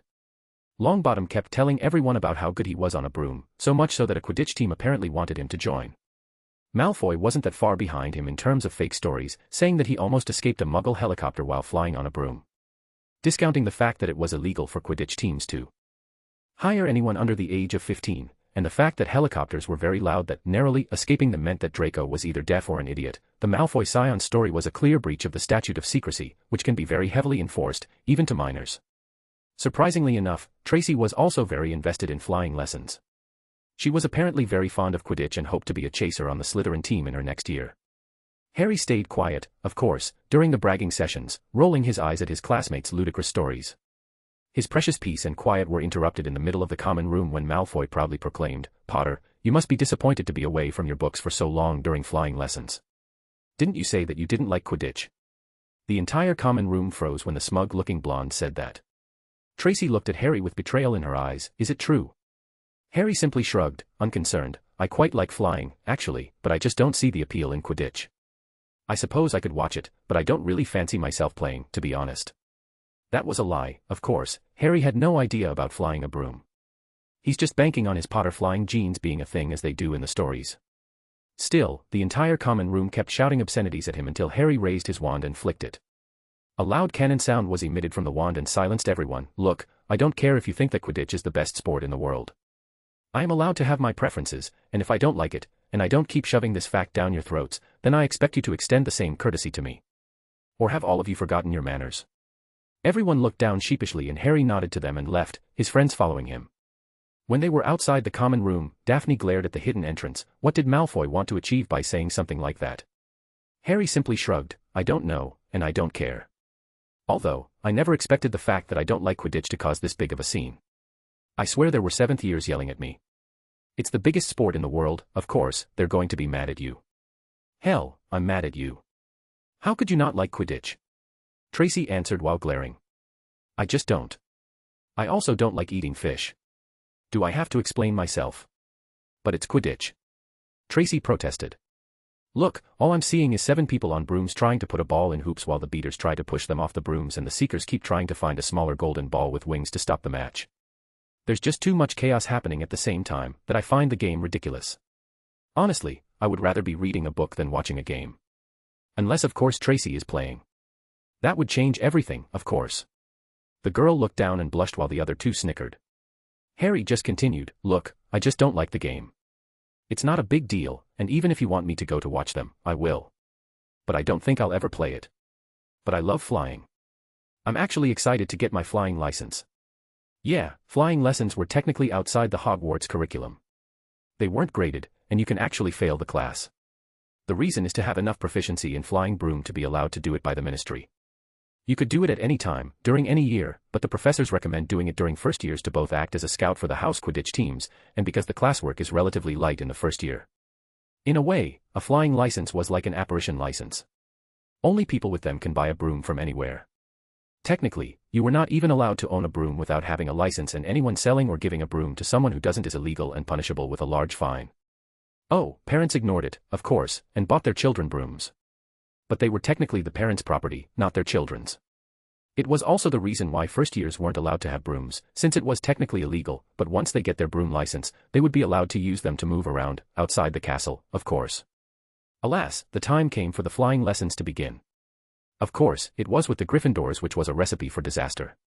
Still, during an afternoon at the weekend, Harry and the rest of the Slytherin first years left the common room to the grounds for their first flying lesson. It was a clear, sunny day and the grass rippled under their feet as they marched down the sloping lawns towards a smooth lawn on the opposite side of the grounds to the Forbidden Forest, whose trees were swaying darkly in the distance. The Gryffindor hadn't arrived yet, but there were around 20 broomsticks lying in neat lines on the grounds. Harry started spreading his senses, a new skill he was trying to master. It was an extension of his magical hearing. He still didn't know what to call it. Sue him, he was horrible with names, and magical hearing was explanatory enough. It seemed too disappointing to explain his skill really, but alas, he didn't confide with anyone enough to have better name suggestions. Harry chose to focus on each individual broom. They looked old and worn out. The songs were also slightly fading. One of them was particularly out of tune. But still, the broom's songs were so wonderfully complex, with a light air of freedom and discipline. The enchantments, whatever they may be, were breathtaking, and Harry had lost himself slightly staring at one particular broom in the back whose song was still loud enough and speedy enough for it to captivate his interest. Malfoy seemed to take pleasure at Harry's distraction. You look scared, Potter. Afraid you're going to fall over and join your parents. The blonde must have had the memory of a goldfish if he already forgot how terrified he was when Harry was angry at him. After the thing with Weasley and Longbottom, he returned to trying to pester him, which annoyed Harry to no end. And so, Harry returned the favor with the best method to deal and annoy with an attention-seeking child. By ignoring them entirely. Did you say something? The boy's face reddened in anger and embarrassment. Are you deaf or something? Harry simply shrugged and answered with a disinterested voice, No, I just tune you out whenever you start talking. It's rarely more than idiocy for the most part, and it's too troublesome for me to pay attention to your yapping. The Malfoy scion's head was redder than the infamous Weasley hair, and he yelled out, How dare you? How dare I what? Then tell me, Draco dear, what did you say that you're so angry at me for not paying attention? I said that you were too afraid of brooms because you're scared of falling and joining your parents. Harry stifled a smirk. That boy was too easy to rile up and he didn't pay attention to his surroundings when he was angry. Of course, I teased him until the flying teacher, Madame Hooch, arrived and from the looks of it, she had heard Malfoy's little tantrum. How dare you, Mr. Malfoy? This is unacceptable. Detention this weekend with Mr. Filch, and believe me, young men, I will write to your parents about your behavior in public. Now, apologize to Mr. Potter. The boy paled in fear and then just glared at Harry, who was smiling innocently at him. I apologize for my words, Potter. I accept your apology, Harry replied. Harry looked up at the flying instructor with a grateful smile which she returned. The woman seemed like a kind person, with gray hair and yellow eyes. As for Harry's friends, they were gaping at him. How did you do that? Harry exclaimed. I don't know what you're talking about. Harry simply answered. However, the commotion distracted Harry enough from noticing that the Gryffindors had arrived as well. Weasley, Longbottom, and Granger sent hateful glares at him, which he returned with a smile. Before anyone could say anything, Hooch spoke up. Well, what are you all waiting for? The woman barked. Everyone stand by a broomstick. Come on, hurry up. Harry walked towards the one that fascinated him and stood next to it. Stick out your right hand over your broom, called Madame Hooch at the front, and say, up. Up, everyone shouted. Harry did his best not to summon the broom with his wandless magic, and simply activate the commands on the broom.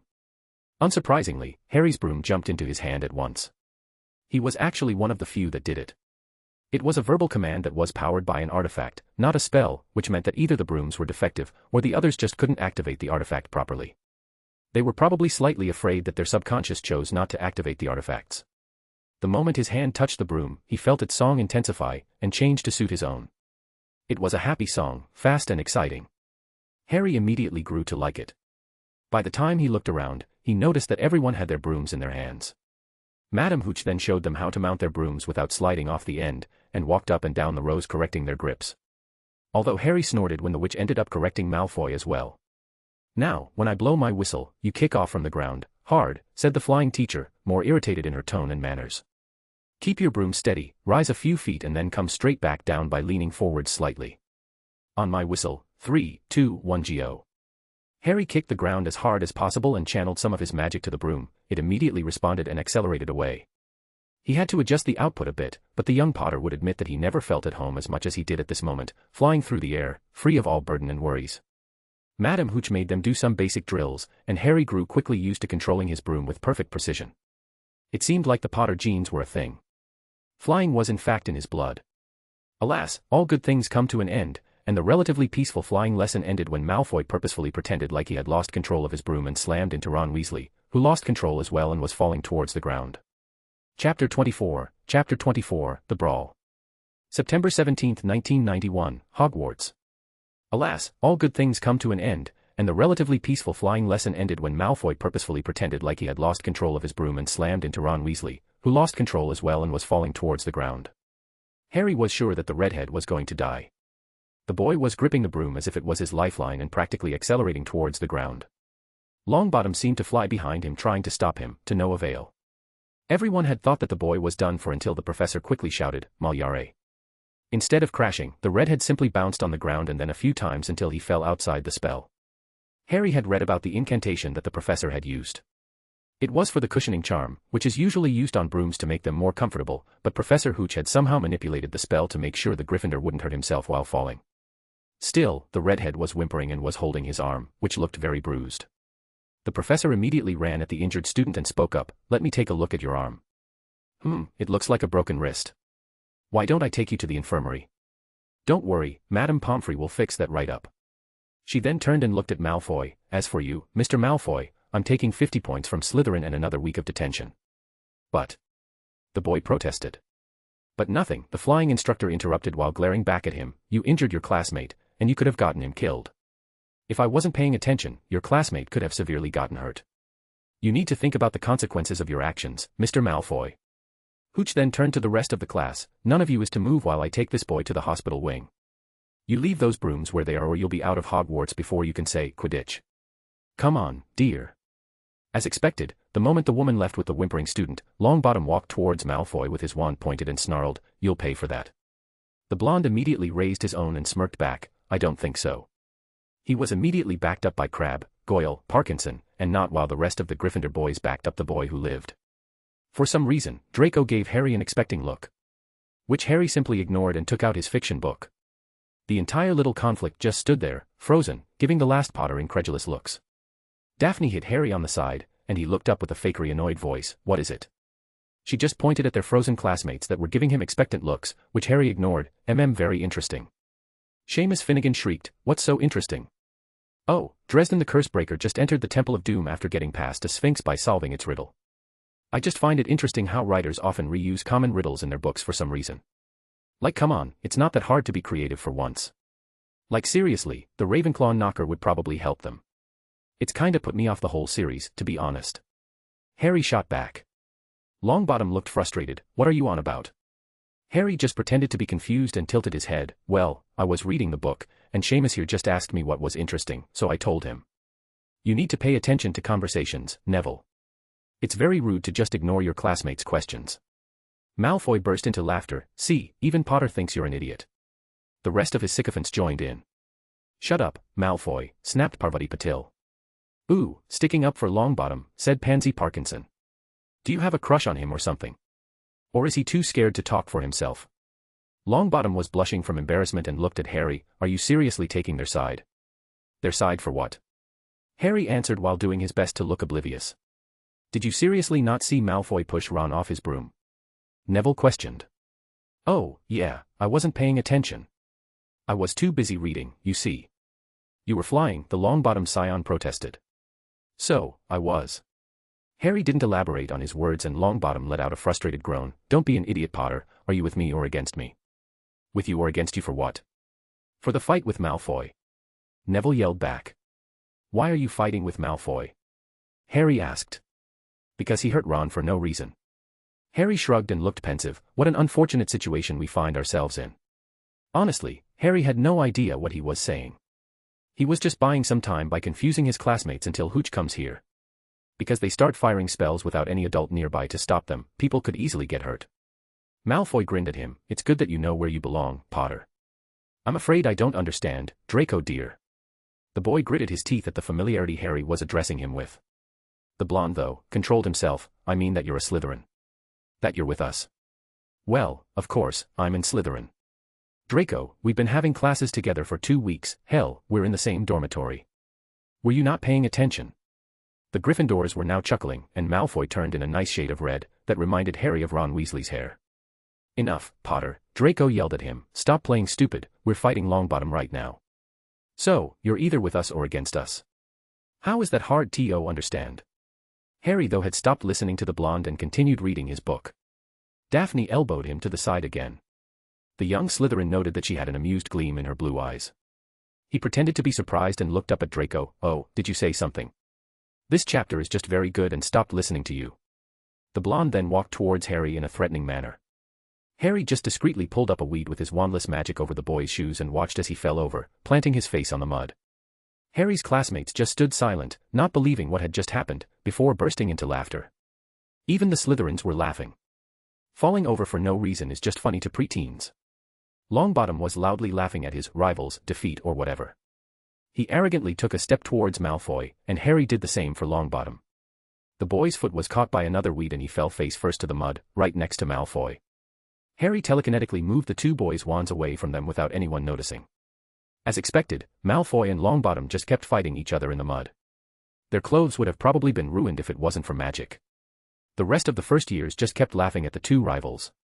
Well, that's one crisis averted. Harry had no interest in being part of this over-the-top Gryffindor-Slytherin rivalry. It just felt too petty and a waste of time. He simply took out his book once more and continued reading. At least, he tried before he noticed that someone was tapping him on the shoulder. Daphne was giving him a sly smile. "I know what you did." "What are you talking about?" Harry responded. "Stop pretending to be clueless. You know exactly what you did. You goaded Malfoy and Longbottom into falling in the mud while making fun of them to stop the duel situation." Tracy elaborated, "It was wicked. You just pretended not to care, and you made them look like idiots." "How did you do that?" Harry signed in defeat. Longbottom and Malfoy are actually very similar. They're both extremely spoilt, and like any spoilt boy, they crave attention. If you ignore them, they will get angry, very quickly. They also expect any kind of response for insulting you. If you put some boundaries, like I did when Draco insulted my mother and left a little bit for him to focus on, you would have given him an ultimatum. He could either go too far, or you just wouldn't care. Either way, he doesn't win anything. Neville is very similar. People either worship the ground he walks on, or they just hate him. Someone not caring is very new, and he's desperate to put me in one of these boxes to know how to deal with me. So, you ignored the both of them and let them want to buy your attention, to outbid each other, and just pretended not to understand. Blaise asked. "Oh, no, this was entirely coincidental. I was just pretending to not pay attention while buying some time until Professor Hooch comes back with Weasley. The whole mud fight thing wasn't part of the plan, believe me, but it's better than the spell brawl that could have happened before." The moment Harry finished his sentence, the gray-haired woman ran towards the two fighting students and waved her wand, Immobilis. The two boys were immobilized by the freezing charm, and the professor waved her wand and sent a few nonverbal spells at the two boys. They floated in the air, and the mud disappeared, revealing two heavily bruised boys.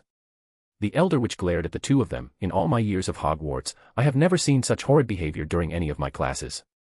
Crashing into students, getting into fights, what a disgrace. I have only been away for 5 minutes.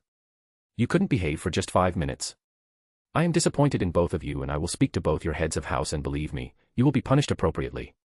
As for the rest of you, you did not try to stop the fight, in fact, you were encouraging it. So, I will not continue this class. You will all return to your common rooms, and I will see you next week." After a few groans and grumblings, the students left the terrace and returned to the common room together, while Hooch took Malfoy and Longbottom to their respective heads of houses. Harry simply sat by the fireplace in the common room and continued his book, while enjoying the company of his friends. Because Harry realized that they were his friends. It was a strange notion, the fact that he had friends now. He was never the more sociable of creatures and preferred his own company. He rarely ever made an effort to be included in any kind of activity, and yet somehow, he now had 3 friends that he spent most of his time with. Harry looked at the 2 girls and boy that he called friends with a warm look in his eyes. Daphne and Tracy were arguing with each other, while Blaise watched and sometimes added an argument of his own. However, the young Potter's mind was preoccupied with Professor Hooch's reaction to the behavior of Ron, Draco, and Neville. At a Muggle school, something like this would almost guarantee their expulsions, but as far as Harry understood, they were getting a few detentions and a stern talking to from their heads of houses, nothing more. Malfoy had almost killed Weasley, and yet no one seemed to make a big deal out of it. It probably had to do with the development of healing magic that seemed to be able to save practically anyone, as long as dark magic isn't involved. Harry fell asleep that day with questions on the nature of healing magic in his mind. The following day, Harry was woken up with the news that somehow, Neville Longbottom became the Gryffindor Seeker. It didn't make sense, since nothing impressive happened during flying lessons other than Weasley almost dying and Malfoy and Longbottom getting into a fistfight in the mud. Harry didn't particularly care about Quidditch, but it seemed like a lot of special dispenses were given to the boy. No wonder the boy was so spoilt and entitled. What the hell had McGonagall been thinking when she gave him that position? Chapter 25, of Meetings and Plots. September 31, 1991, Hogwarts.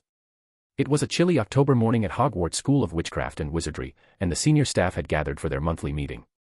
Minerva McGonagall felt exhausted. This has been her most difficult year so far. Neville Longbottom and Draco Malfoy coming to Hogwarts at the same time caused a resurgence in the Gryffindor and Slytherin rivalry that had been slowly becoming dormant after the end of the war. There was always some tension between the two houses, but never like this. The first years often took it out of their system by Yule. But this year was different. Somehow, Longbottom and Malfoy have stirred their seniors, renewing their interest in the rivalry. It didn't help that Albus was insistent on making sure that Slytherin and Gryffindor students share half their subjects together, especially the practical sessions, to mend the rivalry with proximity and friendships. No one would ever deny Albus' genius, but sometimes, the men simply didn't make sense. She gave up trying to understand his motivations decades ago. The Transfiguration mistress looked around and saw that the other professors looked as tired as she was. This rivalry thing was getting too far. The constant hexing and curing, the pranks and duels that the staff had to deal with, were taking a toll on all of them. And Albus was insistent on not forcing the issue. Professor McGonagall took her seat at the long table, adjusting her spectacles as she surveyed her colleagues. As usual, the room was bustling with conversations, but today there was an undercurrent of tension that everyone carried. This year was simply too different. This was more of an informal meeting that they held every month or so to discuss their students and make certain decisions. It was for senior professors only, since it was their responsibility to communicate any major decision to their juniors. Even the defense against the dark arts professor wasn't invited because they tended to last very little for them to be comfortable with them during informal meetings. Of course, they are invited to the formal meetings at the end of each term, but not for things like these, with colleagues Minerva had worked with for years and considered many of them to be friends. Finally, the headmaster arrived and took a seat at the head of the table, his twinkling blue eyes surveying the group of professors assembled before him. "Good morning, everyone," he began. "I trust you are all settling into the new school year well." The professors nodded and murmured their assent. McGonagall gave them a glare and decided to force the issue. "Are you all joking here? Albus, we need to do something about the Gryffindor-Slytherin rivalry. It's getting too much. Pranks, curses, spells, duels, Hogwarts is turning into a battlefield, and we need to rein our students in." "They're just boys, Minerva," the headmaster admonished as if she was still a child. "They'll learn to control themselves as they grow up." "They won't, because like it or not, it looks like you're encouraging them." Going over the rules and naming Longbottom as the Gryffindor Seeker was over the line, and you knew it and still made me do it. "It looks like we're rewarding him for getting into a fight with the Malfoy boy." "They need to be disciplined," Minerva protested. "My dear, I simply thought that Quidditch practice would distract the boy enough to stop this rivalry. You must have seen a slight decrease in the number of pranks ever since you let Oliver Wood mentor him." Dumbledore explained, and Minerva had to admit that he was right. It was still very hectic, and the situation was still worse than the previous years, but Neville Longbottom stopped getting involved in these duels, being too busy to keep up with his studies and Oliver Wood's demanding training. This is only mitigating the problem. The boy needs to learn not to attack other people for a war that ended over a decade ago. And like it or not, the boy is setting an example for all the Gryffindors in the school. We need to be more severe with our punishments. Give them longer detentions or more strenuous ones when it's related to fighting. Dumbledore seemed to age and nod. "All right, double your punishments when it comes to spell fights and pranks." "Severus, how is your house dealing with the heightened hostility?" "Nothing," the men drawled. "The court of Slytherin does not involve themselves in matters of third years or younger. When someone older involved themselves in the rivalry issue, they were punished internally. You will have no complaints from any of my older Slytherins, believe me. I'm afraid I cannot say the same for the Gryffindors." Minerva winced. She knew very well that a few older students had been getting involved in the duels with the Slytherins, who seemed to be very coordinated. It had something to do with inner house politics, which Slytherin was famed for. Whenever Severus spoke of any political tensions, conflicts, or decisions inside the house, he always said "the court," as if that meant anything. Minerva had no idea which students were in this court, only that it only involved fourth years and older, and that they ruled the House of the Snakes. Dumbledore brightened at Severus' response. "Very well, since young Neville has started to calm down, I ask you to convince young Draco to do the same." "As you wish, Headmaster," Severus answered. "The Weasley twins need to be handled as well. Their pranks are starting to become more violent, and that needs to be nipped in the bud. We do not need another version of the Marauders at Hogwarts, especially at this time." The men had practically spat out that last sentence. After all this time, the Potion Master was still bitter about the Marauders' pranks on him. He had a point, of course, but he also tended to escalate things more by using dangerous curses to defend himself. Minerva ignored his last comment and simply nodded. "I will ensure that punishments are more severe for upper years getting involved. That should calm things down, or at least de-escalate slightly. The twins will behave themselves if I threaten to take away their experiments." Dumbledore let out a bright smile. "Good, now, with that done, does anyone has anything to add before we begin speaking about the students?" He waited for a few seconds while everyone stayed silent and continued. "Very well. As is tradition, let's start with the first years. I believe Miss Abbott is first. Pomona, you are her head of house, what do you think?" What continued was a brief description of each student. It wasn't anything too interesting. Just saying if the first years are homesick, or if they have difficulties with any subject, or if they tended to be in any kind of trouble. Truth be told, the Transfiguration professor noticed that Albus tended to pay attention when the student was the son or daughter of a Death Eater, of a member of the Order of the Phoenix, or of people with promising talent. For example, Albus perked up at the mention of Hermione Granger, whose professors sang praises at her, other than Severus, of course, who called her an insufferable know-it-all. But the headmaster dismissed Anthony Goldstein entirely since he was an average student. He actually straightened up when Longbottom's name was announced and looked very thoughtful by the end. As expected, Severus ranted about the boy and his attitude, which is ironic considering his own godson was as much of a brat as the boy who lived, if not more. But what was so surprising to everyone was how normal he was. Oh, he was a good student, talented in charms especially, and a herbology prodigy according to Pomona, but he was just above average in his schooling. He wasn't Merlin Reborn, or the second Albus Dumbledore, just a normal spoilt boy who had lost his parents and was hailed as a hero for it. Everything went well until Albus finished with the Patil twins and took a look at the student's sheet. Now, Harry Potter. What do you think of him so far? Oh, Harry Potter, the son of two of her favorite Gryffindors. His parents were extremely loyal, very talented, and even members of the Order of the Phoenix, having fought and survived the Dark Lord many times. His sorting was as much a surprise for Minerva as it was for Severus and Albus. They froze in shock when the hat yelled out Slytherin a month ago, having expected him to end up in the same house as his parents. Still, the boy was the picture of the perfect student. He was respectful, diligent, and didn't break the rules, and now that she thought about it, he was never involved in any of the incidents between Gryffindor and Slytherin. Minerva was the first one to speak up. The boy is a prodigy, Albus. In all my years of teaching, I have never seen anyone grasp the intricacies of transfiguration quite like him. And he's had no other tutelage, I can tell, but the way he experiments with magic, it's breathtaking. Phileas concurred, it's the same with me. He is blowing past his peers at a ridiculous rate. The others repeated the same in other words, and for some reason, Albus looked slightly pale. He looked directly at Severus, who spoke up, the boy is adequate in potions. It looked more like he was forcing the words out of his mouth, wanting to do nothing but praise the son of the men he considered to be his rival. Still, a stilted silence followed as everyone simply gaped at him. Even Albus had raised his eyebrows. Severus rarely ever praised any student, even his own. For all his favoritism, he was still one of the best potion masters in the nation, and his standards were very high. The headmaster still looked very shocked, and what about his attitude?